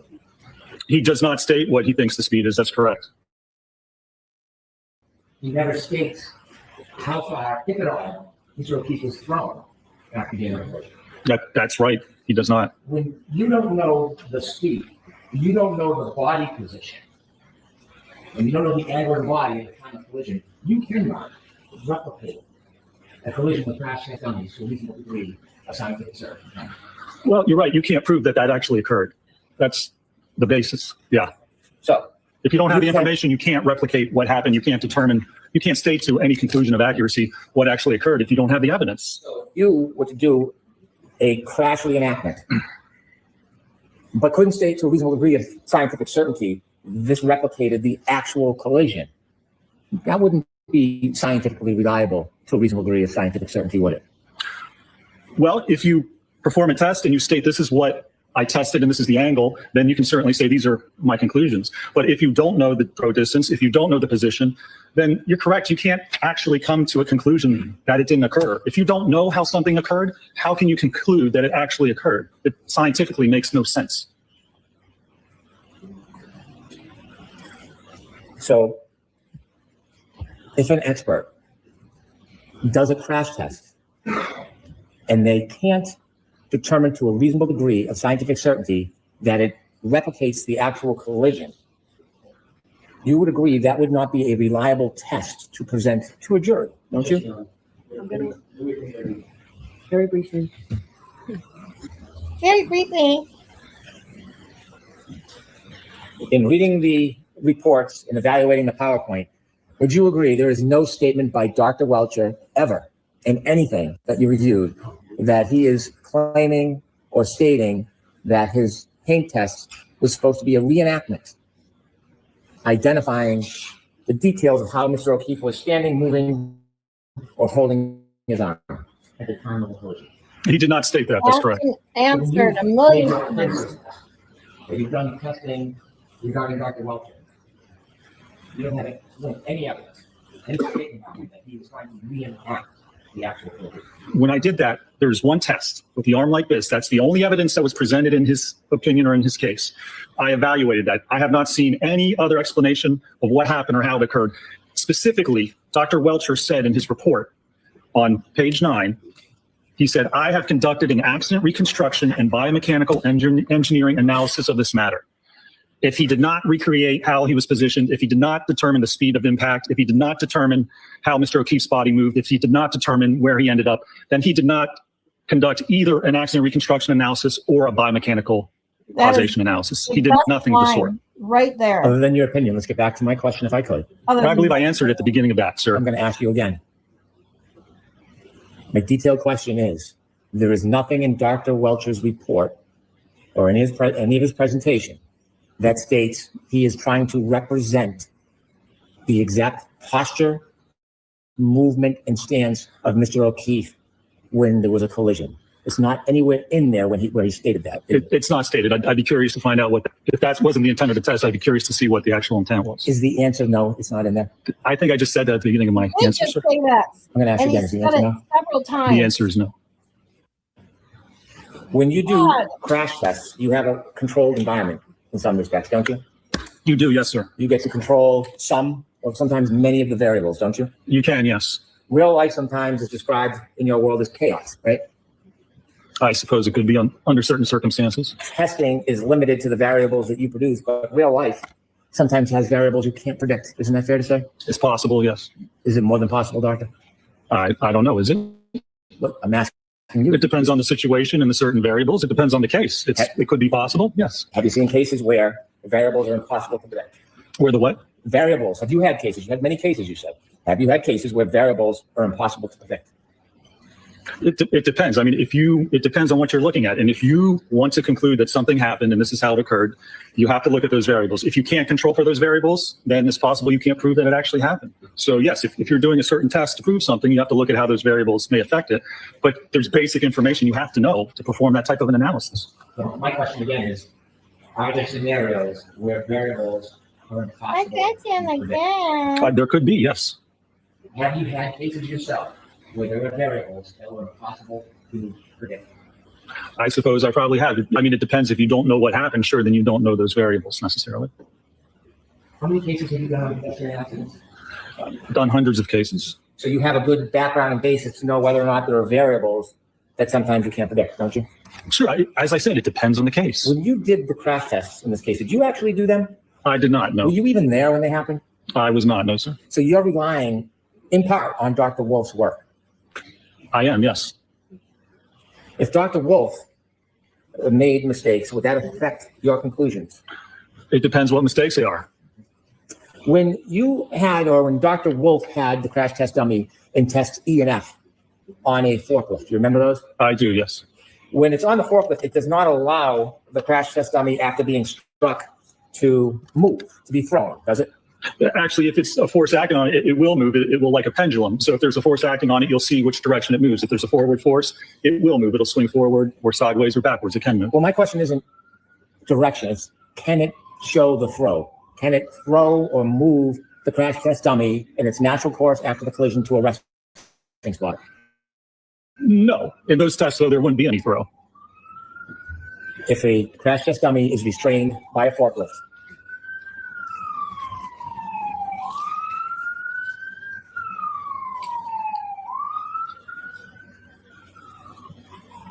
if a crash test dummy is restrained by a forklift, it does not allow the crash test dummy to be thrown, does it? Assuming there is throw, that's correct. It doesn't. It doesn't allow an observation of the crash test dummy to turn or fall, does it? No, it does not. Well, no, actually, it turns, sure. I mean, it can spin. How about fall? No. And a crash test dummy would just fall down. Anyway. Have you seen crash test dummies where it is held in place electromagnetically, and when the collision happens, then the dummy can move? Have you seen that? I have, yes. Have you seen, have you seen crash test with crash test dummy where there was a light? I'm sorry. Have you seen crash test with crash test dummies where there is a light string and somebody cuts the string moments before the impact or a second before I the have, impact? yes. That wasn't done in this case, was it? What? It wasn't. It wasn't necessary. Was that done in this case? It wasn't. I'll speak slower and a little clearer. If you answer my question. I just did answer it. I said it wasn't. Oh my God. When the crash test dummy is held by a forklift and the car hits it, it doesn't replicate the drag that the car will have on the crash test dummy as it would a real person, does it? You can see if there's any drag because it's on like a pendulum. So if there's any drag pushing it forward, it's going to sway that way. It's going to move the dummy. It's not going to move at the distance that it actually would. If there was any distance, it would move it. But you can actually see the motion. And you can see in the testing, the 24-mile-an-hour testing, there was no motion, which is not unexpected for that type of a test. There is a difference between a crash on center of mass and a fender vault, isn't there? There is, yes. A fender vault is a different type of collision than a center of mass collision. Isn't that true? That's correct. It is impossible to replicate all of the different scenarios with a crash test dummy on a fender vault collision, isn't it? I mean, it depends on what you're trying to replicate, and it depends looking at the injuries or how someone was positioned. So if you know how they were positioned, you can try and replicate that, yes. Could I have 59 of Dr. Rentschler's PowerPoint, please?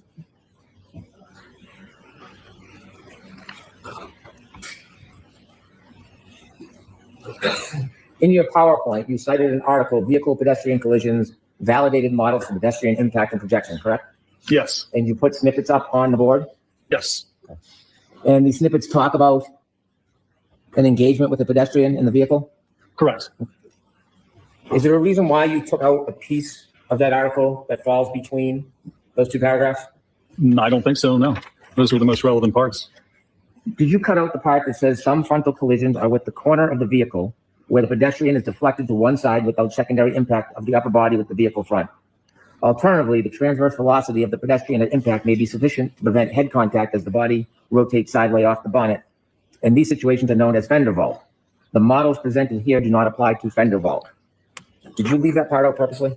Oh, yeah, I did, sir, because this isn't a frontal impact with a sedan over the fender of the hood of the sedan. This is with the back of an SUV, so it's completely different. You've cited many, many sources where it talks about front-end collisions because that is the majority of pedestrian collisions, the front end, isn't it? The majority, it is, yes, sir. And so there is a difference between fender vaults and the center of mass collision, isn't there? That's correct. And that's why you see a center of mass, you look at the testing we did, that's the center of mass impact. On a frontal impact, usually, if you're hit by the front of a car, it doesn't usually get your center of mass, you're too tall. That's why you do a fender vault, or you flip onto the hood, or you flip over the top of the car. So yeah, it's completely different. It doesn't pertain to allegedly what occurred in this case. So let me get back to my question. When the tests were done, E and F was a center of mass collision at 29 miles per hour, wasn't it? That's correct, yes. Right. E, are you considering E a center of mass collision? Which was E, the 24 miles per hour? No, it didn't hit the center of mass of the dummy, it just hit the arm. Exactly. So there is a difference. In this case, you don't know the position of Mr. O'Keefe's arm at impact, do you?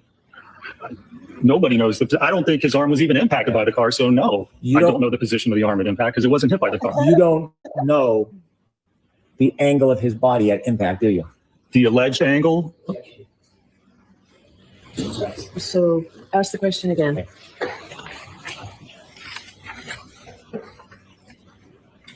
You have no information about the angle of Mr. O'Keefe's body at the time the defendant's Lexus was traveling backwards on January 29, 2022, do you? We have no information that he was even hit by the Lexus. So there wouldn't be any information on the angle if his body wasn't hit. When you talked about force equations with this jury, you cited a number of pieces of literature, didn't you? I did, yes. When you cited the literature, you cited all literature regarding concentrated forces, didn't you? No, that's not true. There's a difference between concentrated and distributed force, isn't there? Yeah, I talked about that on my direct, yes. When you showed your slides, for example, the hand. Yes. Could we see slide 8, please?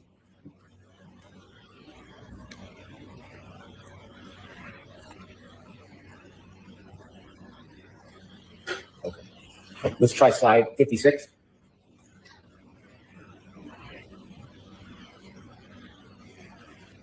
You would agree with me, Doctor, there's a difference between a concentrated and a distributed load, wouldn't you? I would, yes. When you gave your opinions in this case, it was based on concentrated load, wasn't it? No, sir. When you gave your force equations, was that distributed load or concentrated load? Well, that was the load at the center of mass. And so you can evaluate that on a distributed load. You look at acceleration and you look at bending moment. So you can do both. When you gave your charts and numbers, was that based on concentrated or distributed load? No, that was based on the distributed load with respect to the center of mass of that arm. Assuming center of mass is the most dispersed impact. So if we went concentrated, then we look at a focal point, and you can do that with a hand. So the center of mass, acceleration, and distributed across the entire arm, that's where it's the least amount of pressure if we're talking about force over area. And that's what I evaluated in this case. When you gave your demonstration about the hand with the different hexagons on it, do you remember that? I do, yes, sir. There's a difference between taking a small object and putting pressure on the body as opposed to a larger, wider object, isn't there? Well, it depends on what it's contacting.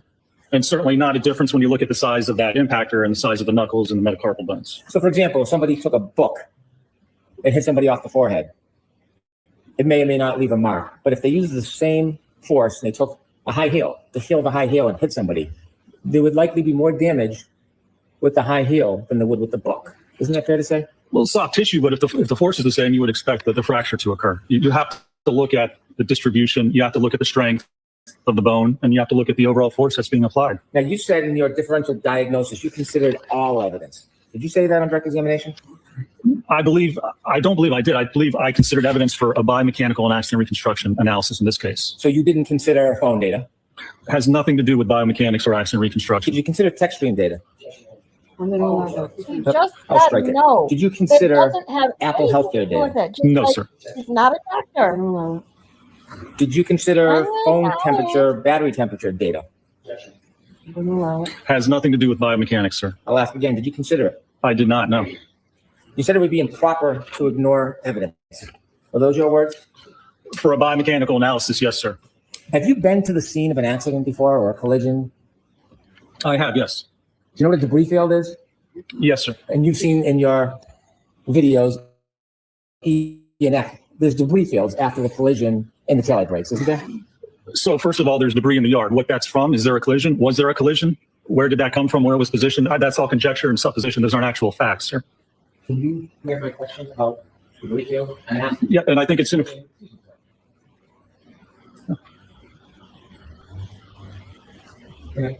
collision. Have you seen debris fields? I have, yes. Have you seen debris fields where a taillight is shattered? I have, yes. In fact, in your video, yes or no, after the collision, in video ENF, there are debris fields, aren't there? There are at a certain point, yes, sir. Absolutely. And so when you're looking at your studies, do you consider debris fields? It depends on the evidence. It depends on how it was collected. It depends if it is accurate or reliable. But from a biomechanical standpoint, no, you don't need to look at the debris field or alleged debris field of a taillight cover. That has nothing to do with the injuries or the position or the movement of Can I an have exhibit individual. 73, please? He just cuts him off. Oh my God, I can't say this enough, Brennan. You're such a fucking asshole. Do you see that, sir? I do. Do you know what that is? Looks like possibly part of the taillight cover. Is that an alleged part of the taillight cover, or do you think that's part of the taillight cover, sir? I don't know specifically. It might be part of the actual taillight But cover. when you studied this case and you looked at all the evidence and all these different things, did you look at these photos and see that alleged piece of taillight shard recovered from the front yard area of 34th Fairview Road? Did you consider that? Well, was that part of the one that was recovered by a leaf blower or not? When you were doing your ample study, sir, yes. What I'm asking you is, when you were looking at all the available evidence, did you look at this photo of this alleged taillight shard on the front lawn of 34th Fairview Road? Were you aware of it? No. Oh, I was aware that there was debris in the yard, but again, that has nothing to do with the biomechanical analysis. If you can't prove that the impact happened, then everything after that doesn't actually matter, does it? Because all of that would be from something else. So unless you prove the core issue with this case, the contact, the post-impact movement, the head injury, without proving that, everything else is ancillary to what you're attempting to conclude. Do you have any evidence in your biomechanical studies how this alleged piece of taillight shard ended up on the front lawn of 34th Fairview? I don't know, sir. I didn't evaluate or investigate that. Could I have Exhibit 76A, please?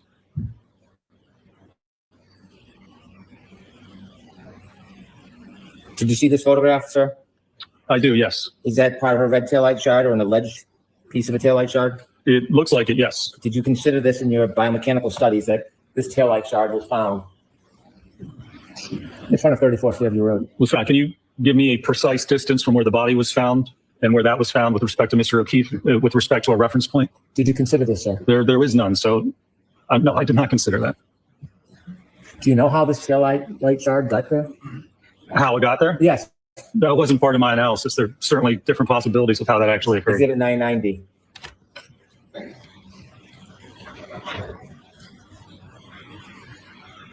you know what that is, sir?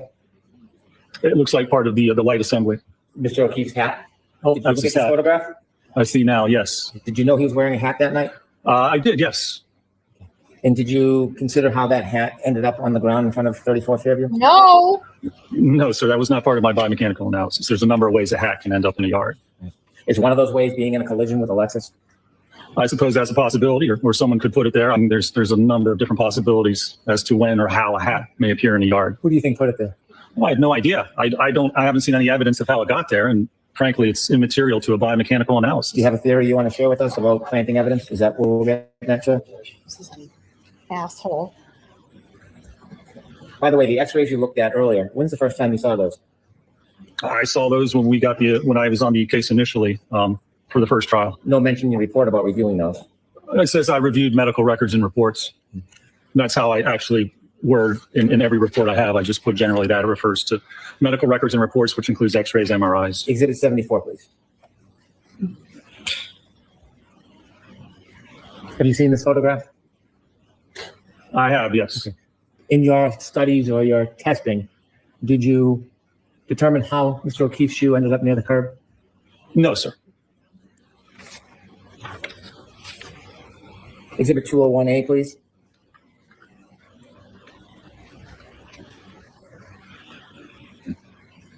Have you seen this photograph before? I don't know that I have.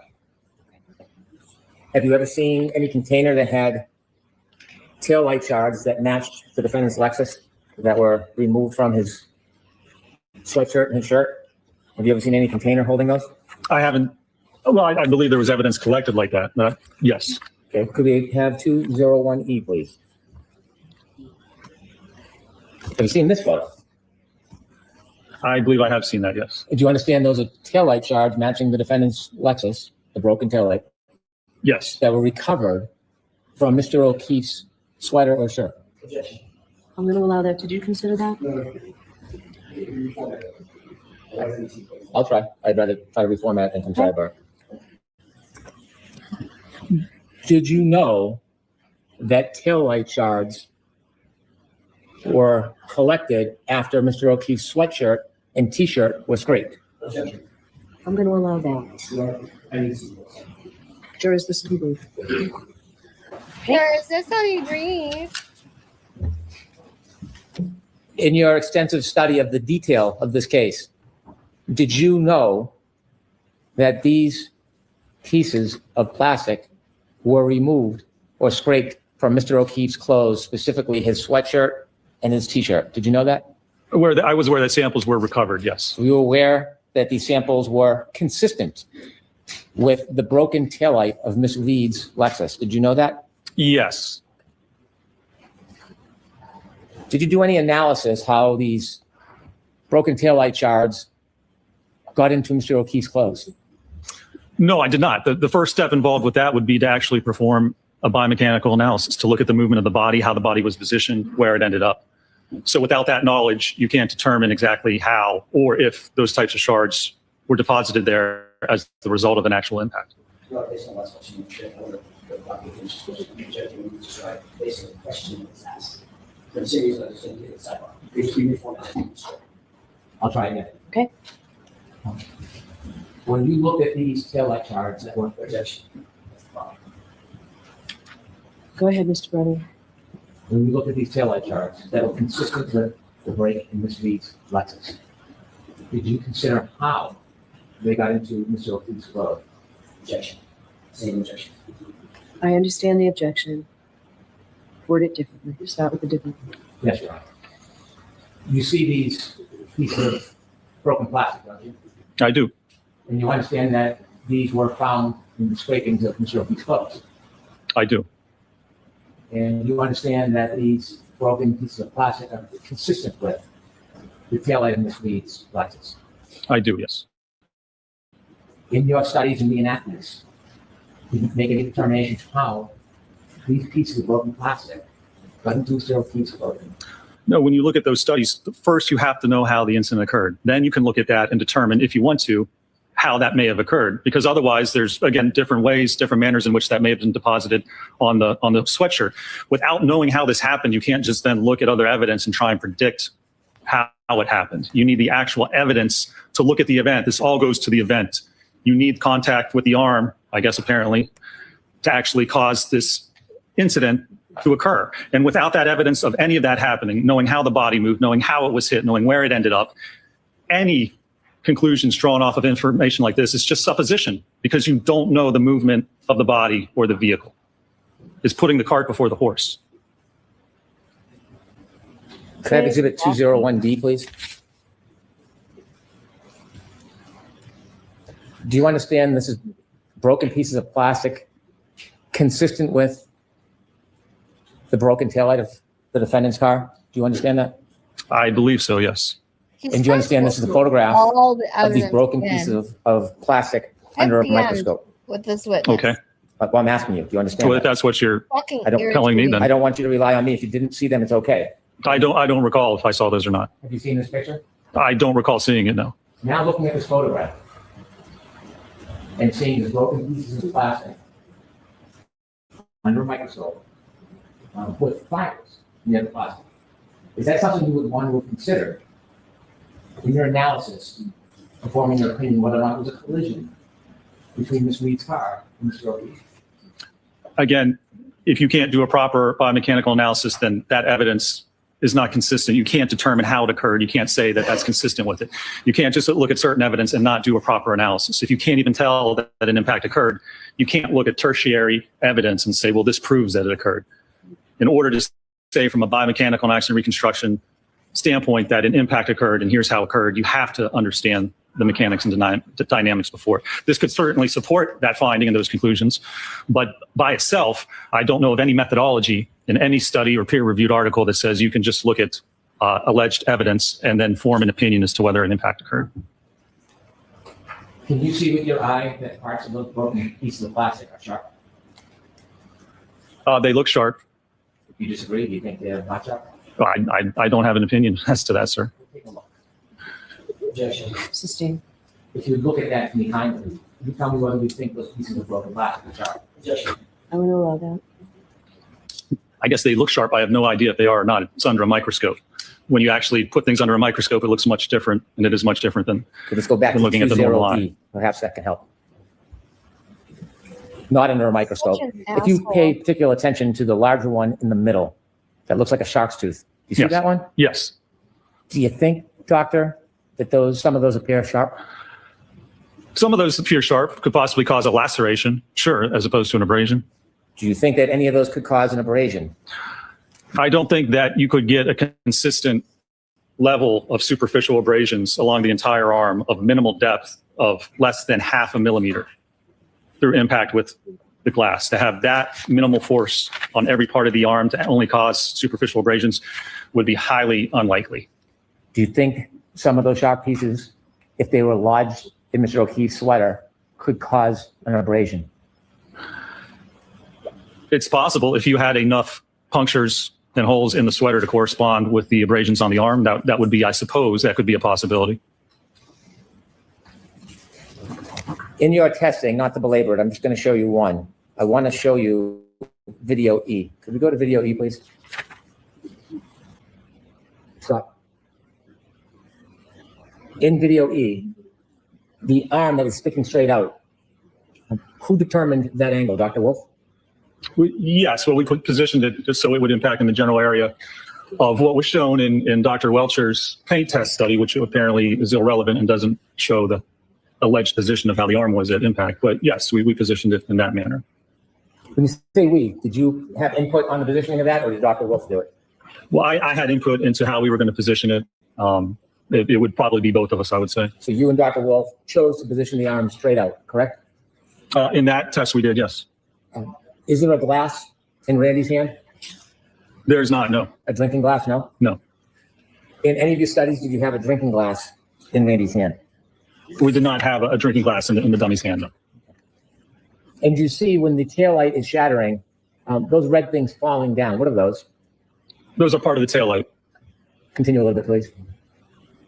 So, did you count how many taillight pieces broke?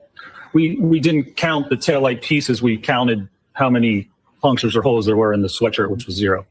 If you had done this test and changed the arm angle, do you expect the damage would look different as far as the breaks in that taillight? Well, we conducted a number of tests. It may look somewhat different, sure. If you conducted this test and moved the arm angle, not another test, this test, but you move the arm angle, do you expect that the break would look different? That the break would look different? Yes. It could look a little different. I mean, certainly the breaks looked a little different in the test, but they were comparable to each other.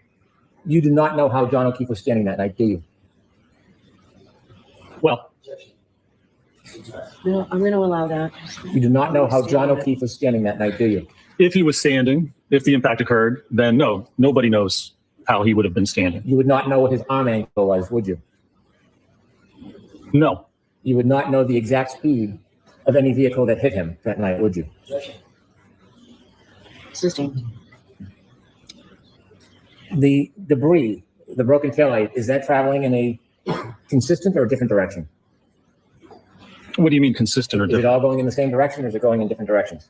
No, there's some spread to the debris. So the pieces don't all fall right in a pile with each other, do they? They do not, no. Continue, please. Stop. Do the majority of the pieces land on Randy? No, they do not. And so as they fall, if Randy were to fall, many of those pieces would not be among the immediate area of his body, would they? If the dummy fell right there, no, they would not. Now, the dummy can't fall because the dummy is on a forklift, correct? It's suspended like a pendulum, correct. And you see in your test that the taillight, at what you say is 24 miles per hour, can be broken without the dummy's knees touching the vehicle. Isn't that fair to say? That's correct, yes. You can't tell the full movement and fall of this dummy the way you've set up this test, can you? Well, knowing the physics, you can certainly determine or estimate where it would be, but no, you could release it and it would fall primarily straight down. It would twist and it would fall down. Is there something that could affect the dummy if you let it fall? Is there something that could affect its movement after being hit? Like what? Like, could its feet be twisted and then hit another object like a curb? Well, there's going to be very little lateral movement of its feet, but even if it did, then it's still going to fall over right where it is. Can you continue, please? Can you see the feet, doctor? Yes. Are they twisting? They are, yes. Is that because of the rotation of Randy after he struck?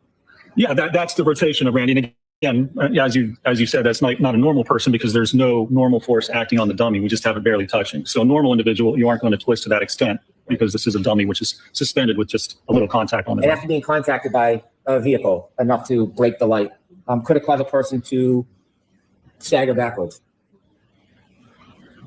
I mean, you're making some suppositions here. There's no evidence that that would occur in this case, and not if you're spinning like that. You're not going to stagger backwards. First, you're going to spin if you get hit with your arm, as I described in my direct. But is it possible? I can't say it's impossible, but there's no evidence of that. Could a person stumble backwards after being hit? I'm going to allow that. What do you mean by backwards? Because you'd be spinning. So what direction is backwards? Could a person get their foot caught on the curb, and sneaker come off, and then stagger backwards and fall on their head? I'm going to allow that. Doctor? Can you answer that? I mean, I guess you could somehow predict or have a possibility of almost anything happening. You could say someone could get hit by a car and do a couple of somersaults into the yard. I mean, there's no evidence of that. So it's just supposition, but I won't say it's impossible. You can try to keep the somersaults and the contact. No, I don't think he even got hit by the car, sir. That's not what I'm asking. I've heard that. I'm asking Yeah. you to do the somersaults and the contact. No, there's no evidence of what he did. You want to come sidebar quickly before you start? Okay. Oops. Could I have exhibit 166, please?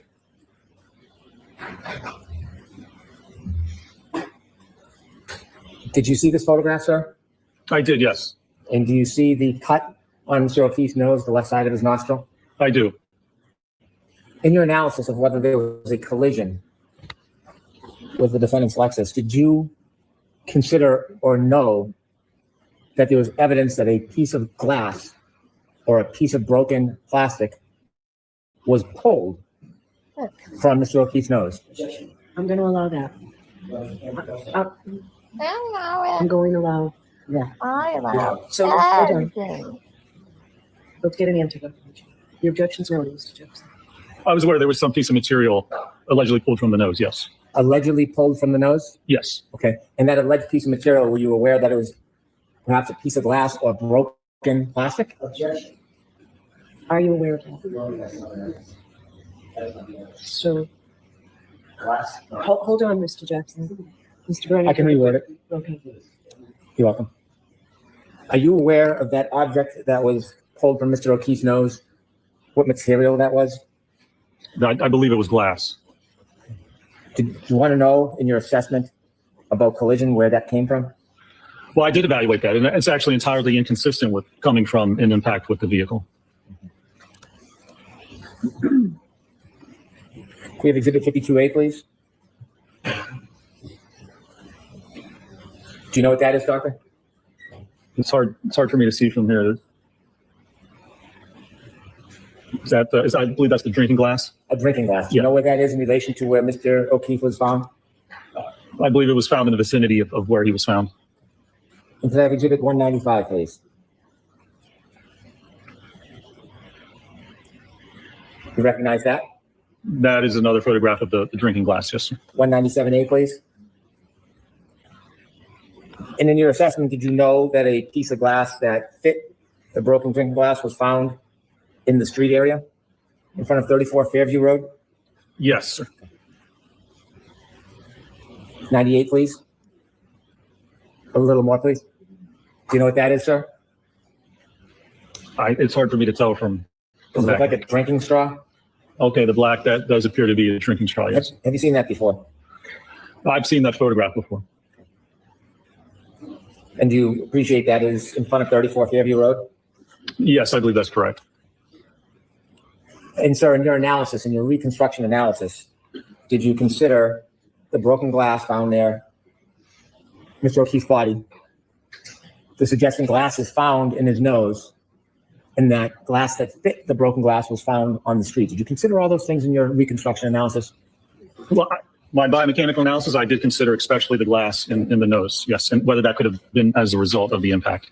A result of what? A result of the impact with the vehicle. When did you find out about the glass from Mr. O'Keefe's nose? When did you learn that? I don't recall specifically.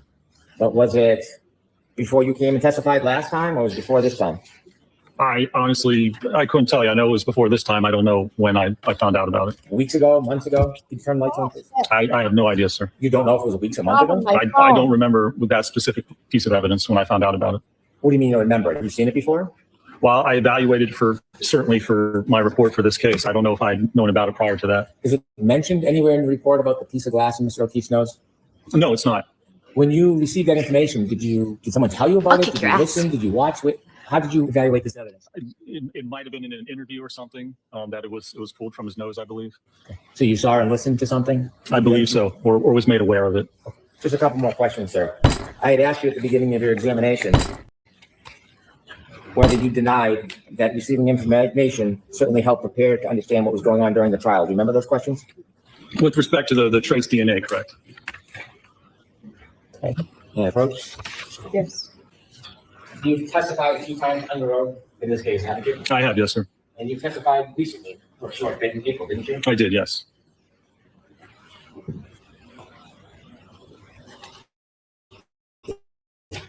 On April 28, 2025, did you testify in the jury courtroom I believe I did. under oath? Yes, sir. Like the oath you took today? Yes, or yesterday. When I read this, I'm not attributing this in any way to the defendant's attorneys. I'm going to read you this, just prepare. You were asked, did they inform you about witness testimony? And what did you say, sir? They did inform me, yes, about testimony in situations and events that came forth in the trial that I was not aware of. Those are your words? Yes, sir. Page 125, line 7.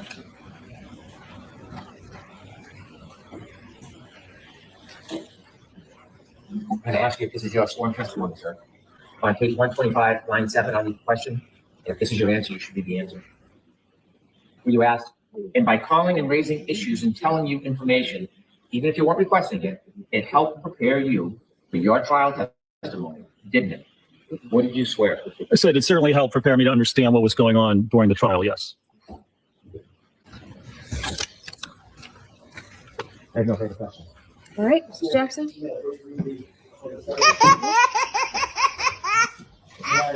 Yes. Thank you. Dr. Rentschler, you were just asked a couple of questions about they provided information about the prior trial, correct? Correct. They is no one associated with the case, correct? That's correct. No one associated with you, and they provided information. And again, it let me know what was going on, but it didn't affect my preparation or my opinions. It in no way changed any of my opinions or what I testified to. Thank you for that. To get through this, I'm going to let you just answer the question. Sorry, Ron. And with regards, and I appreciate that. Mr. Brennan asked you a couple of questions about they being your employer. Do you remember those questions at the beginning of this cross-examination? I do, yes. Who is your employer, actually? The actual employer that you work for? ARCA. Okay. Wasn't them. No. It's a client, correct? It was a client. A That's completely correct. separate entity that hired you for that work, correct? That's correct, yes. Thank you. You were asked about a fender vault collision, and you said, well, this wasn't a fender vault, right? Correct. What is a fender vault? A fender vault is when you're hit by the front of a car and you're moving across the car. So you're moving across the center towards the driver's side of the car. The car hits you. You go up over the car and you fly over the fender to the driver's side of the car. So you vault over top of the fender. Dr. Rentschler, where is my, as I stand here, where is my center of mass? Right about your belly button. Right there. Yes. So what would happen if I was hit by a vehicle, front collision, and the vehicle struck me below my center of mass? It's going to flip you. Your center of mass will go. You'd go right up. If it was coming right at you and it hit you at your legs, you'd flip right into the hood or over top of the top of the car. Is that what's described in the industry as a fender vault? That is part of a fender vault, yes, but it's at an angle. So instead of going direct back, it's because if the person's walking across and you get hit, you fly kind of back and over the top of the fender. Did that set of circumstances, physics, have anything to do with your analysis in this case? No, none whatsoever. The profile of the car is completely different. The back of the SUV. You were asked several questions about the debris field in the test F as in Foxtrot. Well, actually, you were asked about both test E and test F. Test E being the 24-mile-an-hour impact to the right arm of Randy, correct? Correct. And test F, the full rear impact, center mass impact, correct? Correct. You were shown several photographs, exhibits of very tiny, tiny shards you remember that? I do, yes. I'll get to that in a second. You're also shown some photographs of pieces of plastic that were claimed to have been found at 34 Fairview. Clear plastic, piece of red plastic, correct? That's correct, yes.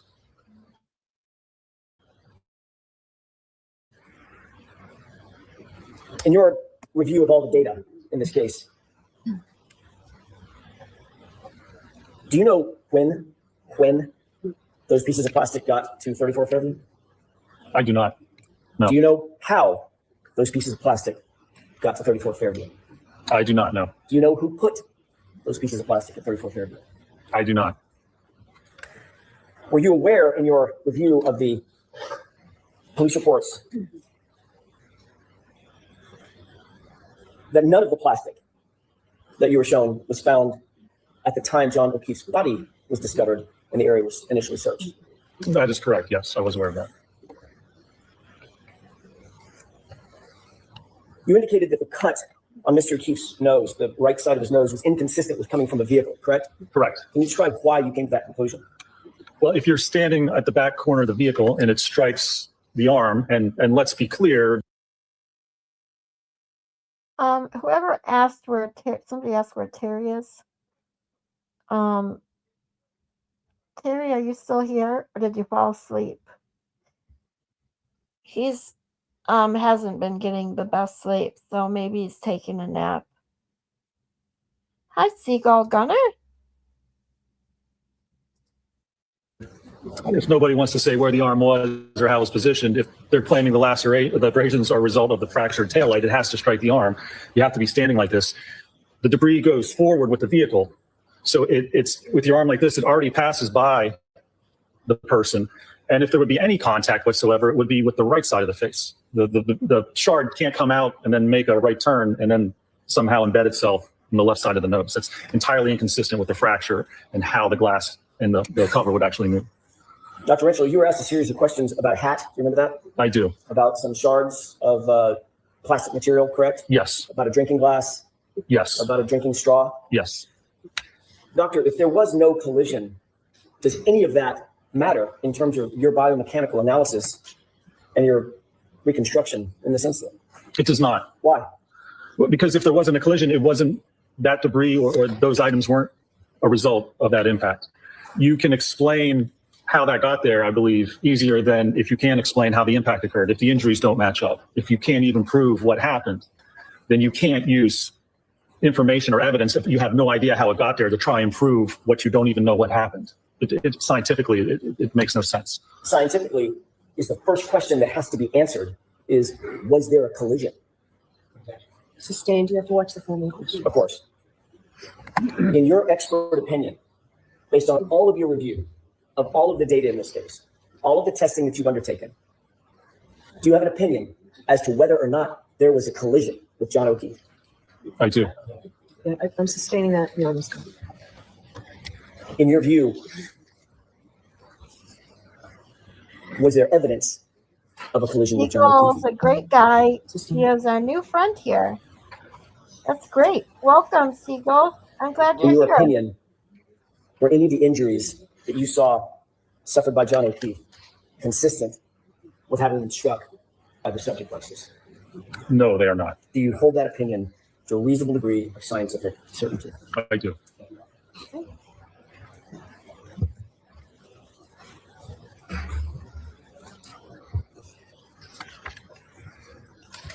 Doctor, you just said that you do not believe that there was a fender vault collision. Could it have been a clip? Could it have clipped Mr. O'Keefe? Yes. Not hit him, but clip him. Well, I don't believe that's consistent with the evidence and what occurred. I mean, someone can get clipped by a car, sure, but in this case, no, I don't believe the evidence indicates that's what occurred. The glass. When you learned of the information of the glass in Mr. O'Keefe's nose, when do you think it was that glass was pulled from his nose? What date? I think it was the morning when his body was discovered. January 29, 2022? Yes, sir. Somewhere around 6:15 a.m. Is that your understanding? Sometime when his body was discovered. That's correct. Do you know, understand that, did you see any evidence that Mr. O'Keefe had a drinking glass outside of 34 Fairview Road Oh, that morning after he got out of the defendant's not Lexus. Do you understand that? What do you mean evidence? Drinking glass. Do you hear anything about that in your review about? What evidence would there be? Is there a video or a photograph, you mean, of him holding a drinking glass? Because otherwise there's a drinking glass there, but there's no evidence that he had it. Okay. Judge, can I come sidebar? Okay. Okay, so Shelly's joke, she told this the other day. It's what do you call, wait, what was it? I gotta say it right. What do you call a seagull that flies over the bay? A bagel.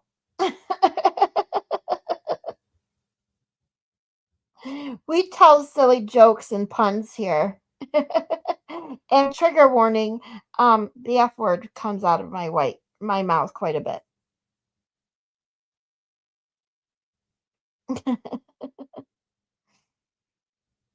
You didn't scare Seagull away.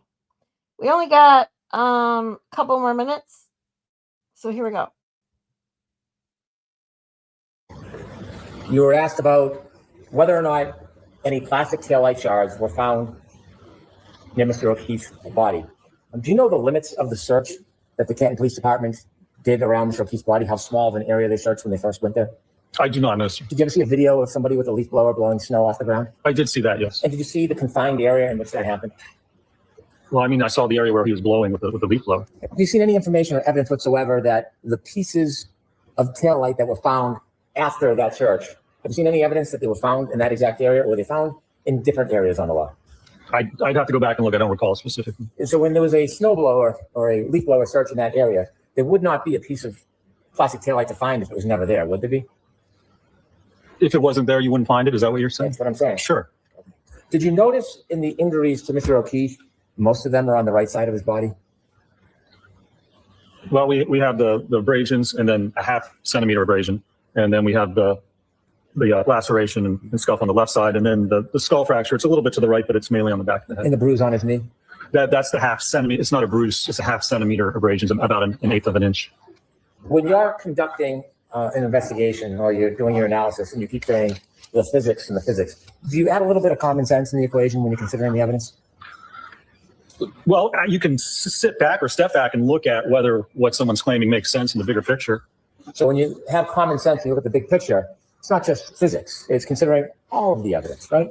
Well, it depends what you're looking at. To certain parts of it, the biomechanical analysis, you look at the physics. It tells you what it is. I mean, if you don't like it and you don't think it fits, well, sorry, it is what it is. That's the science. So you have to step back. I mean, you can look at the bigger picture if things make sense.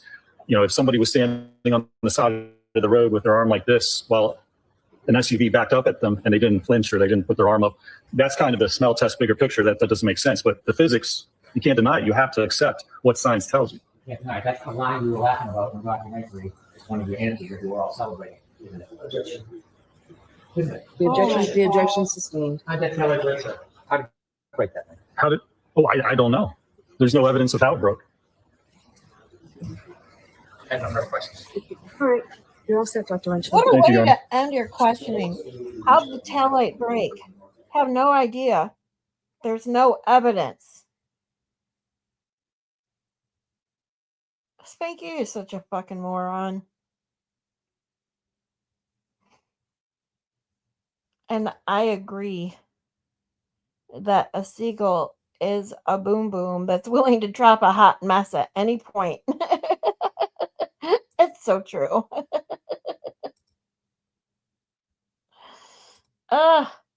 Oops. What happened to my layout? My layouts are all messed up now. StreamYard is so wonky today. It's driving me nuts. Here we go. All right, you guys, my lovelies. We are going to call it a day. We've been streaming for almost 5 hours. But you know I love you all. Thank you so much for being here. Enjoying the crazy testimony that, our crash daddy, Dr. Rentschler, had to give because of Spanky's ass. But I will be back tomorrow with closing statement or closing arguments And then we will be done with Karen Reed trial 2. I am also going to go over the verdict watch, or the verdict being read, because it's an awesome thing to witness, no matter how many times you watch it. I also will be having my psych night, most likely tomorrow night, but I'm not 100%. I will know by the morning, so keep an eye out for that.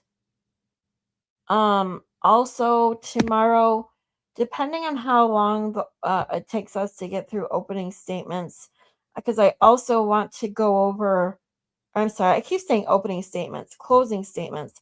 I also want to go over juror interview with Paula and Turtle Boy, and I think Aiden did another juror interview that I wanted to go over. Plus, I was still waiting to see if anyone knew Runkle. But I'm gonna see if I can message him on the Twitch bot to see if he wouldn't mind me going over his interview with Alan Jackson. I'm sorry, with Bob Alessi and Yannetti, because that was a great interview. And then if you guys want to, we can also go over TB's interview with Alan Jackson, which was also another great interview.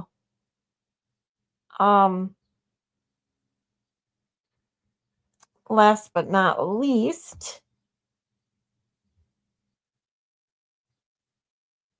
where are you guys going to chat? I wish I could send you off. I wish I could do redirect.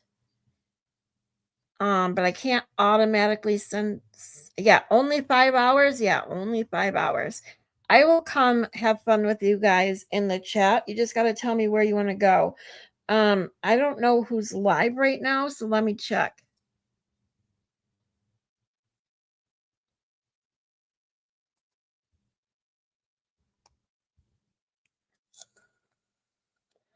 We were supposed to go say hi to Skip yesterday after I got off, and I forgot. So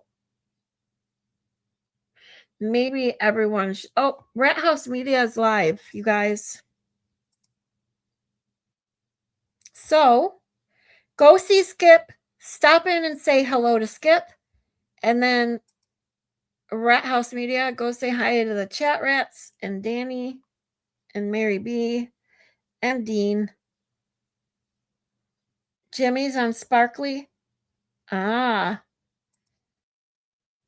Alrighty then. Well, I am sure that I will see you guys in the chats tonight then. Of course, in Aiden's TB's at 9 o'clock. I love you guys. And I will see you all tomorrow. Bye, guys.